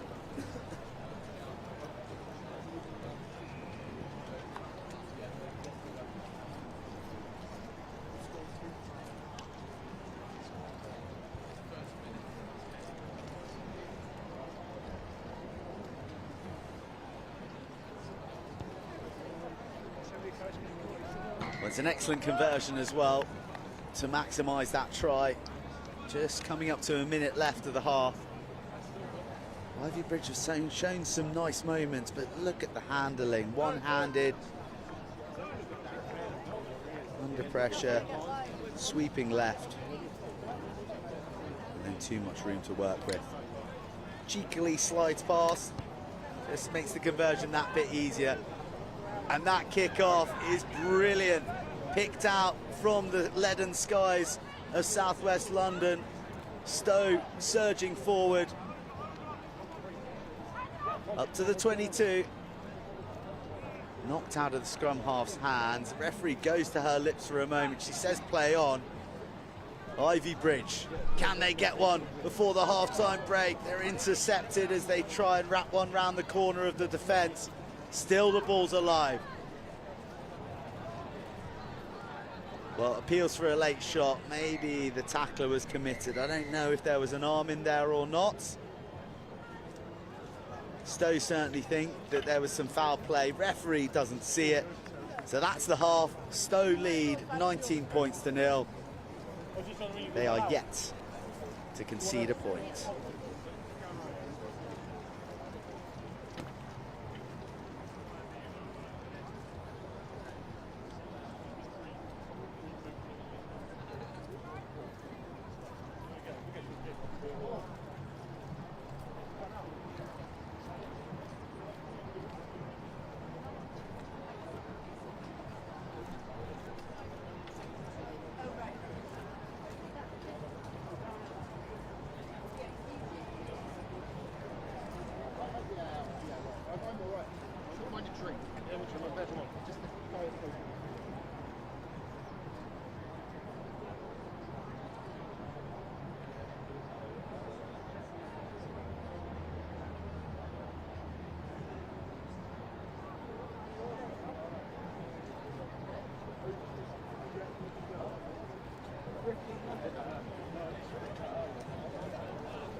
Ivybridge to get us underway, trailing 19 points to 0 against a Stowe side looking to defend their crown and looking like the real deal on day one. 41-0 victors over Coleg Sir Gar And starting this match in similar fashion against the dark blue of Ivybridge.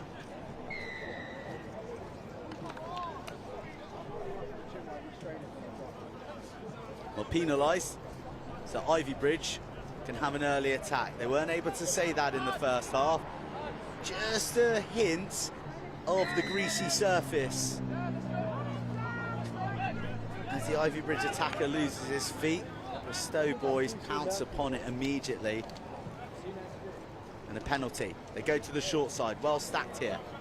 Big man on the inside, not used, and back Stowe come. Width to width, that's been their way. Rangy runners asking questions of the seams. Shaping for a kick, almost bought by the defence, and well, it's loose, but it's all backwards. That's the main thing for the yellow jerseys. Very composed in retreat at the moment. Ivybridge watching them well, but wise to the kick. Oh, a boot gets in there at the vital moment. Ivybridge do gather, but clattered the second they lay fingertips on it. Real chance here for Ivybridge. They find the pass. Bit of afters after the tackle, and the judo-style throw. This Ivybridge need to find one of these holes that are beginning to present themselves. The offloading, very nice. They're down to 6 with an injured player. Oh, he won't welcome that pass as it tees up his ribs for a tickle from the shoulder of the number 3 for Stowe. To the boot they go. He finds grass, but it's one bounce and in the hands of an opposition player. Good tackle. Ivybridge fighting. Ivybridge in and behind, fly hacking their way through. Really entertaining passage of play. Who's going to come out with the try? Wider pass. The big fen comes across, and then the slip and the slide, and just over the top, NBA style. Stowe are the ones who come away with the score from a loose and free passage of play. Lungs bursting, but mind sharp. Great try, great entertainment.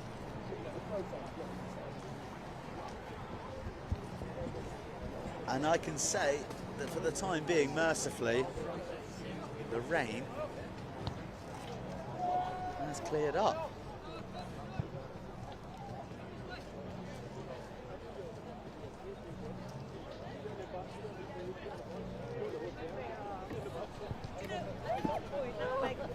Stowe extend their lead, and here it comes, the cover, tackle, the offload over the top. Nice finish in the corner. Ivybridge don't take it cleanly, and they juggle, and they do lose it forward.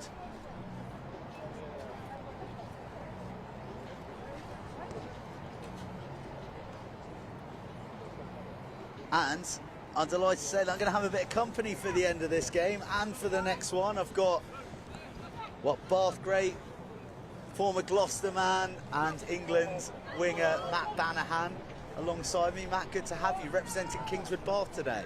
Yeah, just as one of the boys scored a try there, good executed play there from the scrum. It's a pleasure to be here. It's a great day. I've not seen this many kids in one place before, and the exposure of all the players from all schools to different levels of sevens and rugby skills has been fantastic. And it's great to watch, not only coach the boys from Kingswood, but to watch other people from other schools and to see so many old faces trudging around in the mud at the moment. Well, yeah, let's talk about that with your boys, because coming to the Rosslyn Park Sevens is exciting because you get to see the best of the best. You get to pit yourself against the best, and it's exciting for your team, but also just to see some of the big school names, I guess, that you hear through the grapevine across all the age groups. Yeah, you got to mark yourself against these top people and their rugby programs, and there's no better place at the moment because you don't really do it in 15s because of the different cup strategies and the travel. But great work by Rosslyn Park and the team to put this on with, I think there's 25 pitches, and to see so many people. It's that point where players want to challenges himself against the best players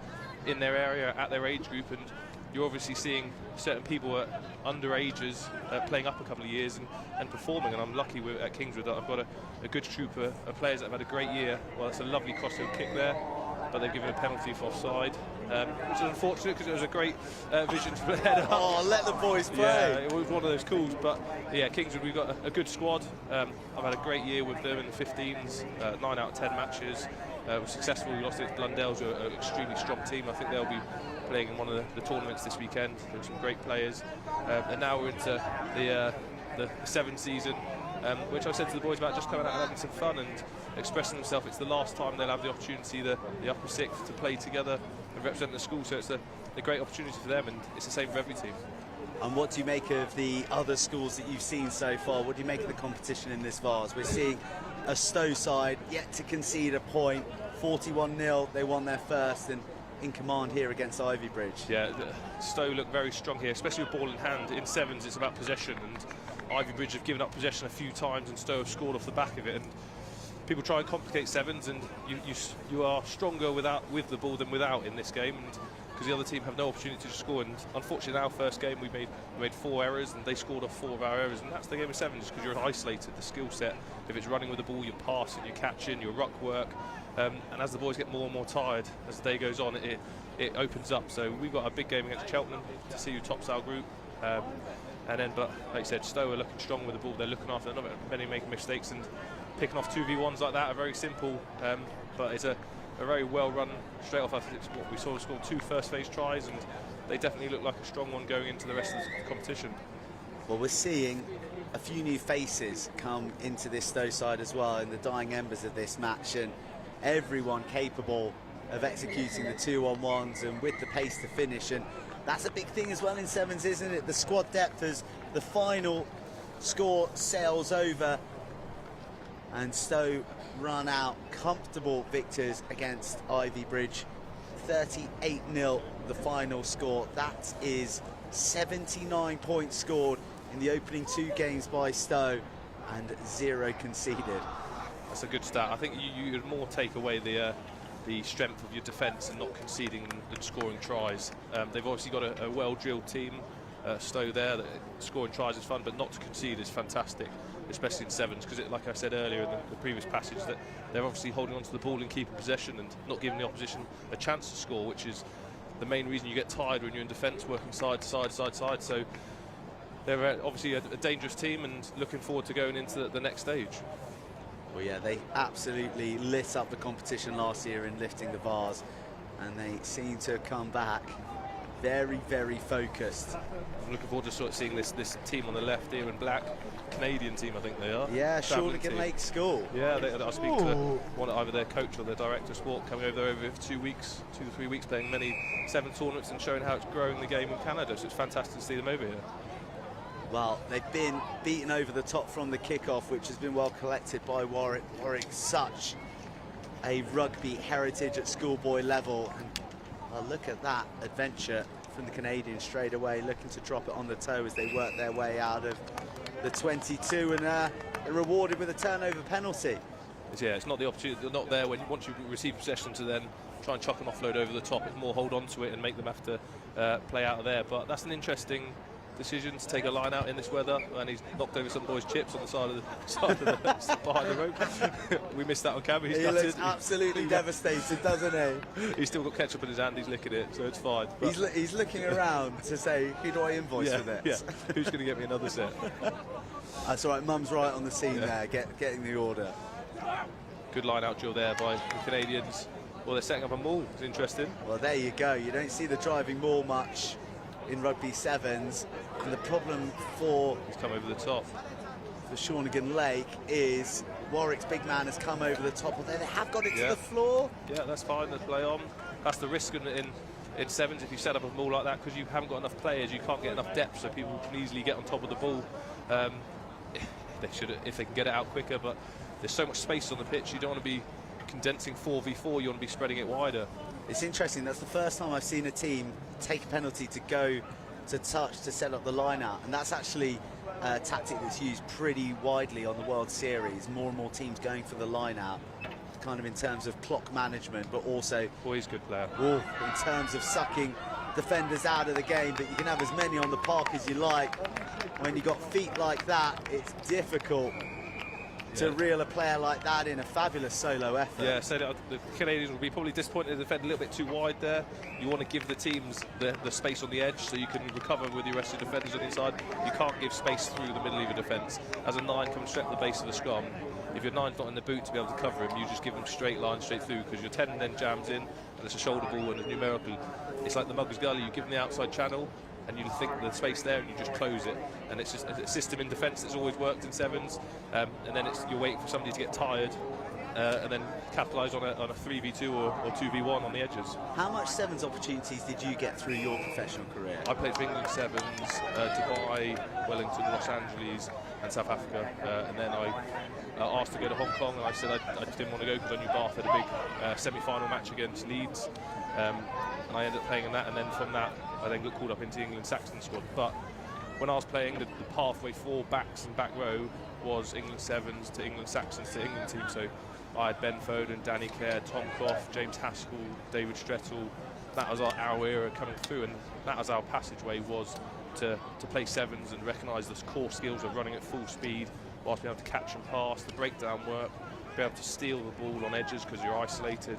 And it was probably one of the facets of the game which I love playing 7s, because as a big person people doubt your one-to-one skills, and it was a great path for me to go through my career, and it's great to see that it's back in schools and it's so high as in here it was in the park. Massive. I mean, the quality is so high here now at Rosslyn Park, and we're seeing this Canadian team really bring the noise, and that's well picked off. He's batted it up with his left, regathered. Well, penalty over the shoulder, seatbelt tackle and a yellow card. They're defending well here, the Canadians, and they've got their awards there by some good play. But who are they playing against here? Warwick. I think Warwick look strong, but there's a 3v2, then a 2v1. That's what you're looking for in this game. I just feel that the Canadians are missing a little bit of speed on the edge. Will they capitalise? Well, maybe a stroke of fortune as the hands went beyond on the turnover, but somebody's down injured. They're going to have a halt to play.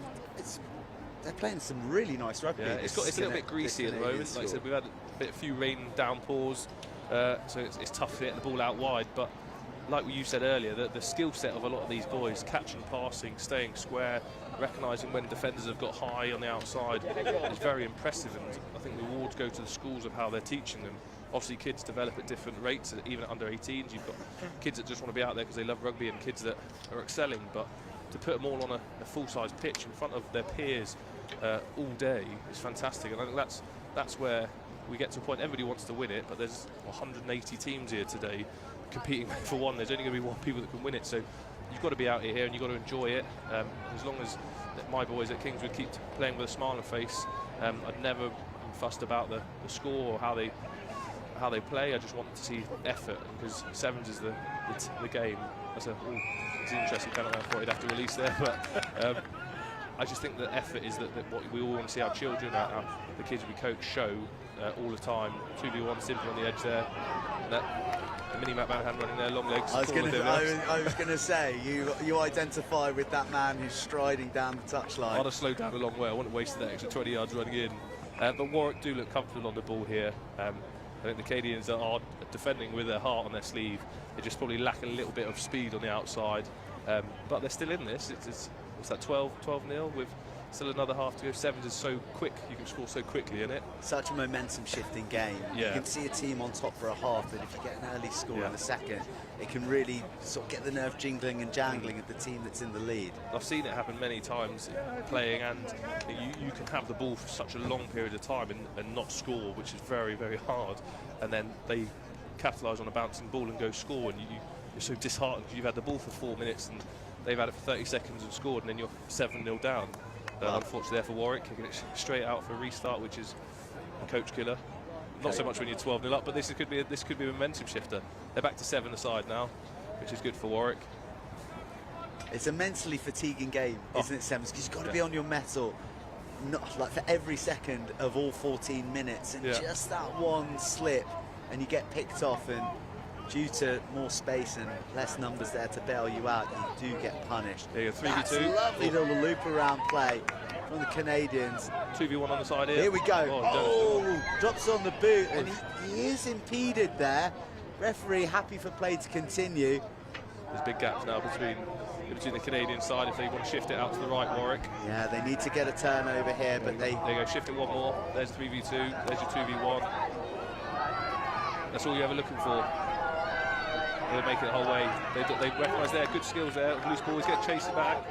But simple play, you in 7-a-side, you're trying to hit up, see how many people are condensed around the ball. One pass will cut out 2 defenders, you'll have a 3v2. And you hope if the defenders are passive, they can make up with it and make another 3rd defender, and then you're hoping somebody can do footwork. But if they bite in like that, there's your 3v2, your 2v1, and games are very simple, and that's why a lot of coaches like myself will reiterate the importance of recognising that 4v3 or 3v2 to 2v1, because we want to get the ball into space as quick as we can, and the defences can move and make it difficult, but it's a very simple game, Sevens, and Warwick executed that extremely well. You kind of get a feeling, you know, this Canadian school, Shawnigan Lake, this is a big moment for them. You know, they've come all the way over here on this 2-week tour. They're playing at the biggest, the best schoolboy sevens competition in the world, and they're wanting to pour their heart and soul into it. And there's an element there where they're overcommitting at stages, and as you said, Warwick are the cooler customers, they're the better versed on this stage. And right here we're seeing shift. Very simple, but it's done very well. When you do the simple things well, tries come. Well, when we talk about that Shawnigan Lake obviously coming over here, we can understand as with the English teams and the Welsh teams that are here, who play against each other all the time, they know where the level is of the schools around the area. If we're talking about the Sherborne, the Millfield, all of those boys who are at the top. So it's a great opportunity for them to see where they need to move to help the game grow, and that's what's amazing to have. I think we've got teams from Dubai over here. I saw a coach that I knew from Dubai. We've got these guys over from Canada, and you're seeing people who are trying to develop the game we love in different countries. And so the only time they will ever see where they can represent is at this level, and it doesn't matter the score, but they will be able to go back and go, we need to get better at this, because they've seen what it takes to get to the next level. So it's fantastic to see them over here performing, and it will come a year where they'll be even stronger, and that's what they're over here for to do. Well, I was saying as well that the Vancouver Sevens is one of the best stops on the World Series. BC Place is always packed to the rafters, jumping all day, and you know, it's something that has kind of captured the imagination of the Canadian rugby public. So this less congested format of the game is something that really appeals to the Canadians. So it's good to see their representation over here. They're up against kind of a heritage school of English rugby. We mentioned before that Warwick have won so many national schools cups at under 15s and under 18s level. So they've got big expectation. Now get it ball in space. Shawnigan, they're one number short though on the outside here. So if he carries, the other guy's clean up, but the 9's too far away. There you go. Ball is off. Good referee in that, very good. We sometimes pick on them, so somebody's got to say it when they've done it well. He refereed that really well. Sometimes got to say it. Sometimes got to say it. But now they carried in the middle of the field where the space is out on the right. You need to get the spaces here on the right. There's a 3v2, there's a 2v1. Oh, too close. So now you've got 4 people around the ball for the Canadians. So they're over chasing somewhere, so there's a mismatch. The mismatch is down this side here. If this guy bounces out, there's your 3v2. And he's got straight through the middle. The defender's stressed. Well, Warwick driving the tempo, in with the quick taps. And the Canadians unable to make the tackle. So Warwick are in for another. They stretch their lead. They're looking good to take the W in this one. Both teams are ringing changes here, so it'll be interesting how that makes the game evolve. Well, it's going to be interesting to see what happens in this group, because the Perth school have won their 2. They beat Warwick early, but they're up against Campion, who Warwick have beaten. So Warwick need a big score. It's a great restart there. Roll to put them in the best contention to try and top the group, and you know, hope that Campion do them a favour as well. It gets really tense around this stage of the group. You know yourself heading into your fixture with Kingswood. And I think everyone wants Shawnigan to get across the paint here. Here you go, shift it, 2 passes. Let this guy carry, don't pass it. Well, that's some nice shapes, and there you go. they are 2v1. moving the Warwick defence 2v1. around. Oh, just needed to stick. Yeah, that's a quick line out, good option there, but did he get touched? Well, the referee has been a man in charge. He's been. I'm not going to argue with him. He's been authoritative in this game. He's made good calls. So we've got to have people that have got to come here and do it for the day, and you think they've got 5 days of it. So it's a lot of refereeing. So fair play to all the referees that are coming out and giving up their time for this competition. Yeah, there's been a big off your feet, got clear release. That should be a penalty. Well, there's been a big surge or big effort by the school sevens to make sure that the referees are of a high quality, of the quality to match the quality of the players who are out there at the moment. So there's 2 in that breakdown. You've got to go right. So sluggish ball. Yeah, carry on the 15. There's a 2v2. Carry there. There's your 3. Clear out, getting earlier. There you go. Too late on the clear out. Fierce breakdown competition out there. He's good. He's that Warwick player on the ball. Number 15. Yeah, he's very strong for them. He's dictating a lot of play, and he's a very impressive ball in hand. Well, they had a big win against Campion School. They lost pretty comfortably against their school. Good offload. Unfortunately, just behind him. And they're not going to get another score at this stage. What are we on the clock? Still 3 minutes, so time to go. We've got the girls under 16 quarter-finals coming up next. I can tell you it'll be Dubai College against Ivybridge Community College. Oh, that's going to be a good game. I know both coaches. So Aaron Jarvis used to play for Bath and Newport. I lived with him when I first came over to Bath. He's the Ivybridge coach. I think the Dubai one is Benji John, a young lad from Bath who's moved over to Dubai and doing really well. So that'll be a really tasty match for those 2. Well, Ivybridge were the first game on RE1 today.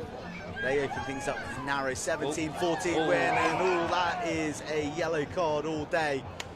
He knows it, but he might have just saved his team. Is that too far out for a penalty try? Slightly. It might put them on the scoreboard. It's probably given Warwick an opportunity to get back and defend, so it's actually a very good penalty to give away. Yeah.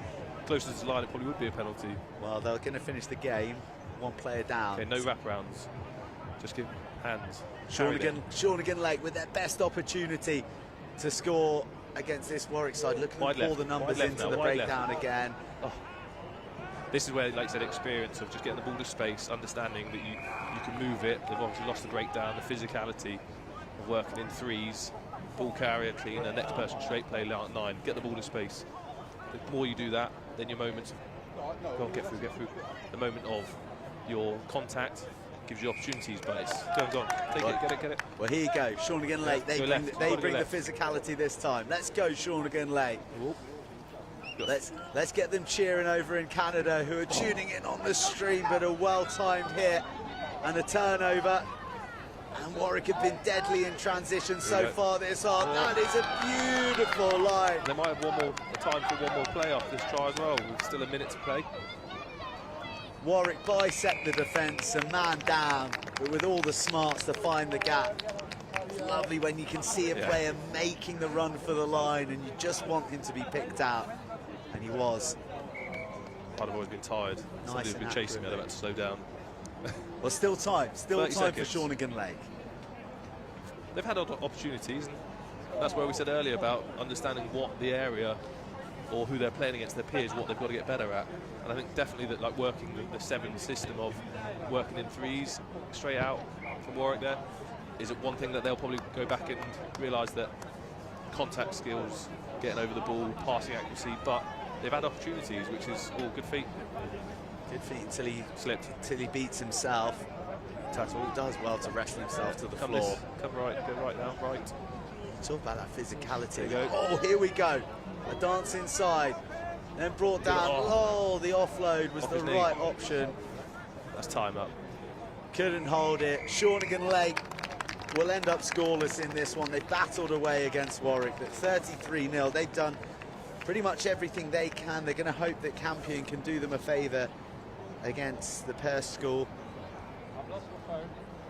These groups are tight affairs. Tight affairs. You going to stick around with us for the Dubai Ivybridge? I'll stay around for the ladies if that's all right. Yeah, absolutely. You're welcome to hang out as long as you like. I'm enjoying the evolution of ladies rugby. How years ago it was just adult women who were playing, and that's all we ever saw. And now you're seeing national teams, under 20s, under 18s, even under 16s. People have representation, so it's showing that the game. We've just had a Canadian team over. We've now got an under 16s team from Dubai. So we're talking about how the reach. There's a lot of negative stuff in the media about rugby, but we don't ever talk about the positive side stuff. That these girls they've never touched a rugby ball until a couple of years ago, but they're finding something that they might not have been excelling at a different sport. They excel at this sport. I think that's where we sometimes have to switch the thought process and look at the positives of what this game's giving people. If it's ladies, men, disabled, people who are challenged, where we have the mixed ability rugby, and it's given people a framework that they're enjoying. And to come here at Rosslyn Park, I'm guessing many years ago, this was just an under-18 competition, and now it's gone down to different age groups of men, and now it's coming to different age groups of young girls, and it's fantastic to see. Very much so. There's more girls than ever competing in this year's Rosslyn Park Sevens, and you mentioned that evolution. It's interesting. We can see a lot of transition athletes who are coming from other sports, which you don't see in the men's game. So you're seeing sprinters, you're seeing hurdlers come across. They like the attraction of a team sport, but also able to use their athletic gifts. So there's really sort of an infinite well to tap for the women's and girls rugby game. And I was speaking to a couple of the England ladies coaches a couple of weeks ago at the England-France game, and we're talking about how the next generation of young girls coming through are totally different to the ladies that of everybody's idea of who played 10, 15 years ago. As you said, they're cross athletes. They've played from athletics to football. To understand, we talk about anybody if how they're getting coached better standards. So even kicking, passing, the way they run the ball. You look at Zoe from Hartbury, Oldcroft. She's phenomenal as an athlete. The way she moves the ball, she is the next generation of female players coming through. And you probably think in 5-10 years' time there'll be somebody even more dangerous than Zoe, and to be English and win World Player of the Year, that's fantastic. And that's what these young girls aspire to be like, and that's what's fantastic. Well, the other thing as well is these skills are being honed from a younger age now. You know, nothing beats having a ball in your hand from the day that you're actually physically capable of. You've got 3 kids, haven't you? You've probably had a rugby ball in their hand by or a football at their feet, you know, whatever, so that, you know, it's innate and it's ingrained in them. That's what I'm enjoying and seeing, that it's that opportunities that they're getting, whereas many years ago rugby was an old bloke's sport, but it's not now. It's giving opportunities to everybody, and like you said, if a girl now at 8 years old wants to go to the rugby club with their dad or mum, they can go. It's not frowned upon, it's not looked at any different. If a young girl wants to say, walks into a pub and says, I play rugby, everybody's, oh, that's really good. It's not what people think of years ago. It's a sport where everybody can play, no matter what you look like, where you're from, and whatever you want to feel like or whatever. It's just a good sport for everybody to play, and it's so good to see young girls out here, Ivybridge with the restart, and the Dubai, the name is just Dubai School, is it? Dubai College. Dubai College representing. Well, here they are. They've travelled a long way to be here, and they're up against one of the fancied teams here in southwest London. Under 15 champions, this Ivybridge side. Now we're in the under 16 bracket, and they're facing down against international opposition in Dubai College, who are under a bit of pressure from some loose passes. It's a little glance right and then left. One of the hallmarks of the opening victory for Ivybridge was their defence against Bro Tavai. They'll be disappointed there, Dubai College. They're a good system, they're good structure. A little knock on there by somebody in the back line, which then gives Ivybridge a good attacking platform 7 metres out. So there'll be a lot of stress here on the Dubai defence, and hopefully they'll get on top. But I see a lot of coaches on the side of the pitch knowing that the importance of a good start Good scrum set up there by Ivybridge. Swooping down the right to try and create extra numbers. 3v2, 2v1. Oh, Straight. how good were those hands? Yeah, brilliant. Superb there. Great scrum set up. 10 came round late to make an extra number. Bit stressed. Dubai nearly stopped it, which was good. But Dubai will be disappointed there because they look good just playing in their own 22, just holding onto the ball. Good over the ball, and it's just all it was a fumble after wetting. She said now this is an opportunity where they want to. Did she get the kick? No, just missed the kick. They want to regather this, restart, and play a little bit further up the pitch. Well, we spoke about soft skills, and look, the ball's just dying. And she's lovely soft hands to pick it up low, and then still have the dynamism to surge towards the line. I'm definitely not going to say Aaron Jarvis taught them that as a prop. It wasn't his forte, as I can see him down there. Hopefully Aaron's wife Rona's watching. I said Aaron wouldn't have taught them soft hands as a prop. Would have taught them the scrummaging. Well, he's an old school prop, not one of the modern day ones. Not the Tyke Furlows. Aaron was a very skillful player. I enjoyed living with him. Oh, good contact tackle there by Ivybridge. Physicality. Dubai knock on. Ivybridge going to shift it to the space. Everything's very lateral at the moment. Oh, good tackle there. Great shot. You love a low hit like that, all shoulder. And hunting for more contact as well. There's a good tackle. Cover coming across. Brilliant low tackle as soon as 3 tackles. Oh my goodness. Number 8 for Dubai. Fantastic. 3 tackles back to back. That is an absolute shift from number 8 there, Dubai. 3 tackles back to back, but dominant tackles. And now she's going to have to go play 9. Well, fearless stuff. Great technique as well. Just hunting legs to chop down. Flurry of hits. So is this, you say, quarter-final of the girls' competition? This is the quarter-finals, yeah. Quarter-finals, final coming up here at 4:40. And we've got an absolute ding-dong coming up next in the men's Vase. It's the first elimination round. And it is Christ College against Stowe.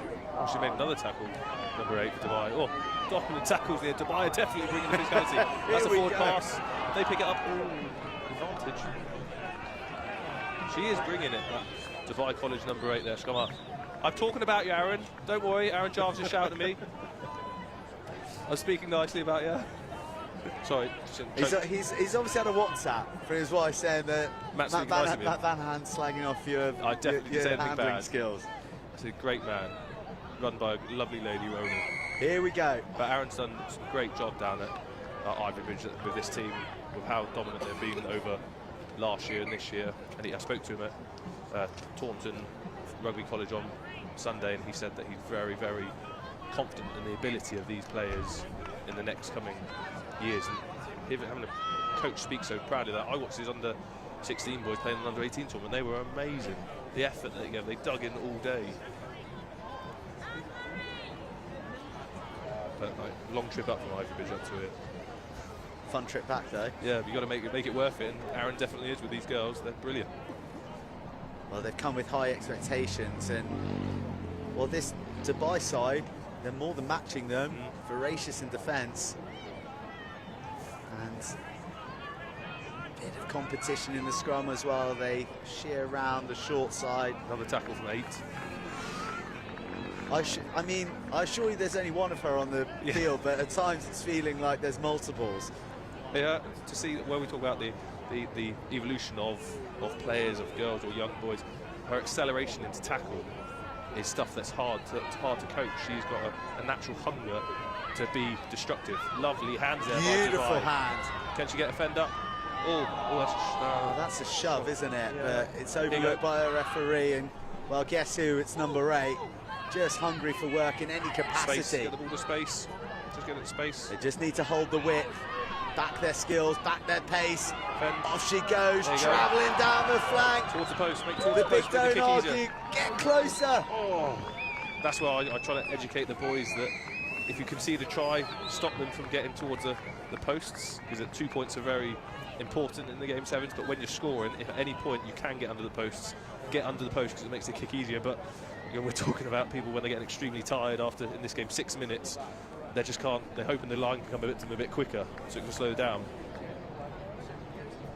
Great play there by Dubai. The hands from one side to the other, coast to coast. was really good. All the way through the hands to the right, ruck set up, flash back to the left, here we go. Just Hands out in front, off chest catch. Just slippy through the hands, carrying, reset, pass, off chest catch, fend. Technically brilliant, all of them. We talk about catching the ball in front of us, away from the body, not letting it hit the chest. Catching it in the ball transfer, carrying the ball in the right hand. Really good work there by Dubai College. We've got a game on our hands here in the girls under 16 quarter-finals. The international visitors from the United Arab Emirates challenging Ivybridge, but one missed here, and then a burst of pace. No one will catch her. She'll streak across to retake the lead. This will be the importance now that this kick, just to give yourself that 2-point buffer, to make sure you get it. That'll be the last action of the half as well.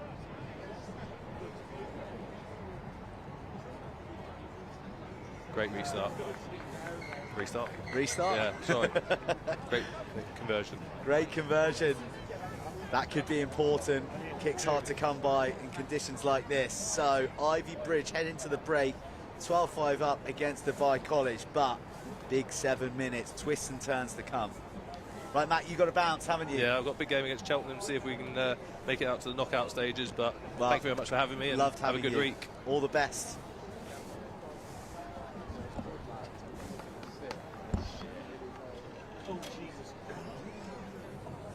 There we go. Dave Rogers trying to get up the same ladder. There's two big men trying to negotiate their way up a ladder.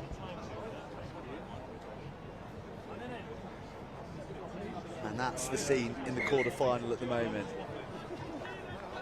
Ivybridge leading by 12-5. Try there at the end of the half. Matt Banahan heading off for that big crunch clash against Cheltenham. He's just saying to his lads, you guys should be getting to your warm-up now. So it's all ramping up for everyone across the tournament. This quarter-final is tight. Dubai College have shown they enjoy their defence. I haven't seen them with the ball in hand too much, but when they have, they've struck. He's a big lump, isn't he? Matt Banahan. Yeah. Matt Banahan, lovely to have him. Bit perilous having him up here on this scaffold. He is. In terms of the structural integrity. A big, strong boy. Well, Dubai College kick us off. They need to tackle this lady here. She burst through before to give Ivybridge the go-ahead score, and she's well watched this time. Good offloading skills, tighten the contact, and again off the floor. Ivybridge finding their groove, a straightening of the line. One more pass to the edge that lost forward because of the defence of number 8. She is everywhere. The Dubai College scrum half. She's not going to die with the music in her, that's for sure. This is a cracking game. Brilliant game, really good. Everyone's enjoying it as well. You can tell when it's a good game on RE1 because more people stop, more people are really invested in it. And you can just tell by the applause, by the cheering, by the murmur, this is a goodie. Well, hopefully, wherever you're watching around the world, the racket from the crowd on the far side banging on the boards is ringing in your ears as well, because it's building beautifully here. Here we go. Dubai College in hand their try scorer, tackled by 2. Messy breakdown and they lose it forward. Contact area or the ruck area, it's a real competition. The referee stepping in.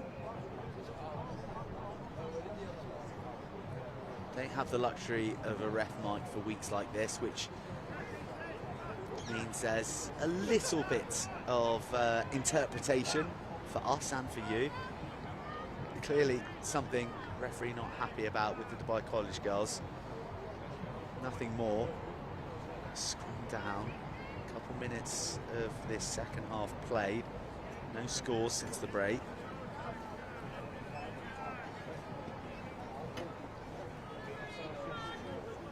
Semi-final berth on the line. Powerful scrum from the Dubai College 3. But illegally so. ushered back. Ivybridge tap. Referee wants the I's dotted and the T's crossed, and she finally gets it. Another hit from the Dubai number 8. She punches well above her weight. An absolute fiend for contact. And just driving the ambitions of this Dubai College side. Lots of numbers on the right, if they can use them. There's the handling, there's the power.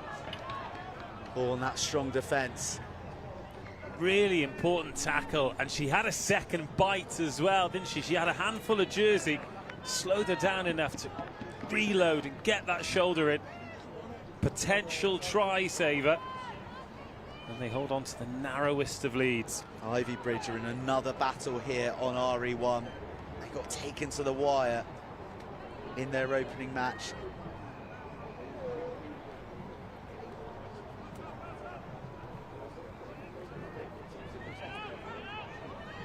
It's the girls from Dubai who are testing their mettle this time. Ivybridge. A bit more direct from them.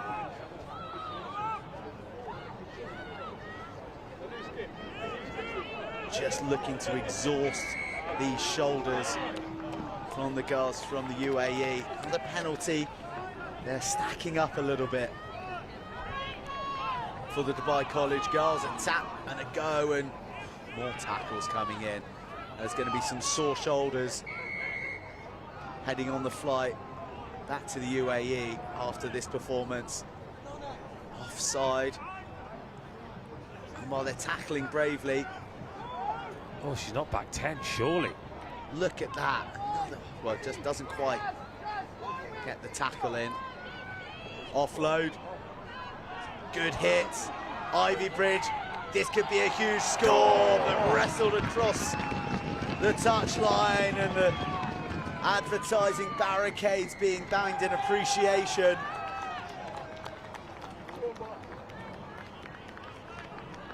Great to see. Ivybridge, the way they've moved the ball. And that's it, that's the final whistle, by the looks of things.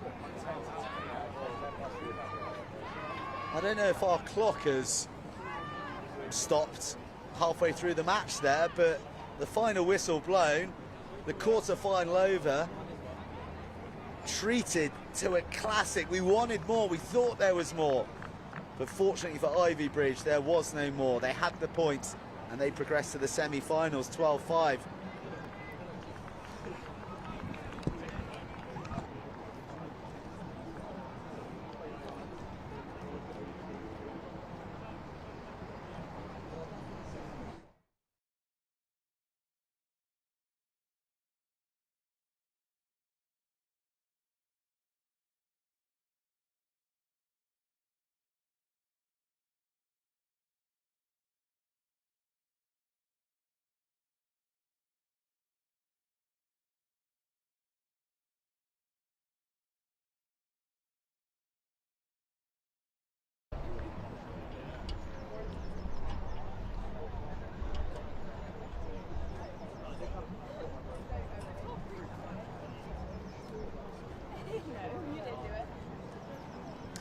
Welcome back to pitch RE1 in the rain as we get into the business end of the men's Vase competition.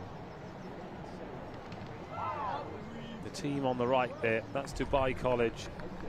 Tough game for them. They lost it by a score against Ivybridge. They get applauded off. And they get a great round of applause from all the crowd over there on the far side as well.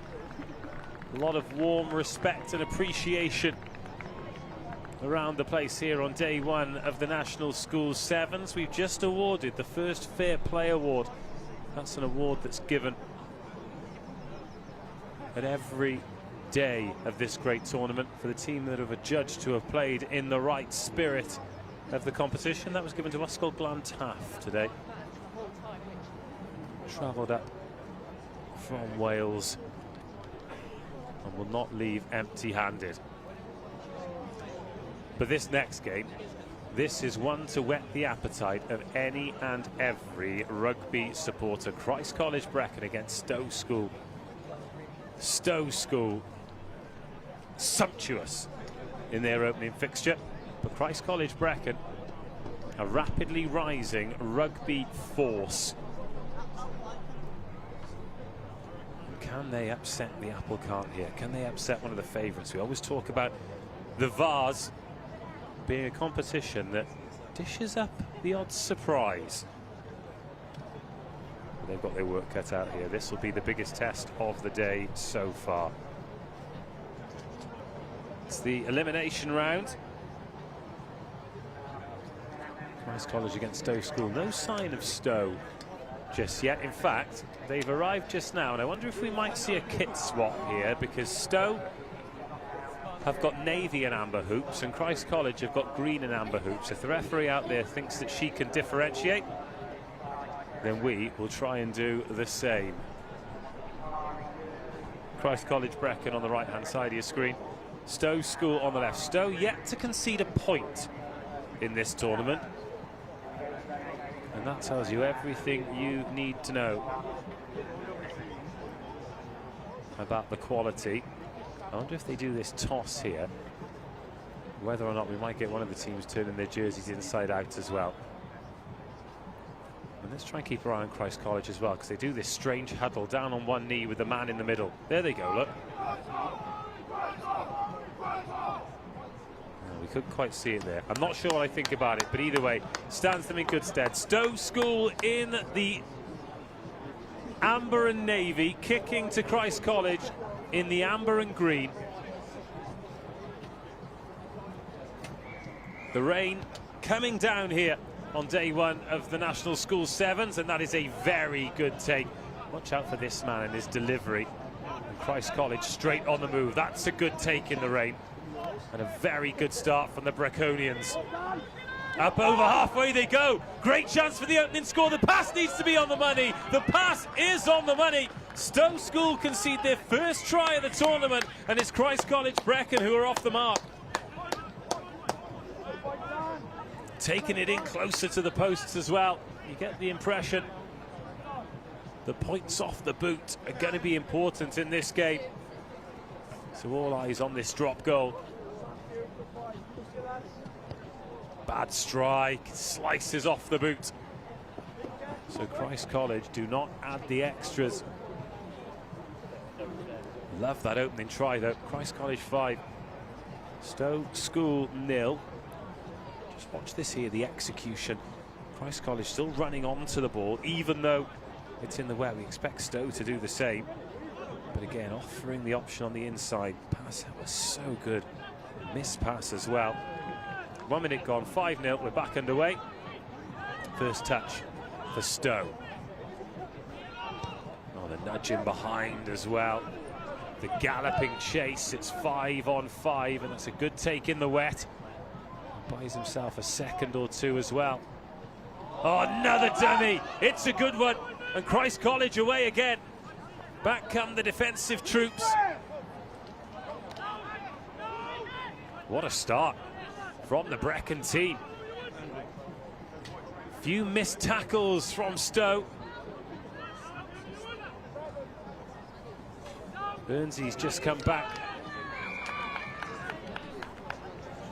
Well, over on another pitch, Stowe School have actually conceded some points. They drew with Holyrood. It was just that brilliant performance we saw here, where they scored over 40 and didn't concede any.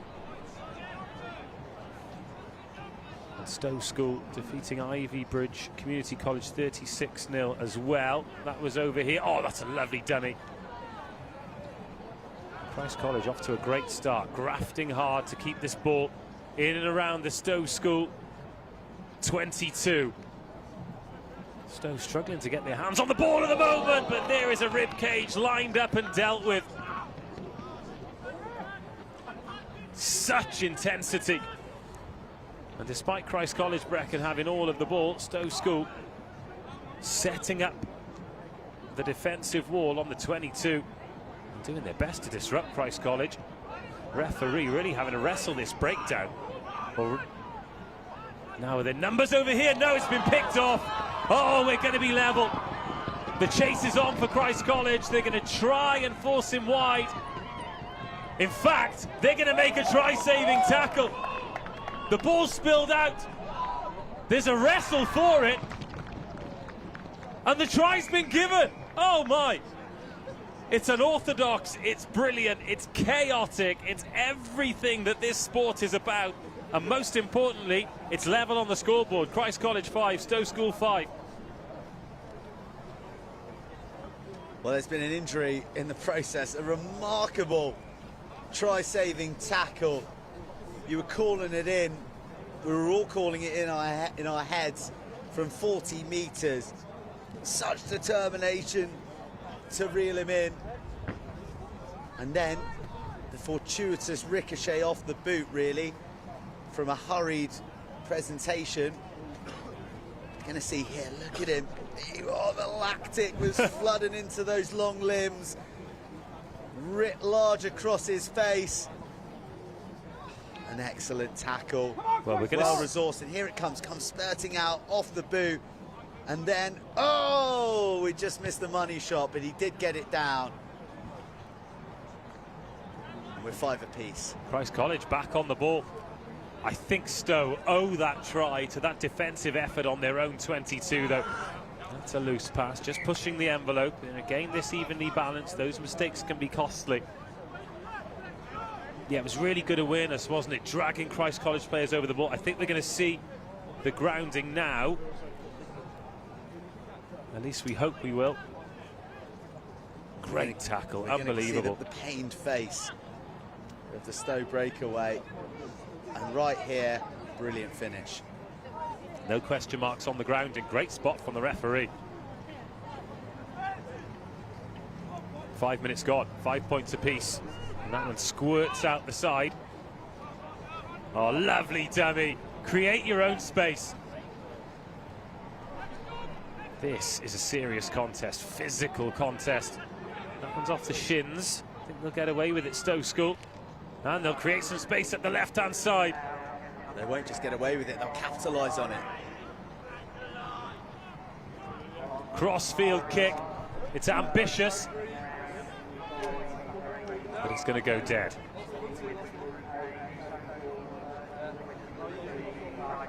What have you spotted there, Joe? No, nothing? Okay.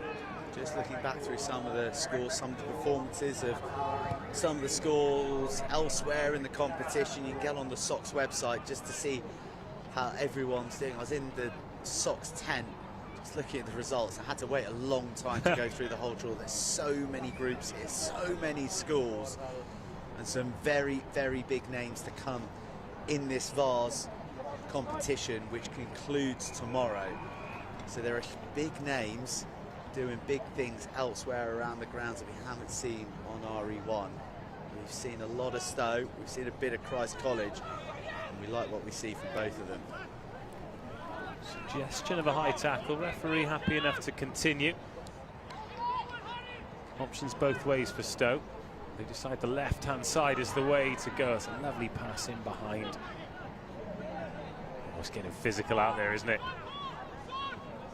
Good, committed clear out to secure that ball. And after a shaky start, Stowe have really settled in this team. They're keen to put boot to ball. Christ College have done well in behind. The Stowe man has stayed down there. Penalty. They're down a man. Again, they're going to go cross-field. It's taken a good bounce. Oh, thought for a second they were closing in on the ball.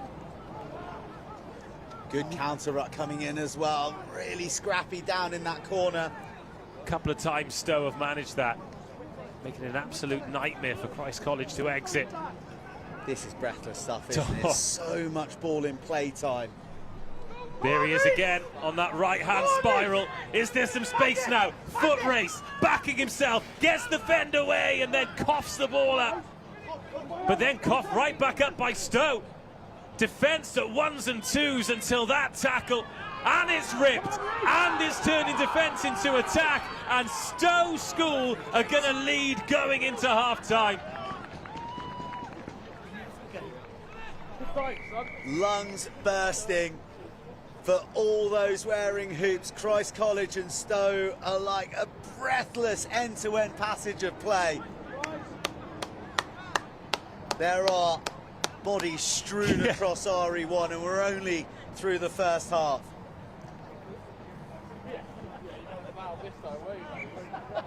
Conversion is good. So at half-time, while the teams go in search of lungs, it is going to be Christ College 5, Stowe School 12. 12 unanswered points for Stowe School. Christ College with their opportunities, but that shows how quickly this game at this level can change. A few players out there being treated for cramp. We're going to see this last try now. This moment here with Christ College looking like they were going to score. Lovely turnover there. Great pick-up off the deck. But then this tackle, looking for the offload, rips the ball, senses the opportunity. And then with Christ College committed to the attack, there's no sweeper at home. Stowe School score the try.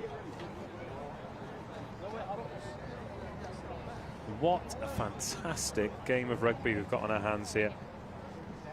3:05 on the opening day. Christ College Brecon 5, Stowe School 12. Still lots of rugby to come. The Perth School against Tunbridge is going to be next up on pitch RE1. All the hustle and bustle, all the fun of the fair as everyone makes their way across. Really good crowd gathering as well across all four sides of the ground. Still busy in all the covered areas as the rain continues to fall. It's not too heavy though, and it's certainly not affecting the way that these boys are out there playing rugby. Absolutely cracking half. Just in case you're watching on a small screen or in black and white, it will be Christ College attacking the try line to your right and Stowe attacking the try line to your left, because it is quite the kit clash. Thought we might have had to do shirts v skins for this one, Joe. Well, I think both sides will be relieved, because some of the tackles are literally by a handful of jersey. It is utter desperation to make these tackles, to reel in the opposite number. Christ College penalised, they won't get the ball back. This is tense, this is high quality, this is the stuff we're here for. Just that turnover when Christ College are on the front foot to rip that ball and then score the try, genuinely a game-changing moment. Oh, don't stand there. Big shot. Will get swallowed up, doesn't he? That does very well to recycle. Christ College, again, the clean out from Stowe's really good. That's probably been the difference between the teams at the moment. It's Stowe School's work at the breakdown compared to Christ College. Able to secure their own ball, able to disrupt their opponents. These are exhausting passages of play. Bit of afters there. It was all dealt with, but a Stovian decides that he wants to play his part too. Again, all just part of the entertainment.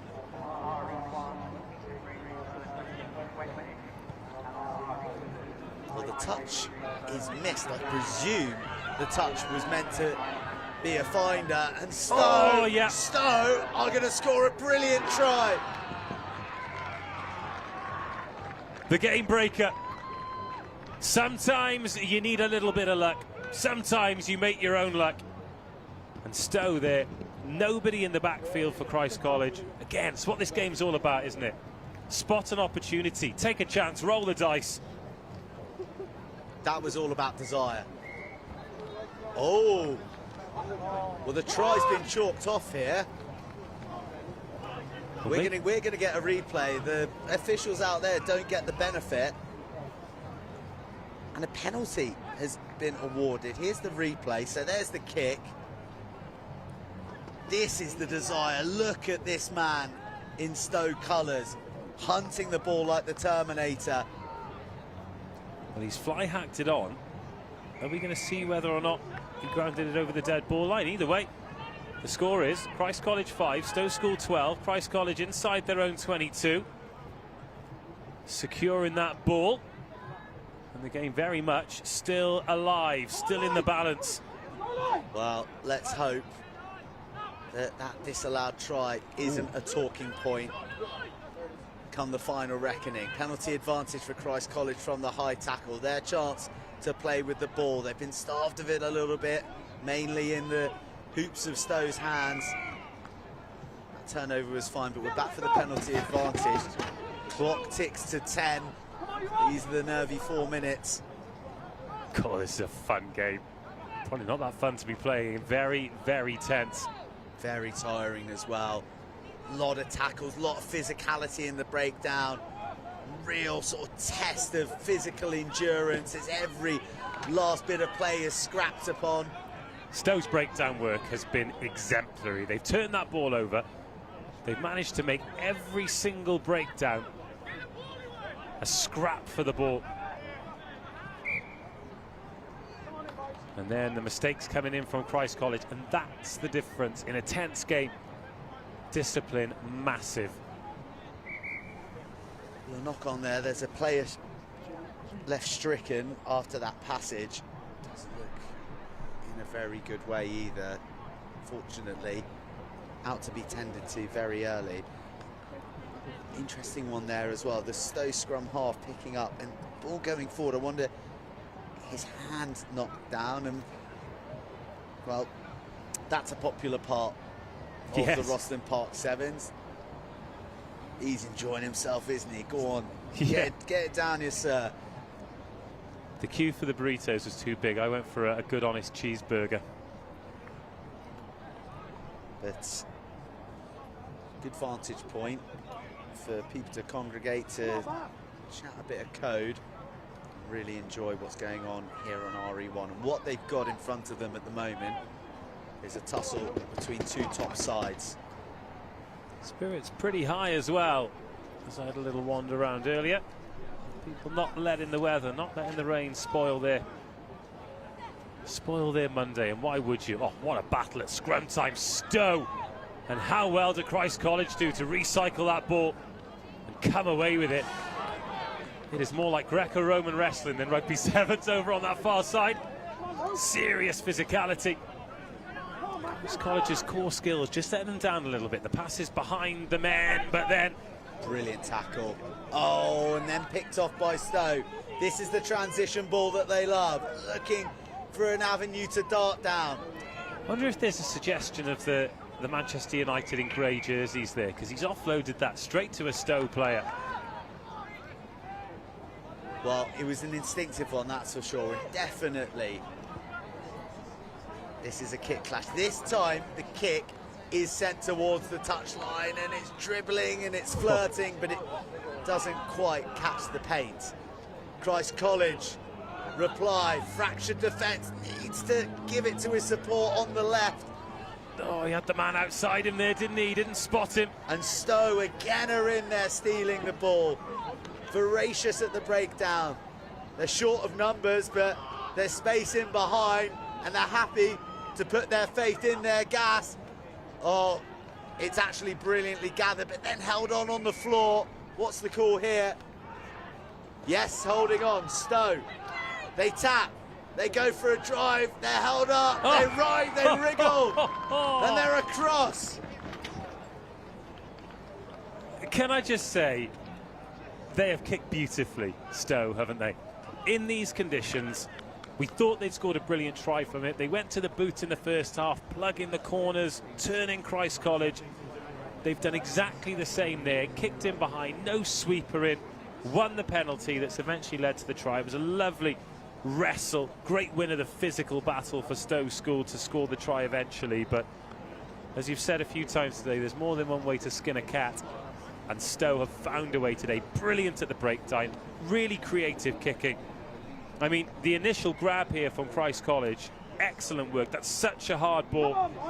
Perhaps the argument that there's not a clear release there from the man who's coming in, but buy your ticket to the raffle. Sometimes you win a prize, and Stowe School seem to have won a victory here against a very good Christ College team. Proper game of schoolboy sevens.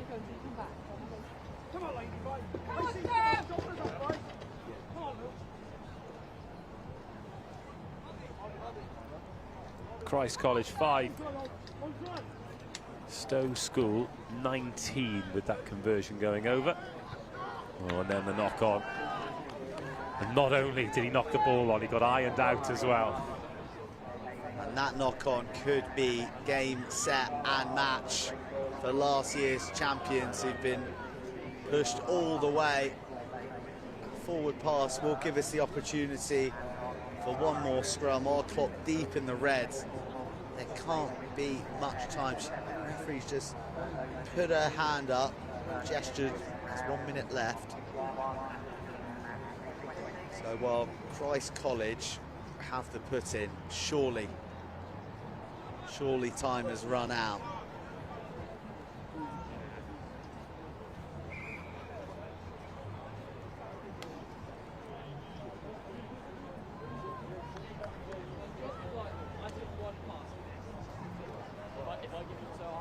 Last throw of the dice. I don't think they're going to have enough time, even if they do score from here.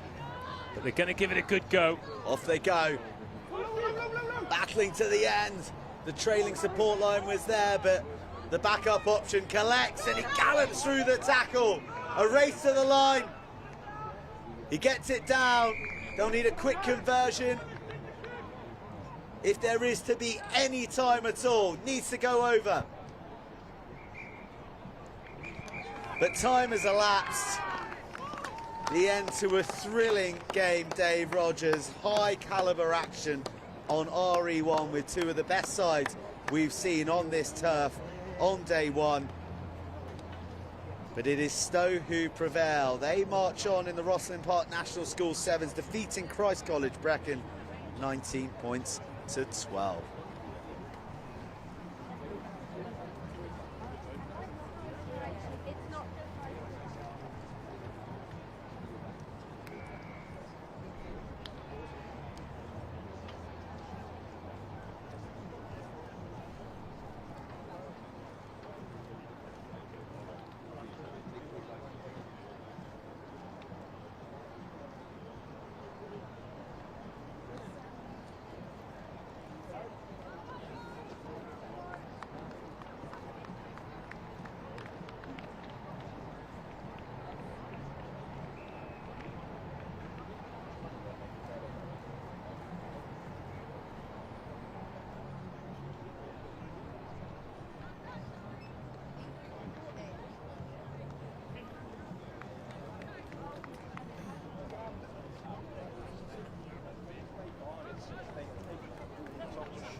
Next elimination match in the under-18s Vase. We've just been treated to a high caliber, highly tense tussle between Stowe and Christ College.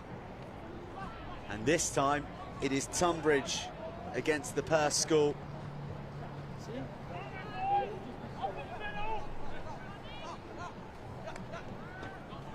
The Perth School undefeated, beating Campion, Shawnigan Lake and Warwick on their way to this elimination match. Whilst Tunbridge themselves are yet to taste defeat. Big 45-0 victory against St Cecilia's in their final game of the group stage. And I'm delighted to say that I'm joined by former England and Great Britain Sevens captain, Olympic silver medalist Tom Mitchell, who's been out and about, and he's been enjoying some of the quality play that we're seeing here that hasn't resulted in a score because of some mean defence. But how can this Rosslyn Park Sevens? Oh, it's got me so excited today. And it gets to this stage of the day, it's been a long day for a lot of these players, but then you get into some of these knockout games and the excitement carries you through, and you can see it at the start of this game already. Good bit of defence from Perth there, keeping Tunbridge out, resisting that early score. Well, the line-up doesn't go to plan, but it is Tunbridge who are going to profit off the back. The tail gunner hoovering up the crumbs. Still there resisted, though. Good defence from the Perth school. Good competition at the breakdown as well. They're not rewarded because the tackler hadn't rolled away. So Tunbridge tap. Tunbridge flash to the right.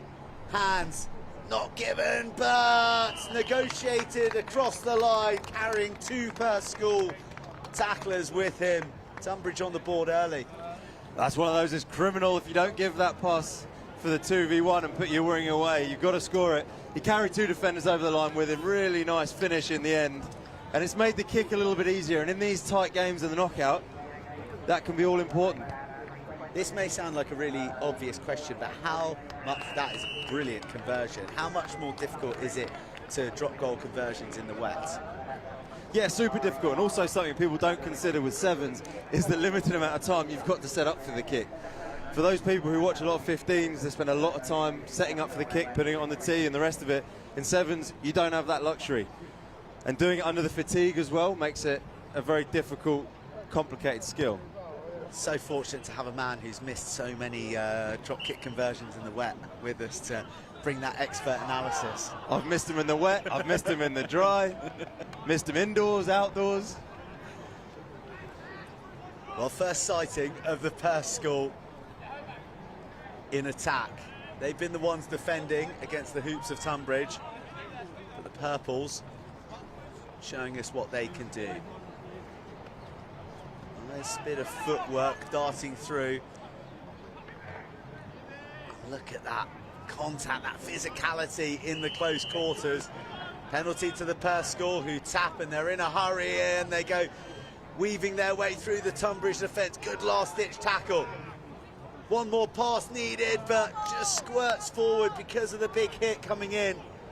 Strong defensive read from Tunbridge, and they might turn defence into attack if they've got the wheels. The skip inside, oh, another feint at the shoulder. Lovely from Tunbridge, who were going to go all the way to the other edge, but a much needed hit coming in on the halfway line. It's back and forth, both teams coughing up possession, probably a bit of a symptom of the conditions here, but I also think both attacks could do with shifting it. Lovely bit of play here, roaming all the way out from their own line, just doesn't quite get that pass away before he gets well and truly smoked from behind.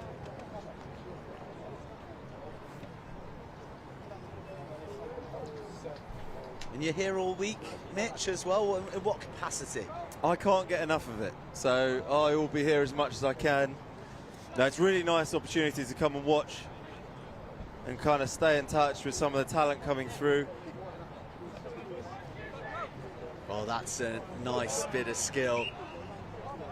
But the catch isn't a match for the out the back door pass. It's sat up nicely. After quite a back and forth long passage of play that we had a few minutes ago, I'd say both sets of players will be enjoying a couple of stoppages, couple of scrums. But it's really important to use these opportunities in the game to just reset mentally and also get on board with your tactics. Both teams maybe a little bit disjointed with their attack. Chance to reinforce what they're trying to do at this scrum. Tunbridge popping up with a switch to bring play back into the midfield. Tell you what, the breakdown has been an area of fierce competition with every school. So much importance on it in the shortened format of the game. That was a necessary arrival at the ruck for Tunbridge because the competition was there from Perth. Good ball retention. Bit of an unnecessary late hit there, and it's opened up. Foot race to the dead ball area. Who's there first? Per school, the judge say 22 dropout. Good old-fashioned foot race. It was a good decision, I think. As soon as he straightened up, those are the opportunities. It's often good to put the kick in behind. Little straight one. Didn't quite have the wheels to finish it off. That's just a little bit of an error from Tunbridge off the sliced restart. And how about this? We got all the angles this week. Great turn and go from the Perth defender. So difficult to do that when you're facing square up the field and you've got to turn 180, get back, but he saved his team a certain try there. Tunbridge looking comfortable on the ball, but finding Perth difficult to break down. That missed pass has opened up a 2-on-1 on this near side, but he doesn't use the extra man. Instead, he uses him to sell the defence on the dummy. He darts through the gap. It's a very, very good score. Really nice use of just showing the ball, moving the defenders, manipulating the defenders through a bit of footwork, the ability to dummy, show the ball to the defender and take the hole as it opens up. Lovely bit of individual play here. Steps back against, in and out. Another dummy, another step, brilliant work. Really nice individual try that. That ability to feel the overchase as the defender's coming across at pace and step back on your outside foot against it. Really key one in the game of sevens. Demonstrated perfectly there. An advert for having two hands on the ball at all times. There's many ways to skin a cat, Burnsy. I've seen a few players today running around with the ball in one hand and doing a very good job of it. Just depends what you're trying to do. In terms of defence manipulation, though, you're right in terms of having two options, right? The carry and the pass, or the kick as well, if you've got two hands on the ball. But actually, if you watch a lot of the top players, particularly from the likes of Fiji on the World Series, a lot of them carry the ball in one hand and no one's telling them not to. It's all about what you have in your locker, in your skill set. And if you've got the ability to carry the ball in one hand safely, it's not necessarily a bad thing. And your ability to offload with one hand, whilst also fending a defender, can be a real strength. I think the suggestion in your words there was that I'm saying that Fiji are getting it wrong. Which I'm not heading over to the islands to correct them on their sevens technique. That's for sure. I'd never criticise your sevens technique, Burnsy. There's not enough video footage for you to be able to do it. Thank God for that. Thank God. Well, Tunbridge are back in possession. Perth fighting hard. They really have been starved of possession so far. Only one real attack of note for the team in purple. And Tunbridge, the more time they spend on the ball, the more they're liking it, the more they're doing fluid, cohesive work like that, just gliding through and onto the toe, inviting the winger. But his football skills just depart him at the vital moment. Perth breathe a sigh of relief. Right option though to put that kick through. A great bit of attack all round. Good penetration in the middle. And that Tunbridge playmaker, I thought he was going to throw the big pass, maybe keep it in hand, but the kick was a good option. Just didn't quite work out in that corner. Perth will have to go from 100 metres if they're to score from this position. They're going to struggle to do so with well-watched defence there from Tunbridge.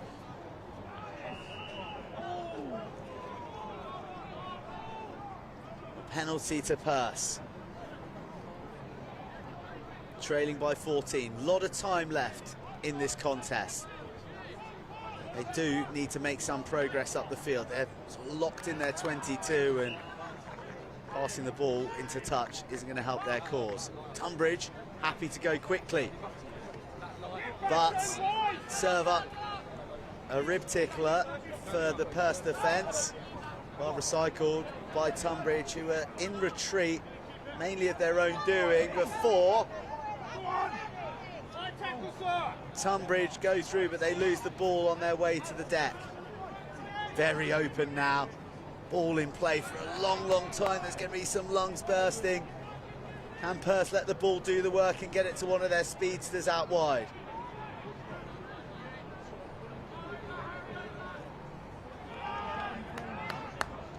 Tunbridge, another brilliant turnover. Oh, the hands round the back looking for the offload. Doesn't come. I think we all get to take a breath. I feel like both teams making a little bit hard work by probably denying themselves the early shift of the ball in some of these occasions. I know it's wet out there, perhaps that's part of the reluctance. There's probably a bit more space than what the teams are using. Easy to say from up here on the gantry, isn't it, Burnsy? Always easy to see it. We've got a bit of a bird's eye view, haven't we? We can see the bigger picture. But it's just the way, if you're going to play in that middle portion of the field, chances are there's going to be more defenders there. You then bring in the defence in terms of the jackal. We've talked about the ruck and how it's been so hotly contested. To a degree, that's because a lot of the attack has been focused into the middle portion of the field. When you used to come up against teams on the World Series, would you adapt your tactics for who you were playing, or would you have your own style of play that you would be true to throughout?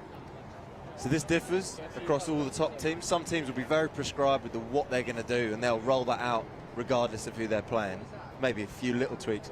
We were probably one of the teams that used to adapt more than most. So we used to try and be smart about the way we attacked, the way we defended,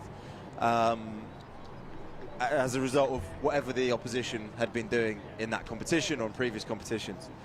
It's a difficult thing to do, but because you have to try and hold on to some sort of principles or elements of an identity so that it doesn't all go to pot every game. Sometimes it did. But if you can actually be adaptable, it makes you very unpredictable to play against as well. Hard to prepare for a team when you don't know what they're going to do. And that was almost what we were a little bit about with England.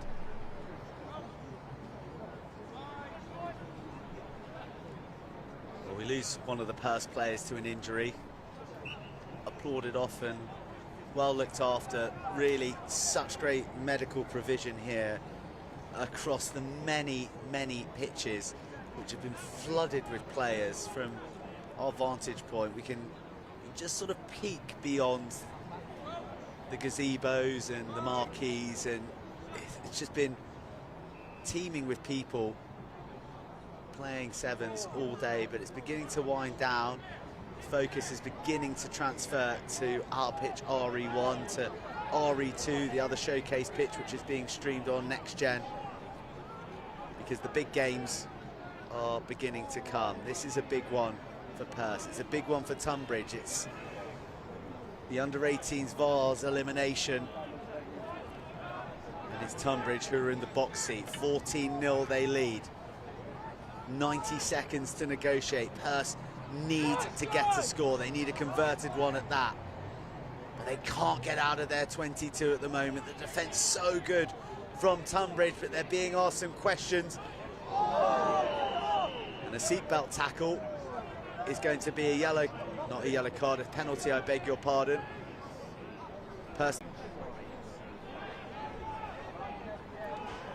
They've got to keep moving the ball. A little bit one out for Perth at the moment. Bit of desperation perhaps. They're all wanting to be the one that makes the difference and breaks this game open.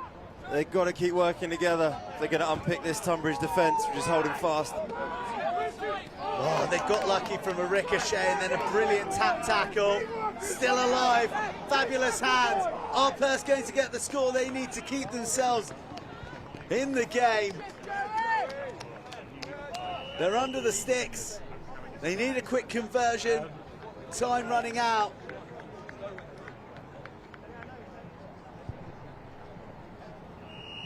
They make sure with it, and we've got time for a restart. This is what it's all about, coming down to these last play scenarios. What a great score from Perth to put themselves back in this game. Just kept the ball alive, those offloads just about sticking on the fingertips in the wet weather. Oh, that last one, and a lovely step and finish. This is at this point he was looking for support, wanted someone else to run it in, but he had the legs.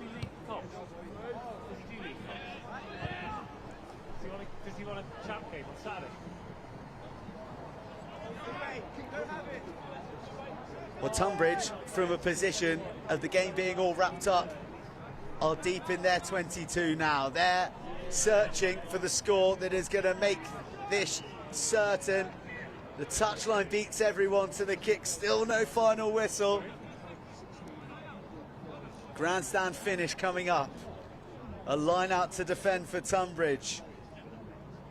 Purse questing for an equalising try.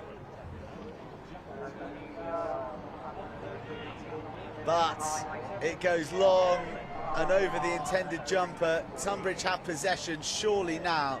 They just need to get this off the pitch. They're still playing and they've got themselves in a tangle with each other. Turnover opportunity, the Jackals there. Oh, that's a tough call, isn't it? Not rolling away. Oh, I don't know about that one. Thought Purse had done themselves into another opportunity to go for the winner. Referee deemed it wasn't legitimate.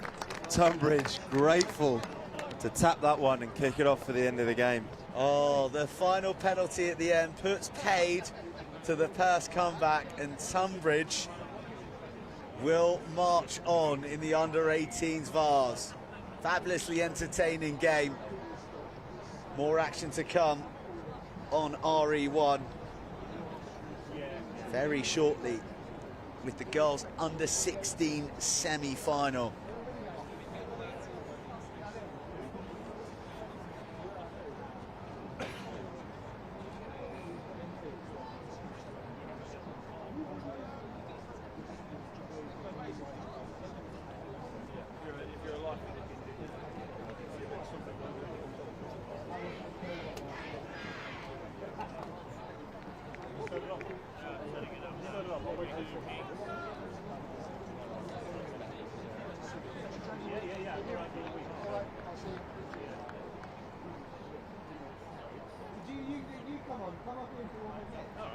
Unless you need to go, mate. If you need to shoot, that's fine.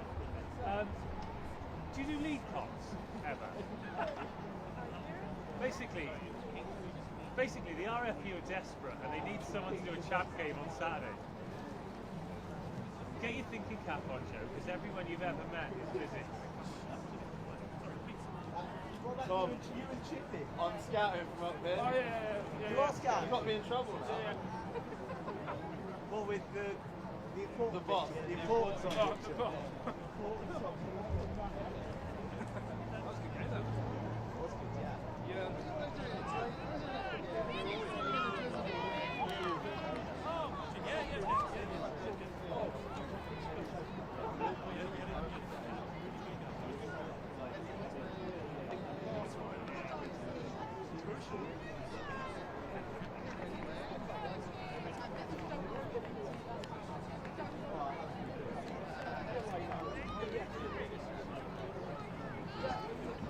The competition continues. God, put Joe Burns' headset on and he has them a lot louder than I do.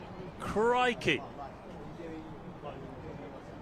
We've got Kingsbridge Community College versus the Kings of Wessex Academy. Another great game in the girls under 16s Cup.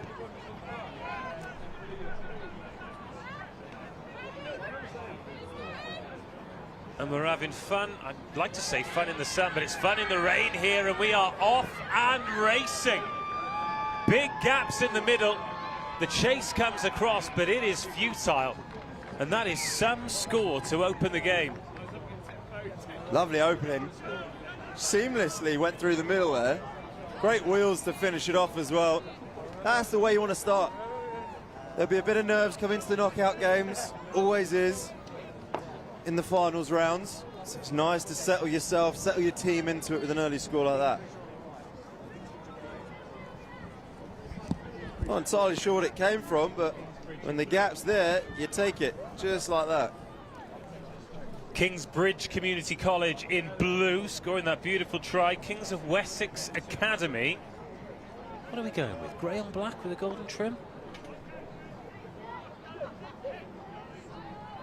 we are testing the entire Pantone of kit design amongst these 5 great days of sevens rugby. Hundreds of teams, thousands of players.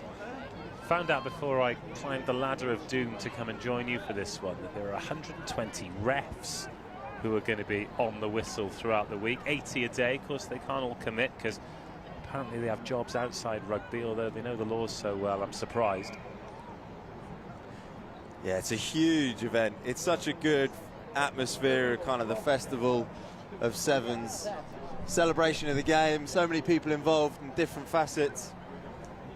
I mean, you and Burnsy probably talked about this because I'm late to the party since you joined, but have you got memories of playing here? Did you play here as a youngster? Yeah, my memories are mostly of bad weather like this and then losing quite a lot. That probably prepared me well for a career at the top, I don't know.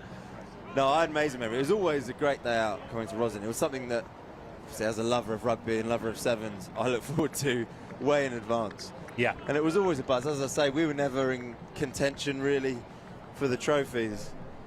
But just being here, being amongst it, it was a great experience as a youngster. And you pitch yourself against the other players, and that's part of it. It's part of the competition. And that's why it's great to see all the players coming and watching around the pitch as we get into these knockouts. And also this competition in particular, the girls under 16s, the improvement in skill level we've seen even since last year. So seeing the ball move through the middle, but just the tackling's improved, the offloading as we've just seen there. We'll see some great breakdown work and we'll see some wheels round the outside. It's try number 2 for Kingsbridge Community College. They back themselves and it's paying dividends. Yeah, as you just on cue talked about the skill set on show. There's been a really good demonstration across the girls' game today of the offloading.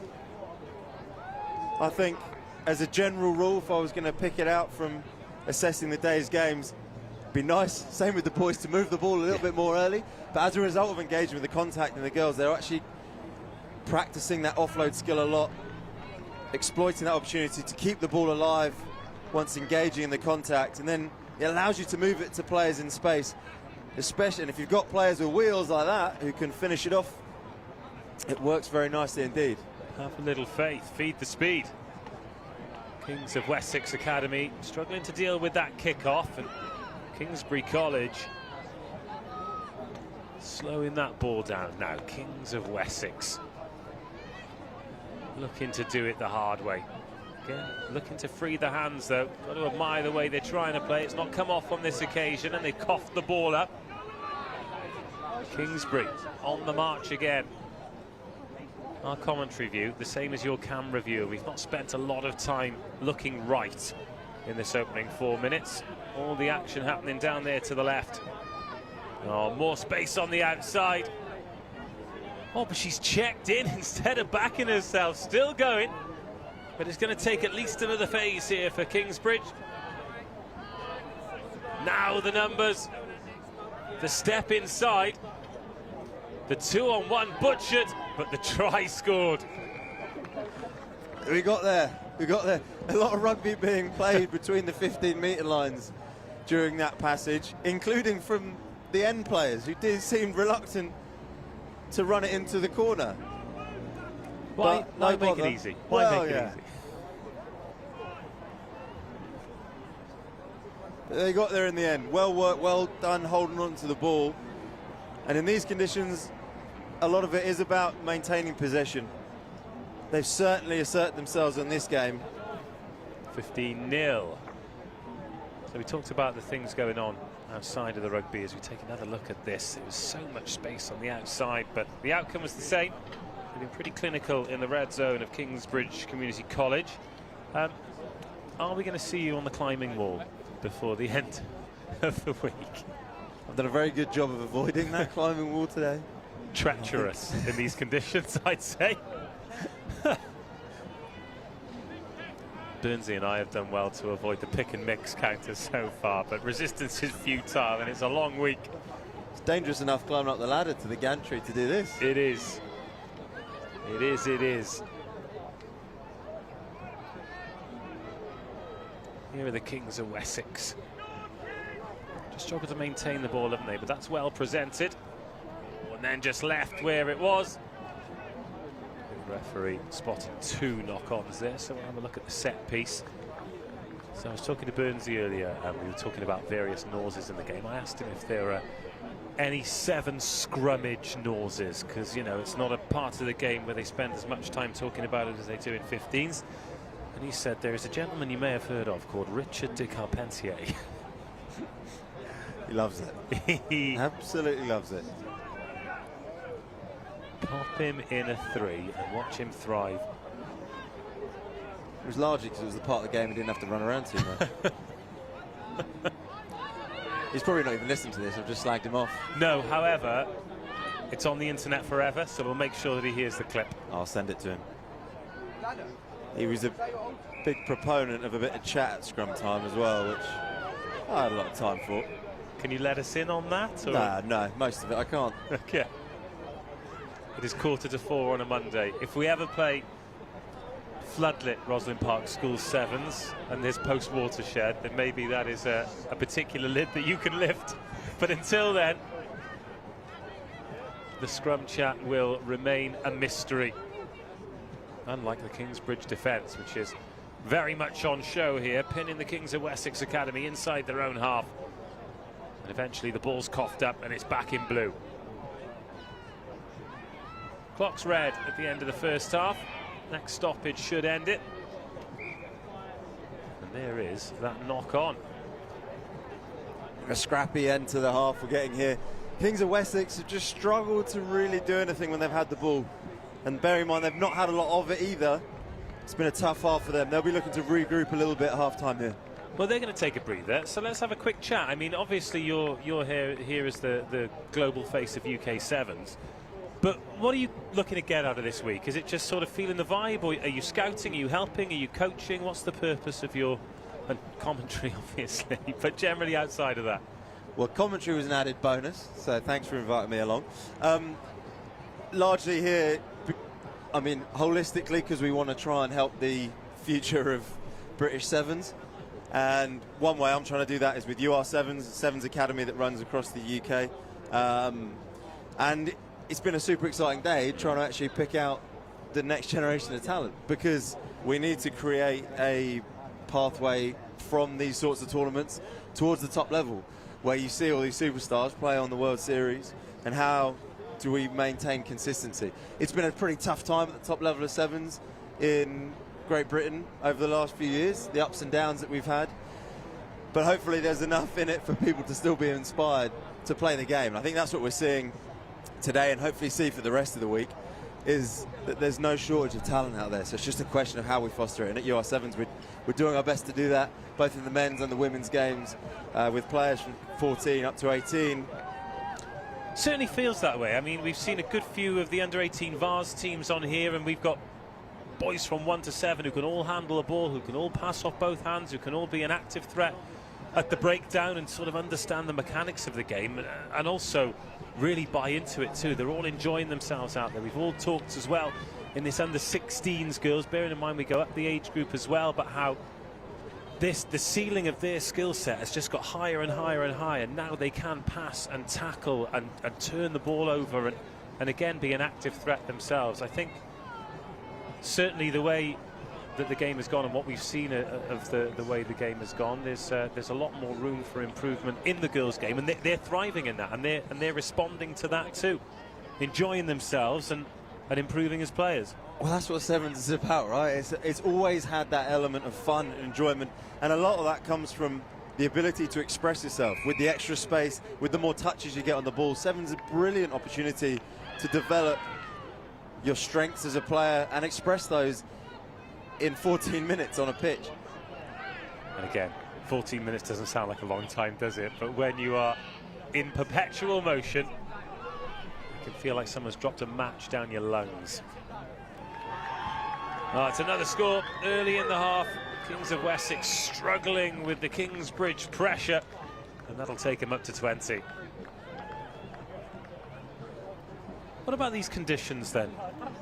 I mean, obviously you've got to be able to play in all conditions, but it must be nicer when you look up and it's blue and you look down and it's green. Yeah, And you don't have to think too much when you catch the ball because you know it's going to stick in your hands a little bit easier. That's always nice, but there's a little bit of game management stuff that goes on. Often when it's wet, sometimes the kick does become a bit more of an option. It's actually become more of an option in sevens in general. A lot of people think you never kick in sevens, but the reality is, especially at the top level, defences are so good now. If the space is in behind, then you've got to exploit it, and the kick's the best way to do that.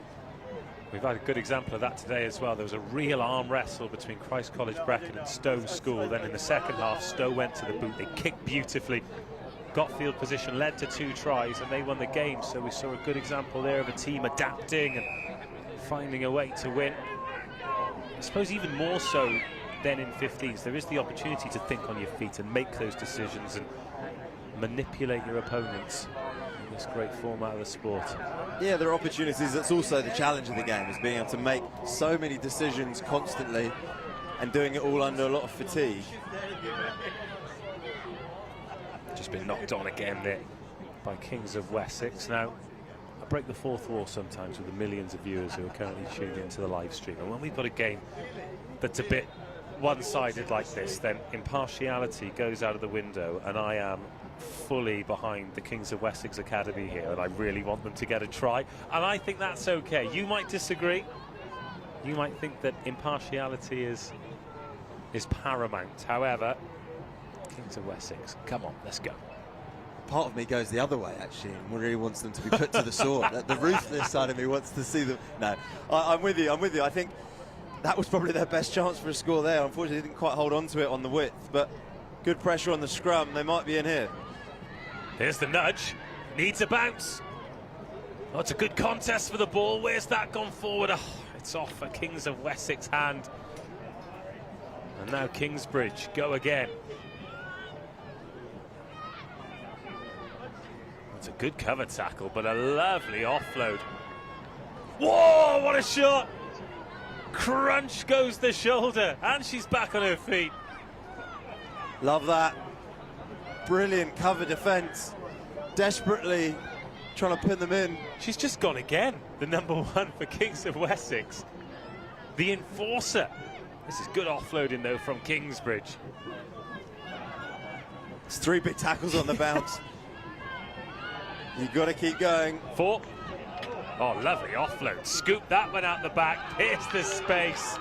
And Kingsbridge are going to score try number 5. That was a tenacious effort from Kings of Wessex, trying to add physicality to their skill set to get back into this game, but unstoppable. Kingsbridge Community College, and a lovely offload in there as well. Kingsbridge have just taken the ball the length of the field to score that. An admirable effort. And it wasn't easy. It wasn't a case of the gap open up and they went. They really had to work that one against some physical defence. They recycled the ball, kept it alive. I've just had a little look at the fixture coming up next. Nelson College against Richard Challoner. Nelson College are one of the international teams. They've come over from New Zealand. These boys are different, and I'm really looking forward to them progressing through the competition and playing against some of the better English schools, because the style is totally different to the way the English boys play, and I'm looking forward to them clashing and seeing how that translates. Smaller boys, but they love to move the ball. Take another look at this Kingsbridge try. It's not going to go the distance on the restart. A couple of minutes to go, but this one is in the bag.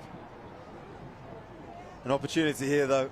It's all important that you keep in the fight in these games, regardless of the score. They'll be wanting to get over that whitewash, get on the scoreboard. A little bit of... oh, that's close. Are we thinking penalty or scrum? Just scrum. A little bit of what might be described as housery from Kingsbridge there. Did you see that? She wouldn't kick the ball back to the referee so she could be in the defensive line ready for the restart. She's like, no, you get it. Quite right, too. Yeah, Not that I would ever have done anything like that when I was playing. The perfect gentleman. For anyone watching, actually, something I've seen today, which is a really small, nuanced bit of the game. You talked about rugby noises. Oh, I love probably it. on that list Please. somewhere. But a lot of the scrum halves have been putting the ball in strange fashion today, I've noticed. It's much easier to do it if you're actually square with the scrum. A lot of them have actually been facing up towards the try line they're playing to, which and almost putting it in kind of sideways, which for anyone watching actually does make life more difficult. So little pointer there for anyone having a look. That's a lovely turn of pace. There's a gap down the middle, and it is fully exploited. The chase is on, the chase is... Oh, not quite good enough. It has been a massive effort from Kings of Wessex Academy. I don't think anyone can dispute. Oh, yellow card has been shown. Sure. The try's been awarded. The yellow card's been shown. Kings of Wessex down to 6. Well, that was probably not what they needed. I was just about to say, what a brilliant effort to chase back and have a go at a covering tackle, because at this stage of the game's gone. Clearly, they've lost it. But the show of effort and values to chase all the way back here. She's come from a long way to try and make this tackle. She's obviously trying to target the ball. I think that's a perfectly legitimate tackle in my eyes. That said, I was yellow carded a lot during my career. So what do I know? Someone was keeping count, and that was the problem. Yeah. The person in charge of fines, probably. When I had to have my disciplinary, it was I realised they kept count quite well. Did you, with the disciplinaries, did you have to suit up and attend them, or was it all done? A little bit more casual. I don't know how it works in the 15s game, but it felt pretty formal. I did feel like I was on trial a bit. Luckily, coach at the time, Simon Amor, had a way with words, and I only missed out on a couple of games. Of course, none of the yellow cards were justified. Of course. Targeted, which is a shame. Clock's in the red then. Kingsbridge Community College en route to a handsome victory here. In this Cup semi-final, they're going to have the chance for silverware to get their hands on this trophy, and that's going to be later today. They're going to have to try and get dry, get warm and recover. I tell you what, they're going to be full of life, full of energy after really turning it on here and going under the sticks once more. They're going to have no problem staying warm for the next game, because these girls are on fire. Unbelievable. They've absolutely demolished their opposition here. Despite a strong showing, actually, a real good scrap from the Kings of Wessex girls. Kingsbridge have put 37 points on them. A really, really strong showing in a semi-final game, that. Clean sheet in a semi-final, and they will contest for silverware. It'll be the first trophy awarded here at the National School Sevens. And we're counting down for kick-off for that one. Massive congratulations to Kingsbridge Community College. The Kings of Wessex Academy's journey ends here. No doubt they'll be back next year. Plenty of heart. But on the day, they come up short. Kingsbridge Community College into the final. They've defeated Kings of Wessex by 39 points to 0.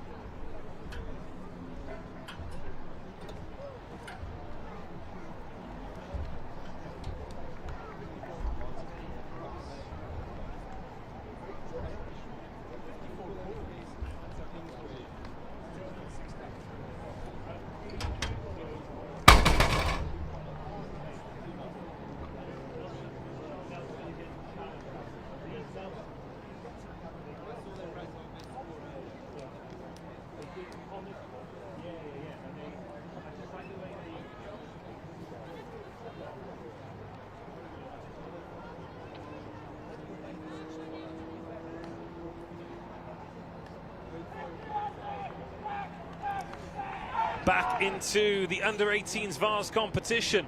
It's the elimination round of 64 as we come towards the end of day one. Nelson College in the sky blue jerseys with the white hoops against Richard Challoner School. Those of you who've been watching all day, or those of you who are tuning in from the Southern Hemisphere to watch the boys on tour, will have been very impressed with what we saw from them. First up, they racked up a good score. They scored some beautiful tries. Now it's Richard Challoner's turn to try and stop them. Oh, spiral kickoff, yes please. Big fan of the spiral in any format. Challoners will have the first attack. Vicious defending, but a vicious clear out as well. Good low chop tackle. Good bit of intensity to get it out to this edge.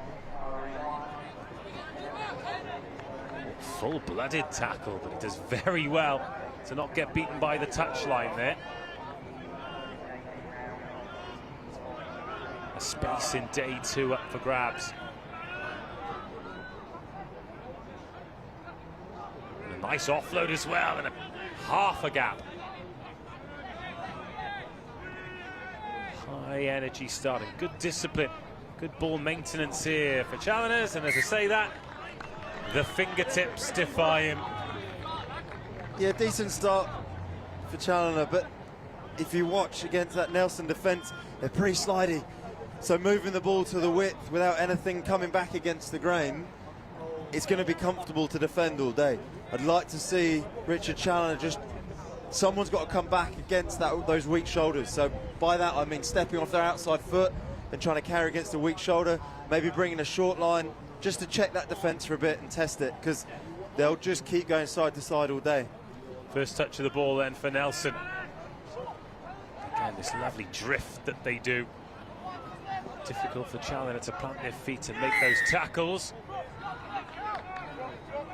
Tempo. This young man has got brilliant feet. He's got a couple of tries earlier on. Loves a goosey. As do we, it must be said. Who doesn't?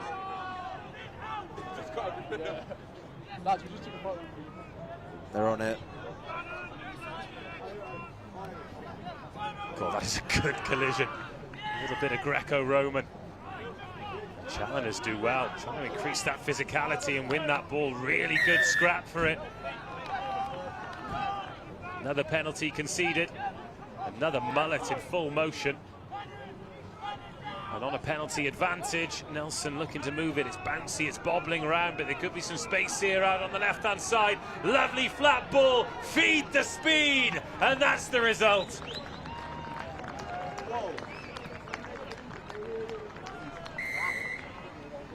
And that's the X factor you talked about.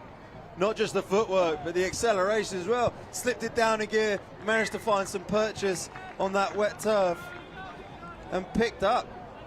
Really nice ball movement to preserve the space.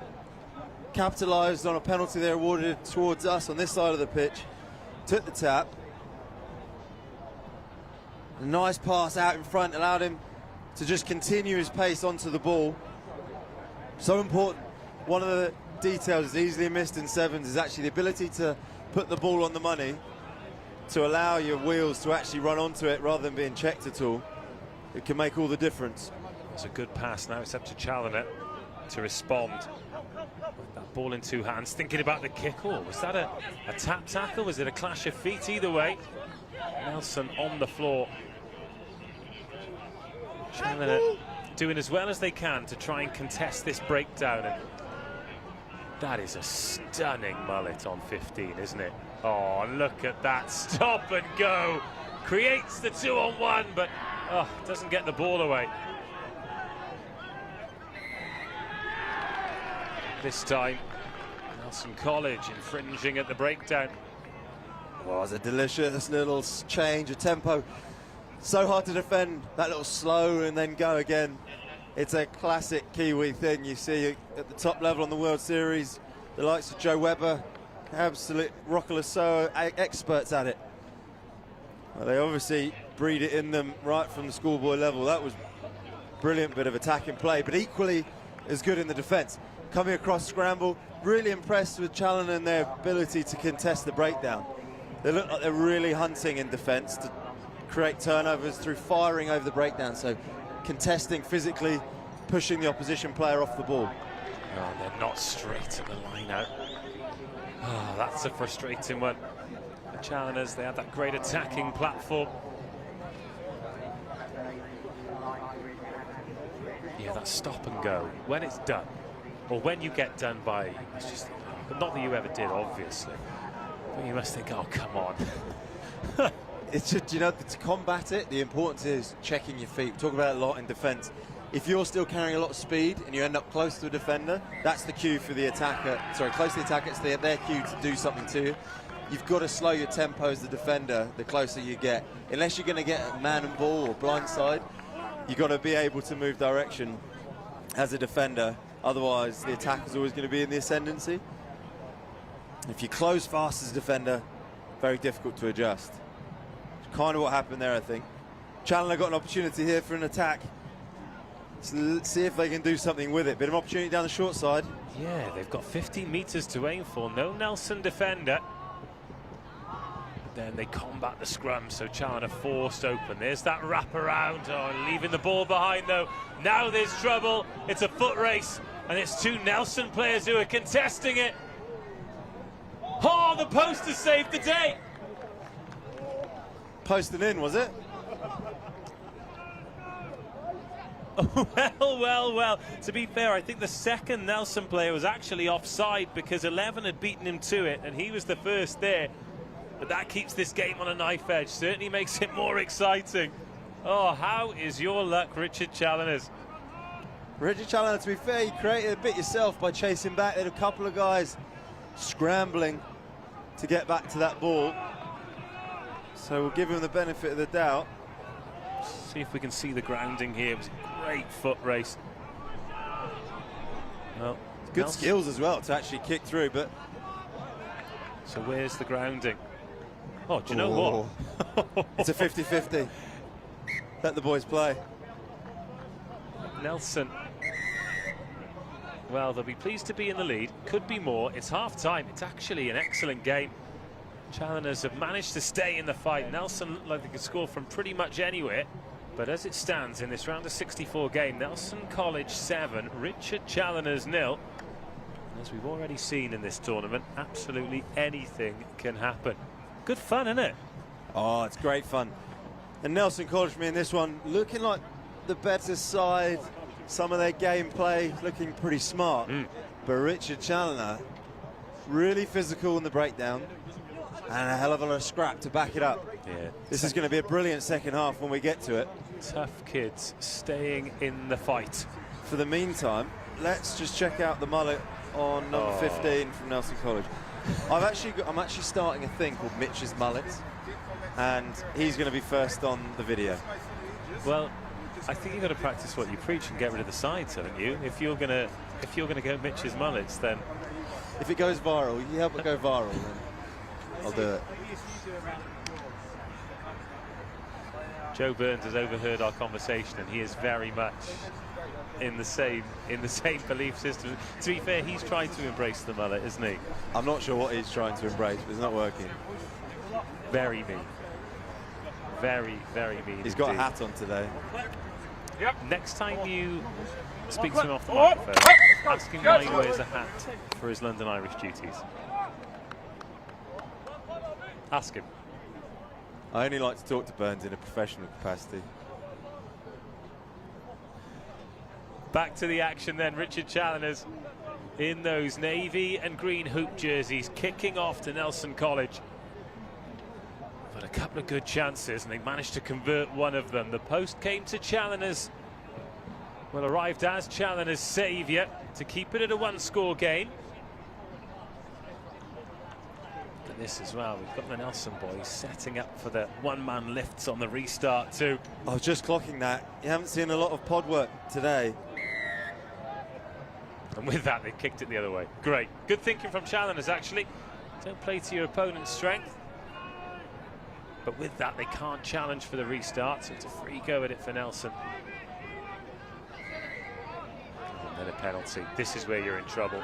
Backtracking, wheeling away. Giving him the chance to put some width on it. Ooh. Just a knock on. Those were the kind of things that landed me in my disciplinary. I think when you penalise those, sometimes a penalty, certainly not a yellow, but we'll take a scrum. Keep everyone happy for now. Although, if the Richard Challoner lads are going to stay happy, they're going to have a job keeping this Nelson College team out, because they just look pretty handy with the ball in hand. Oh, it's got stuck. Yeah, a bit of detail on that. The ball actually got stuck at the back of the scrum, as you say. So I think the Richard Challoner 9 actually overshot it put himself in an offside position. He's anticipating the ball to spurt out the back of the scrum, which so often happens, but inadvertently strayed offside. Just looking at some of the lids on these Nelson boys. Oh, here's a nice fade and a nice carry as well. See, that's a sensible boy who goes to a barber. I think a lot of these boys are cutting their own lids, including 13 there, who's made a good clear out. Oh, there's the mullet on 15 and a left-handed seed as well. He was let down by the man outside him. But Nelson again looking to cut loose and just coming unstuck at the final moment. Yeah, we praised the quality of their pass earlier, but it let them down there. They got to be careful. 7-0 up. When you get opportunities with ball in hand, you've got to make it pay. You've got to put together some attack. Otherwise, it just starts to falter. And if you repeat that a couple of times, it can just change the flow of the game. Well, they've not won this game yet. However, if they do progress in the competition against these better teams that we've seen in the Vase already, your Stowe schools, etc., they will get punished. Interesting setup here, which is pretty smart from Nelson. They've only got a one-man lifter in the line out, which gives them an extra man defending in the back line. If you've got the ability to one-man left and still compete or still cover at the line out, that's a pretty smart solution. Strong boys at under 18s for a one-man lift. Depends who you're lifting. Yes, yeah. But no, it's a great skill. It's not just the strength required, but it's actually a skill to get the timing of the jumper and the lifter. But it's a brilliant skill to develop for the kick-off in sevens, particularly. Well, ball has squirted out, and it's with challengers who still only trail by a score. Still 4 minutes of this game to go as well. Oh, there's a little bit of needle here.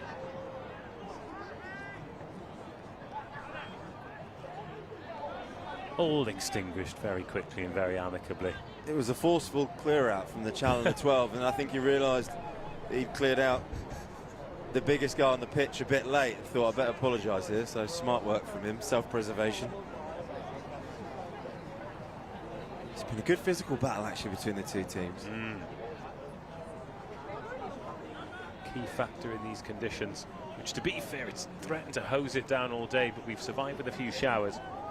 A couple of examples in open play, but again we can see from the set piece, love to see teams using a bit more of those short side spaces. Big 15 metres to play with there.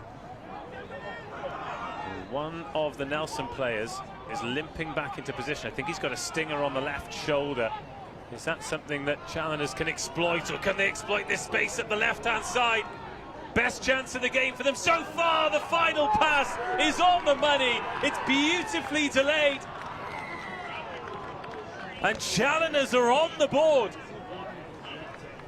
Huge score at this stage of the game. Brilliantly executed down that far side. Really nice, accurate passing. So important over the short distances on those passes as well. These aren't the big 20-metre ones, but you've got to execute those intentionally and on the money to ensure that you put your wingers away. A tough kick here, but potentially a big kick to come. Big conversion to level the game. Still time on the board. Watch those flags in the pink jerseyed ARs. Good strike. It's high. Is it handsome? Oh, the flag stayed down. That's a good strike. Just pushed it across the face. Well, they need another score. This final pass, so good. What I like about that is he's dictated to his winger to stay out. So often when it's a little bit lateral, the tendency of the outside man is to come under on a cut or come back inside. Actually dictated by his inside man to stay out so that he could put him away. And delayed the pass to a point as well, where the winger couldn't make the tackle because he was stood in the way. Lovely bit of play. Now challenger challenging around the breakdown. Oh. Yeah, you've got to be so clean with your breakdown work in sevens. Such an isolated vision for the referee. Especially if you're competing. You've got to be well within the law to get away with it. Oh, that is a delightful goosey, but he's coughed the pass up. Oh, there was a man on the outside. They've given the ball back to Challenger, who've conceded another penalty. And now Nelson on the move, on the march, and looking for the score. that might put this game away. That's a very good tackle. And well secured by Nelson. Some tired bodies out there. And maybe a bit of space. They've certainly got the jump in this foot race. Challengers get there first, and watch out for that touchline. He's done really well. Great cover, done well to stay in field as well.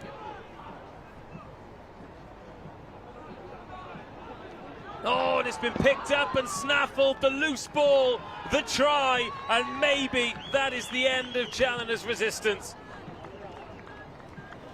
Couldn't see what happened with that breakdown on the far side. We might get it on a replay. The ball was on a plate there for the Nelson player to run it in and potentially put the game to bed. Well, the conversion to come. The conversion would put it beyond all doubt, because Challoner would need 2 scores, but again, a great example of making life difficult at the break time. Sometimes the bounce of the ball can go in your favour, and it has done for Nelson there. Great strike. Oh, great kick. That is a kick worthy of winning any game. And the final whistle goes. Challengers put up such a fight, but Nelson come through by 14 points to 5.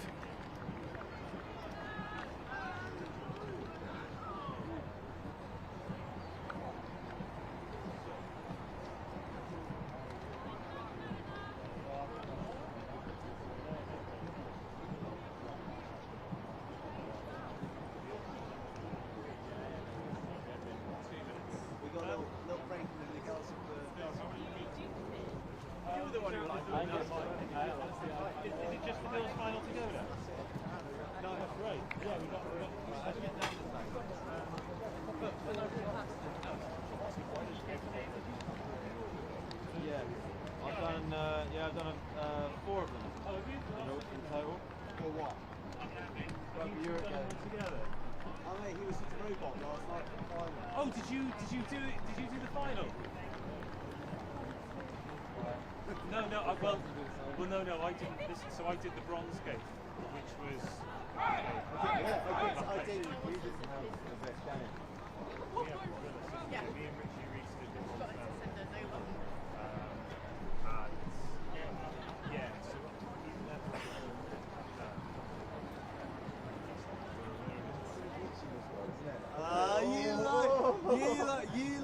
You love just throwing like a few like what do you get when you go on a ski holiday in France? A few bangers into the middle and running off like all like.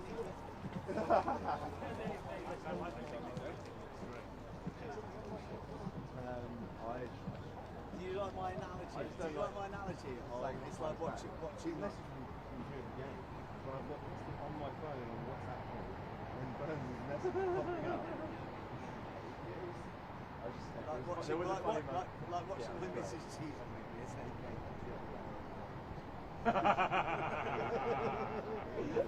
And I can see she's dead behind the eyes.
Which Germany as well?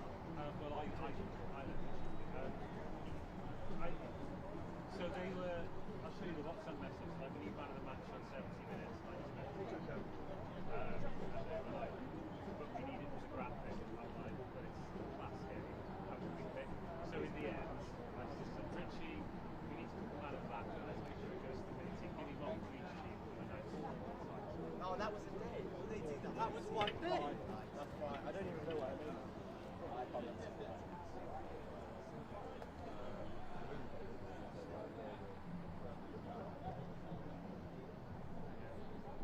Jabbing on the REC Flex debut.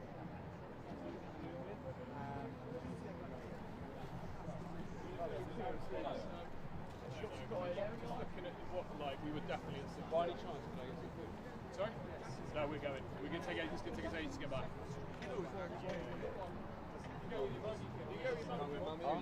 Top 10 was what?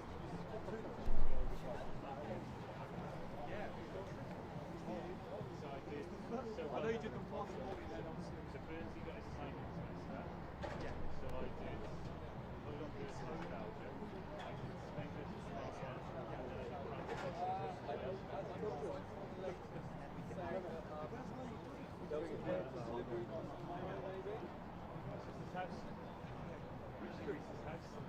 You got your idea? That's why he sounded like sort of Highlands. He sounded like him off as Grand Boy.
Chicken burger chips. Do they give it all? Oh, hey Chris, how you doing? Yeah, I don't know, don't worry. I know, mate. Quite just that pressure. Yeah. No,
said it straight down there, but you're meant to sit. So like, sorting out the I didn't know that. See it off, mate. Just want to roll. Yeah, we all age That's a bit of a myth.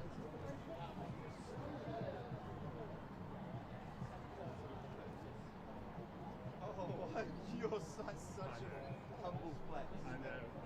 And also they print it so you've got to look. Yeah, that's worse. That's actually really nice. Like What do you want? Oh, what? At long last. Oh, yeah. Took all day, but we got there in the end.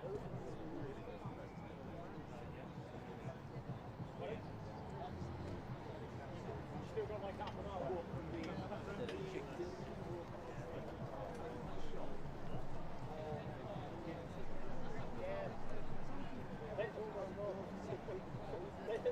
They were packed by like 1 o'clock latest.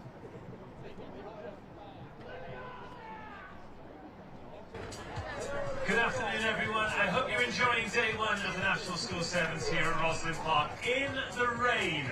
There are plenty of you that can hear this inside the venue, but lots of you watching around the world, hopefully in the warmth and comfort of your own home. It's a great day, day one. We get the under-18 Vase underway and the girls under-16 competition as well. But there is one award that we're particularly proud of every day, and it's in association with our charity partner Scrum, and it is the Fair Play Award. Throughout the competition, we've got a great group of officials, and they keep their eye across the tournament, and they give this award to the team that is adjudged to have played in the spirit of the competition. We've got teams from around the world, around the United Kingdom and beyond, and the winner of this award today has come from over the border. We're delighted to have them here every year, and in the under-16s girls competition they've done themselves proud today. The winner of the Scrum Fair Play Award on day one is Glantaf.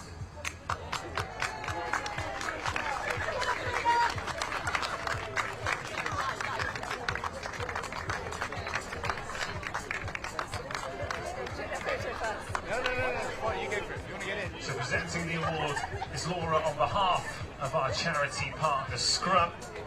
Okay, ready to go? Let's get one more kneeling down. This is where the fun really happens. At least try and make it look symmetrical. There you go, go. You ready?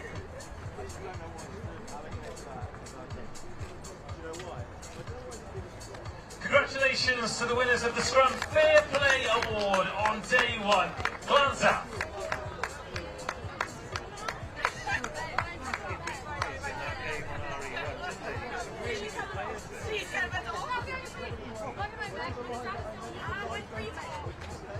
Oh, it's a great story. It's a great story. You've got to hear it from Bertie though. But, it's also a commentary lesson, isn't it? In a way. Yeah, it is that commentary lesson. They use it the whole time though. Bertie, just sending you. Try not to pick up the private schools too much for you, ASAP. What, are we on screen? Nah, we're not on screen.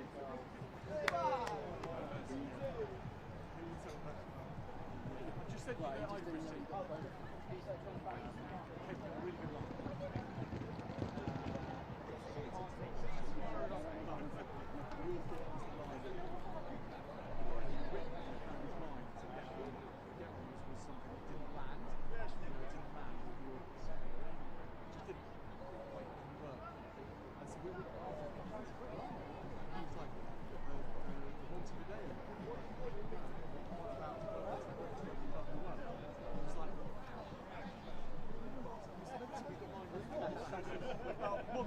Killed the radio star, like, killed Uruguay's chances. And we're like, what are you talking about?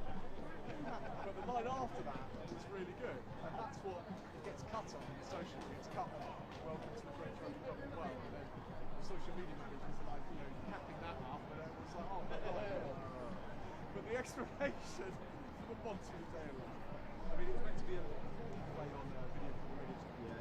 Montevideo killed chances for Uruguay to get to the two, but it didn't. Yeah. And it was all, it was really bit funky. Yeah. Does it sound funky in your head? but it wasn't like, I was like, there's something in there, and I was really sort of striving for it, and you know, there'll be like a massive Buggles fan out there who also loves sevens, and be like, oh wow, that is like class.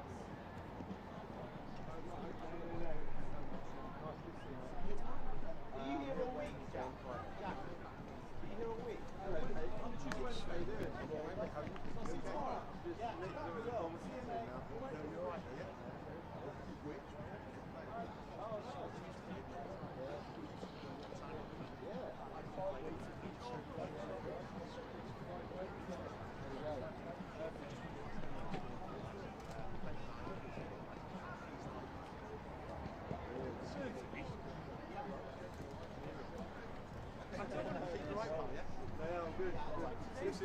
See job, Rod. Good job there, but it's can. I take it.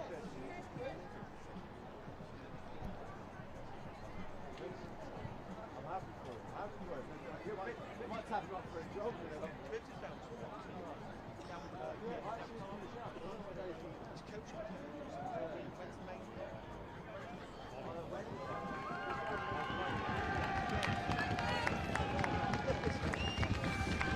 The climax of day one of the 84th Rosslyn Park National Schools Sevens competition. It is the girls under 16 final. Both these teams come into this undefeated. They have played 5, they have won 5. Kingsbridge Community College versus Ivybridge Community College. Only one will end this day unbeaten. Only one will raise the trophy. We have the two best. We have the under-15 champions kicking off to Kingsbridge, who put on a show against the Kings of Wessex in the semi-final here on RE1. Meanwhile, it was the Samual Whitbread Academy that were taken down by Ivybridge on their way to this final. And Kingsbridge are the ones attacking first. Well, they were fantastic in the semi-final. Doesn't feel like they've had long to recover. Well, Ivybridge kicked off the day as well, didn't they, with that hard-earned win a good few hours ago now. The 10 o'clock kickoff here on pitch RE1. They've turned it on for the cameras. Have they got one more big performance? And will they leave with more silverware? Well, Ivybridge have come to this championship, this tournament, as the fancied ones. They defeated the Kings of Wessex in the under-15 final last year. And as you rightly said, they haven't had it all their own way. They've had to battle all the way. Brotelvi, 19-14 in the opening fixture of not just the day, but of the tournament. Had a couple of easier ones against the Jumeirah English-speaking school, then Mill Hill, but then Dubai College pushed them all the way. Before that, Samuel Whitbread Academy 14-0 victory. And one of the hallmarks of this Ivybridge side has been their dogged defence, and we're seeing it in action right here at Kingsbridge, who put on a show in that semi-final. Oh, nice hard line coming at pace and carrying through bodies. The offload from the floor doesn't go to hand, but it is regathered by Kingsbridge, who almost get away from the clutches of the Ivybridge defence. Still, they look to play the offloading game. Very congested in the middle of the pitch, very little width for Kingsbridge, but they do eventually find it. A step inside, a burst of pace, and just beyond the clutches of the Ivybridge players. First try of the final goes to Kingsbridge. Really important try as well. 2 minutes, 20 seconds it's taken. And I think the fascinating thing here is they've not faced anybody as good as Ivybridge. However, they've only conceded 2 tries all day. One against Holyrood Academy, one against Queen Elizabeth Grammar School Penrith. So they're a tough nut to crack. And now Ivybridge are going to have to find a way to breach their paint for just the 3rd time today and get themselves back on level terms.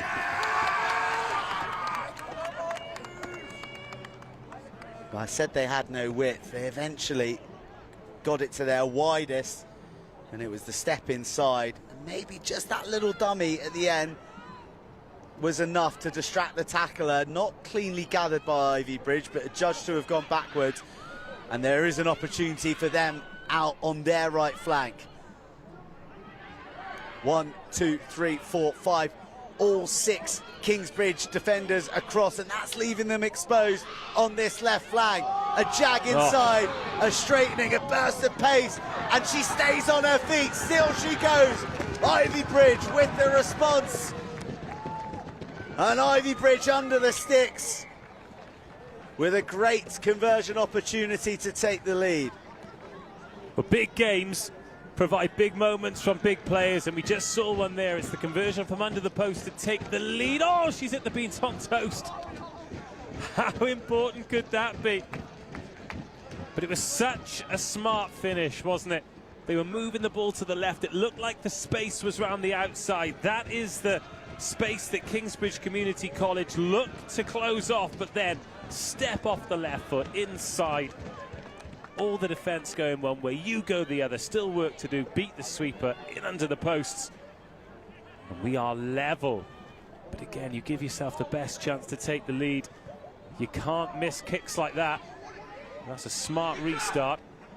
And Kingsbridge Community College facing backwards, but on the ball. Oh no, Ivybridge sliding off tackles.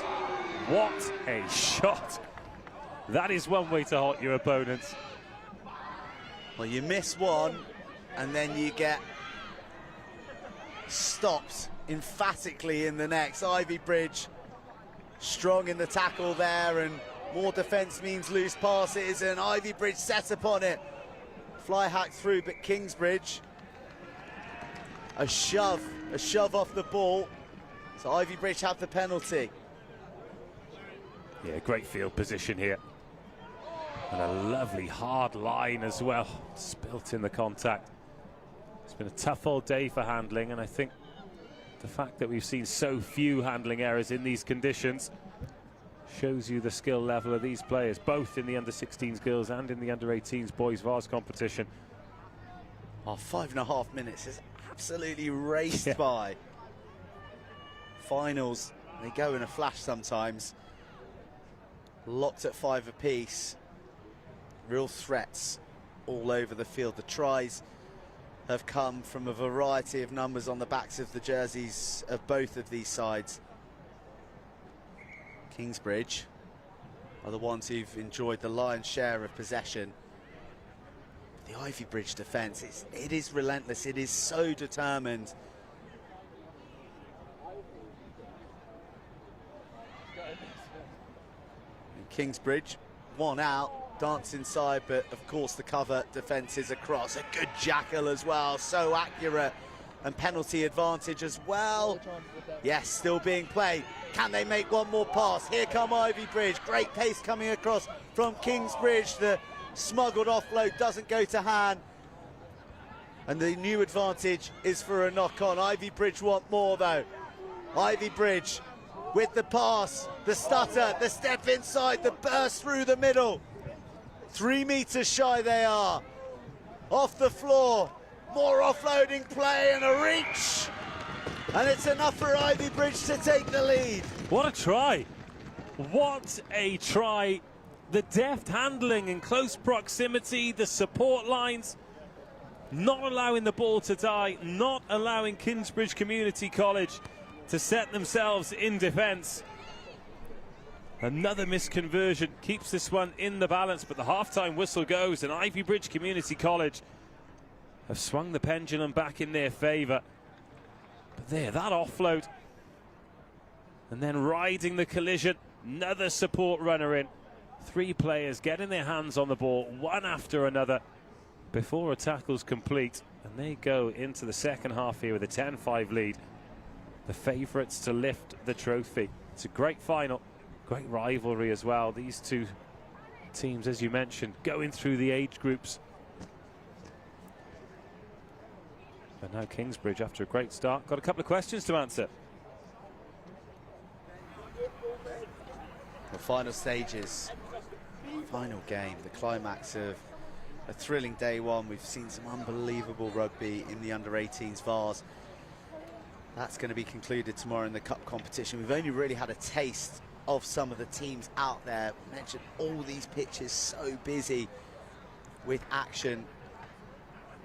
Just thousands of players here on day one, so the competition distilled down to the very best tomorrow for the under-18s boys Vase. And right here, those Ivybridge jerseys up against the blue of Kingsbridge Community College. Well, we've distilled this under-16s competition down to the very best. And they are delivering at the moment a committed and tense final. Ivybridge's defence largely standing resolute, but Kingsbridge showing their attacking potency as well. 7 minutes to glory for either Ivybridge or Kingsbridge. Oh, fumbled. And that'll help the Kingsbridge cause. I think as well. These players have got 5.5 games in the legs. It is a long old day for these young players. Under 16s, full squad effort, everyone getting plenty of time on the pitch, but when it's hard and heavy underfoot, the ball's wet, the air's cold, just takes that extra little bit out of the lungs. So if you do win that 6th and final game, you better believe that it's fully deserved. And at the moment, trophy's heading Ivybridge's way, but in the second half, early in the second half, the first chance is going to be to Kingsbridge.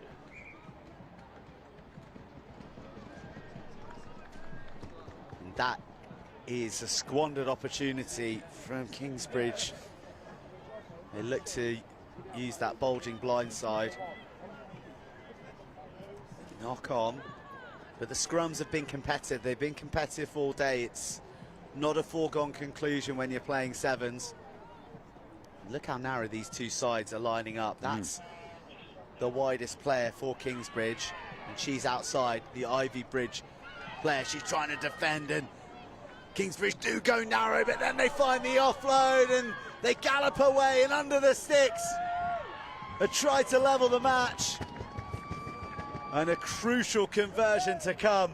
What a brilliant offload. You talked about how narrow the players were, but that looked like something that was planned. They knew where the support line was, they knew where the players were. Kingsbridge showing the same awareness that Ivybridge did. Oh, now she's hit the bar. A post and a crossbar, denying both sides. Oh, but that offload there, just underarmed, establishing where the support line was coming from, sucking in the defenders. Everybody was narrow. I mean, there were so many places she could have scored that try. She tried to make the kick as easy as possible. Unfortunately, it wasn't obliged by the kicker. Oh, now Ivybridge.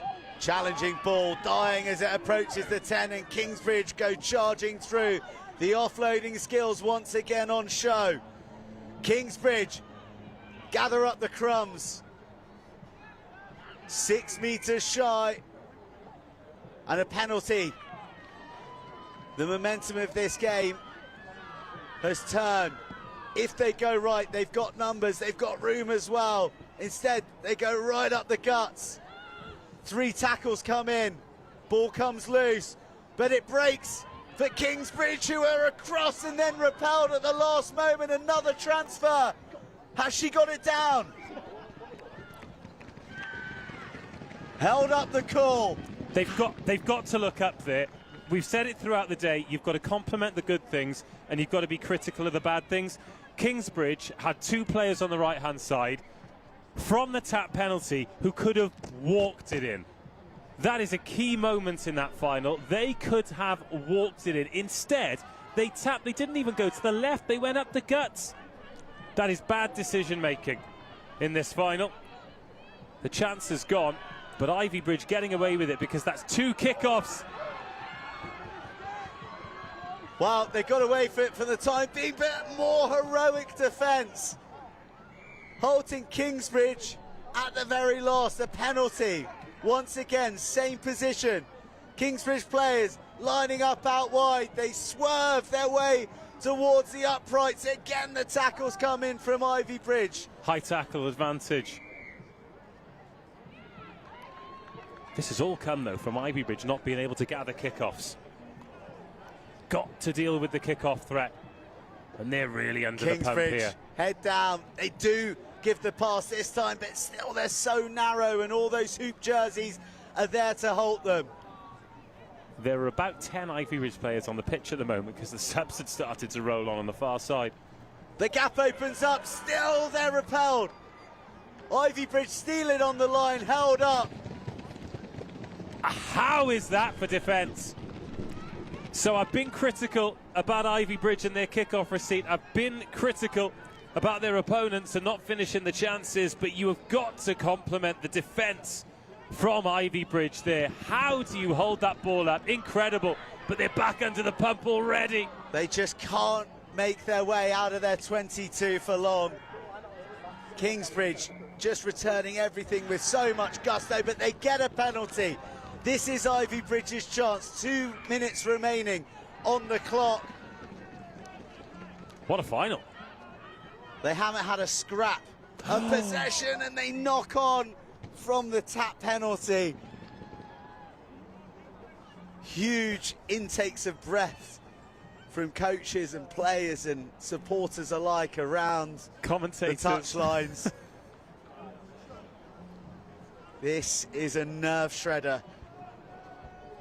Ivybridge have not made good decisions. And it's Kingsbridge put in at the scrum, another opportunity. Down the short side they go. Reeled in, shy of the 22. Ball squirts out. They've got blinkers on at the moment, Kingsbridge. They can't compose themselves enough to get it out wide. This time they do. One more pass to the edge. High tackle. It's been a lot of penalties in this half. I wonder if we might see further action. In fact, that is exactly what's going to happen, and Ivybridge are going to be down to 6. Kingsbridge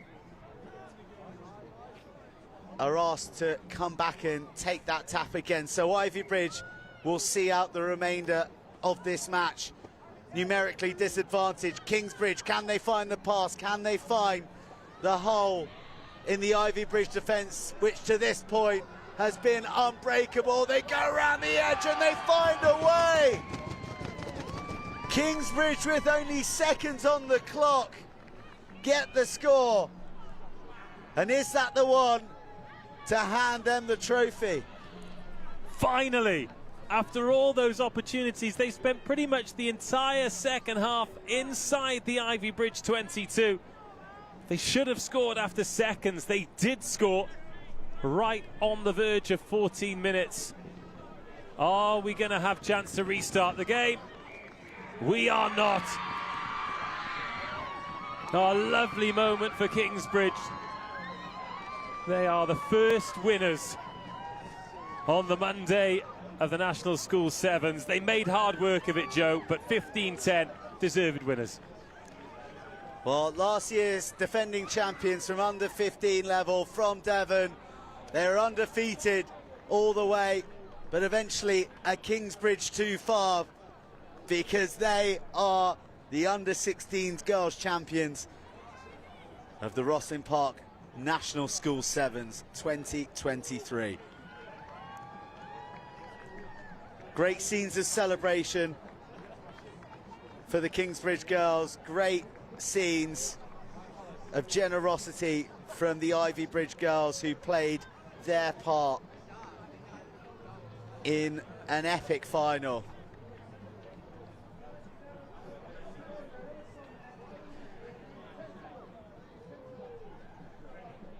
Well, they were in a battle. They were in a battle for 14 long, hard minutes. And the Ivybridge girls getting together there. They can be very proud of their contribution to the tournament, to that brilliant final. And you just love to see that outpouring of emotion and that camaraderie existing between that whole squad and it is a whole squad effort on days like this. 6 hard games. 6 times they've gone to the well with their teammates. And for Kingsbridge, it's been 6 of the best.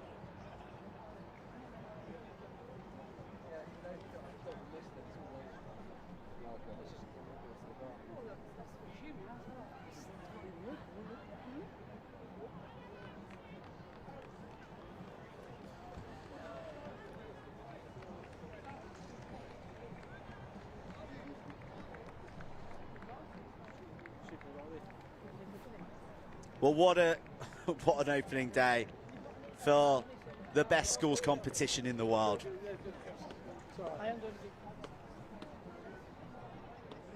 The boys under 18 Vase. We've seen some class acts here on RE1. Defending champions, Stowe School, on their way to day 2 and up for the cup. Nelson College, all the way from New Zealand, being taken right to the wire by local boys, Richard Challoner. And there are plenty of other teams that we're yet to see on this pitch. That is just a sprinkling of the talent, a sprinkling of the runners and riders who are in contention for silverware tomorrow. Those under 18s will be heading home now. They'll have eyes on a big second day, which will also feature action from the boys under 14s. The girls under 14s too, with the under 18s, Vase and Bowl. The jewels in the trophy crowns tomorrow here in southwest London. But to wrap up this final day, well, this first day and this final bit of action, it is all about the girls. It's all about the under 16s, and it is all about the battle of the bridges. Ivybridge versus Kingsbridge. Kingsbridge prevail. They are the champions.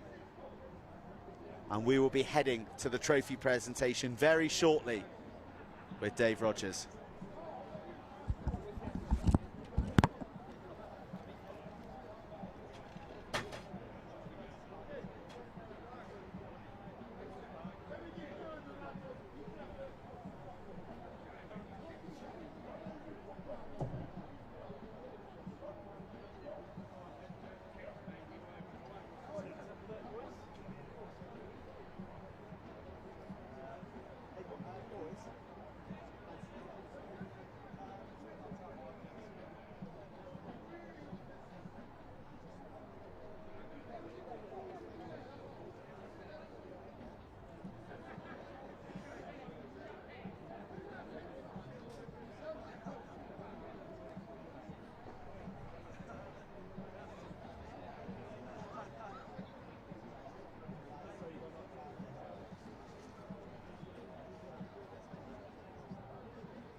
we should get a pint.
Didn't want this.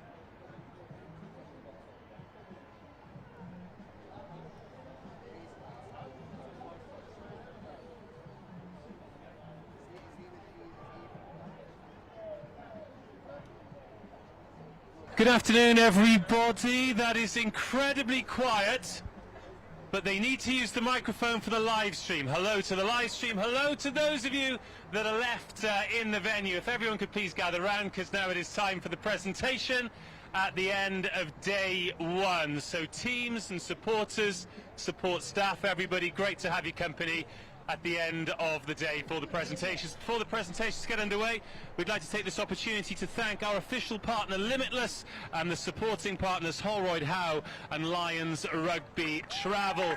Please continue that applause, not just for all of those people, but for everybody who has made sure we have had an incredible day's rugby here on day number one. And what a day's rugby it's been as well. Of course, the under-18 Vase competition goes into the second day tomorrow, but the under-16s girls competition has concluded, and it concluded once again with the Battle of the Bridge. It's been a superb, it's not funny, it's an iconic line, all right? But brilliant competitions. To win this under-16s girls competition, you need to win 6 games in a day, and that is no mean feat. The runners-up, they won 5, but I've got no doubt they'll be back next year looking to turn those silver medals into gold. So please give a huge round of applause for the runners-up, Ivybridge.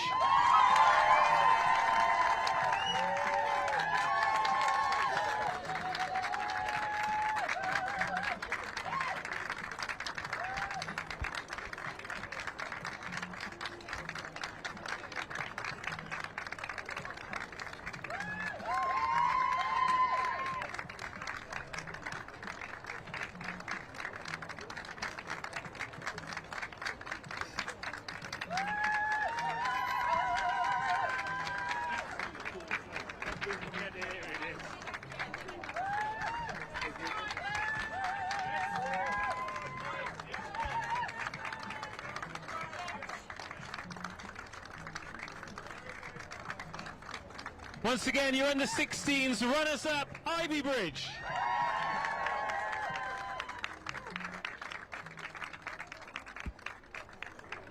Good. Well done, girls. Congratulations. Nice, well played. Well played to the runners-up. And before we announce the winners, we announce the top try scorer in the under-16s girls competition. And that will be presented by Chris Roberts, who joined us on behalf of our official partner Limitless. Please welcome him to the stage.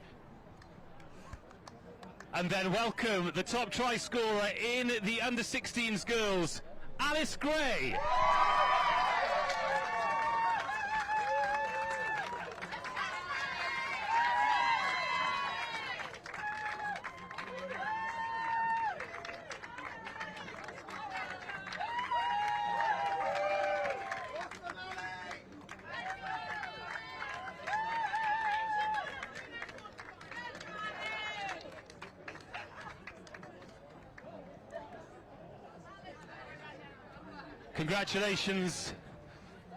Congratulations to Alice, but now we present the winners' medals and the trophy to the champions.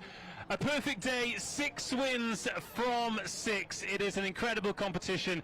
It's a great rivalry that's going to continue to grow, but it is a gold medal and an under-16s national schools title to Kingsbridge. Oh, congratulations. That's a good day at the office, that is, isn't it?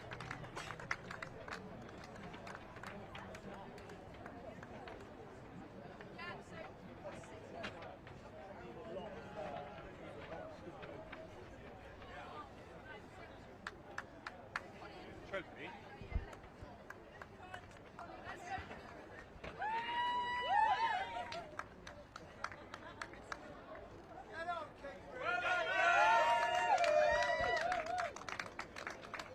One more time then for your Rosslyn Park National Schools Sevens champions, Kingsbridge.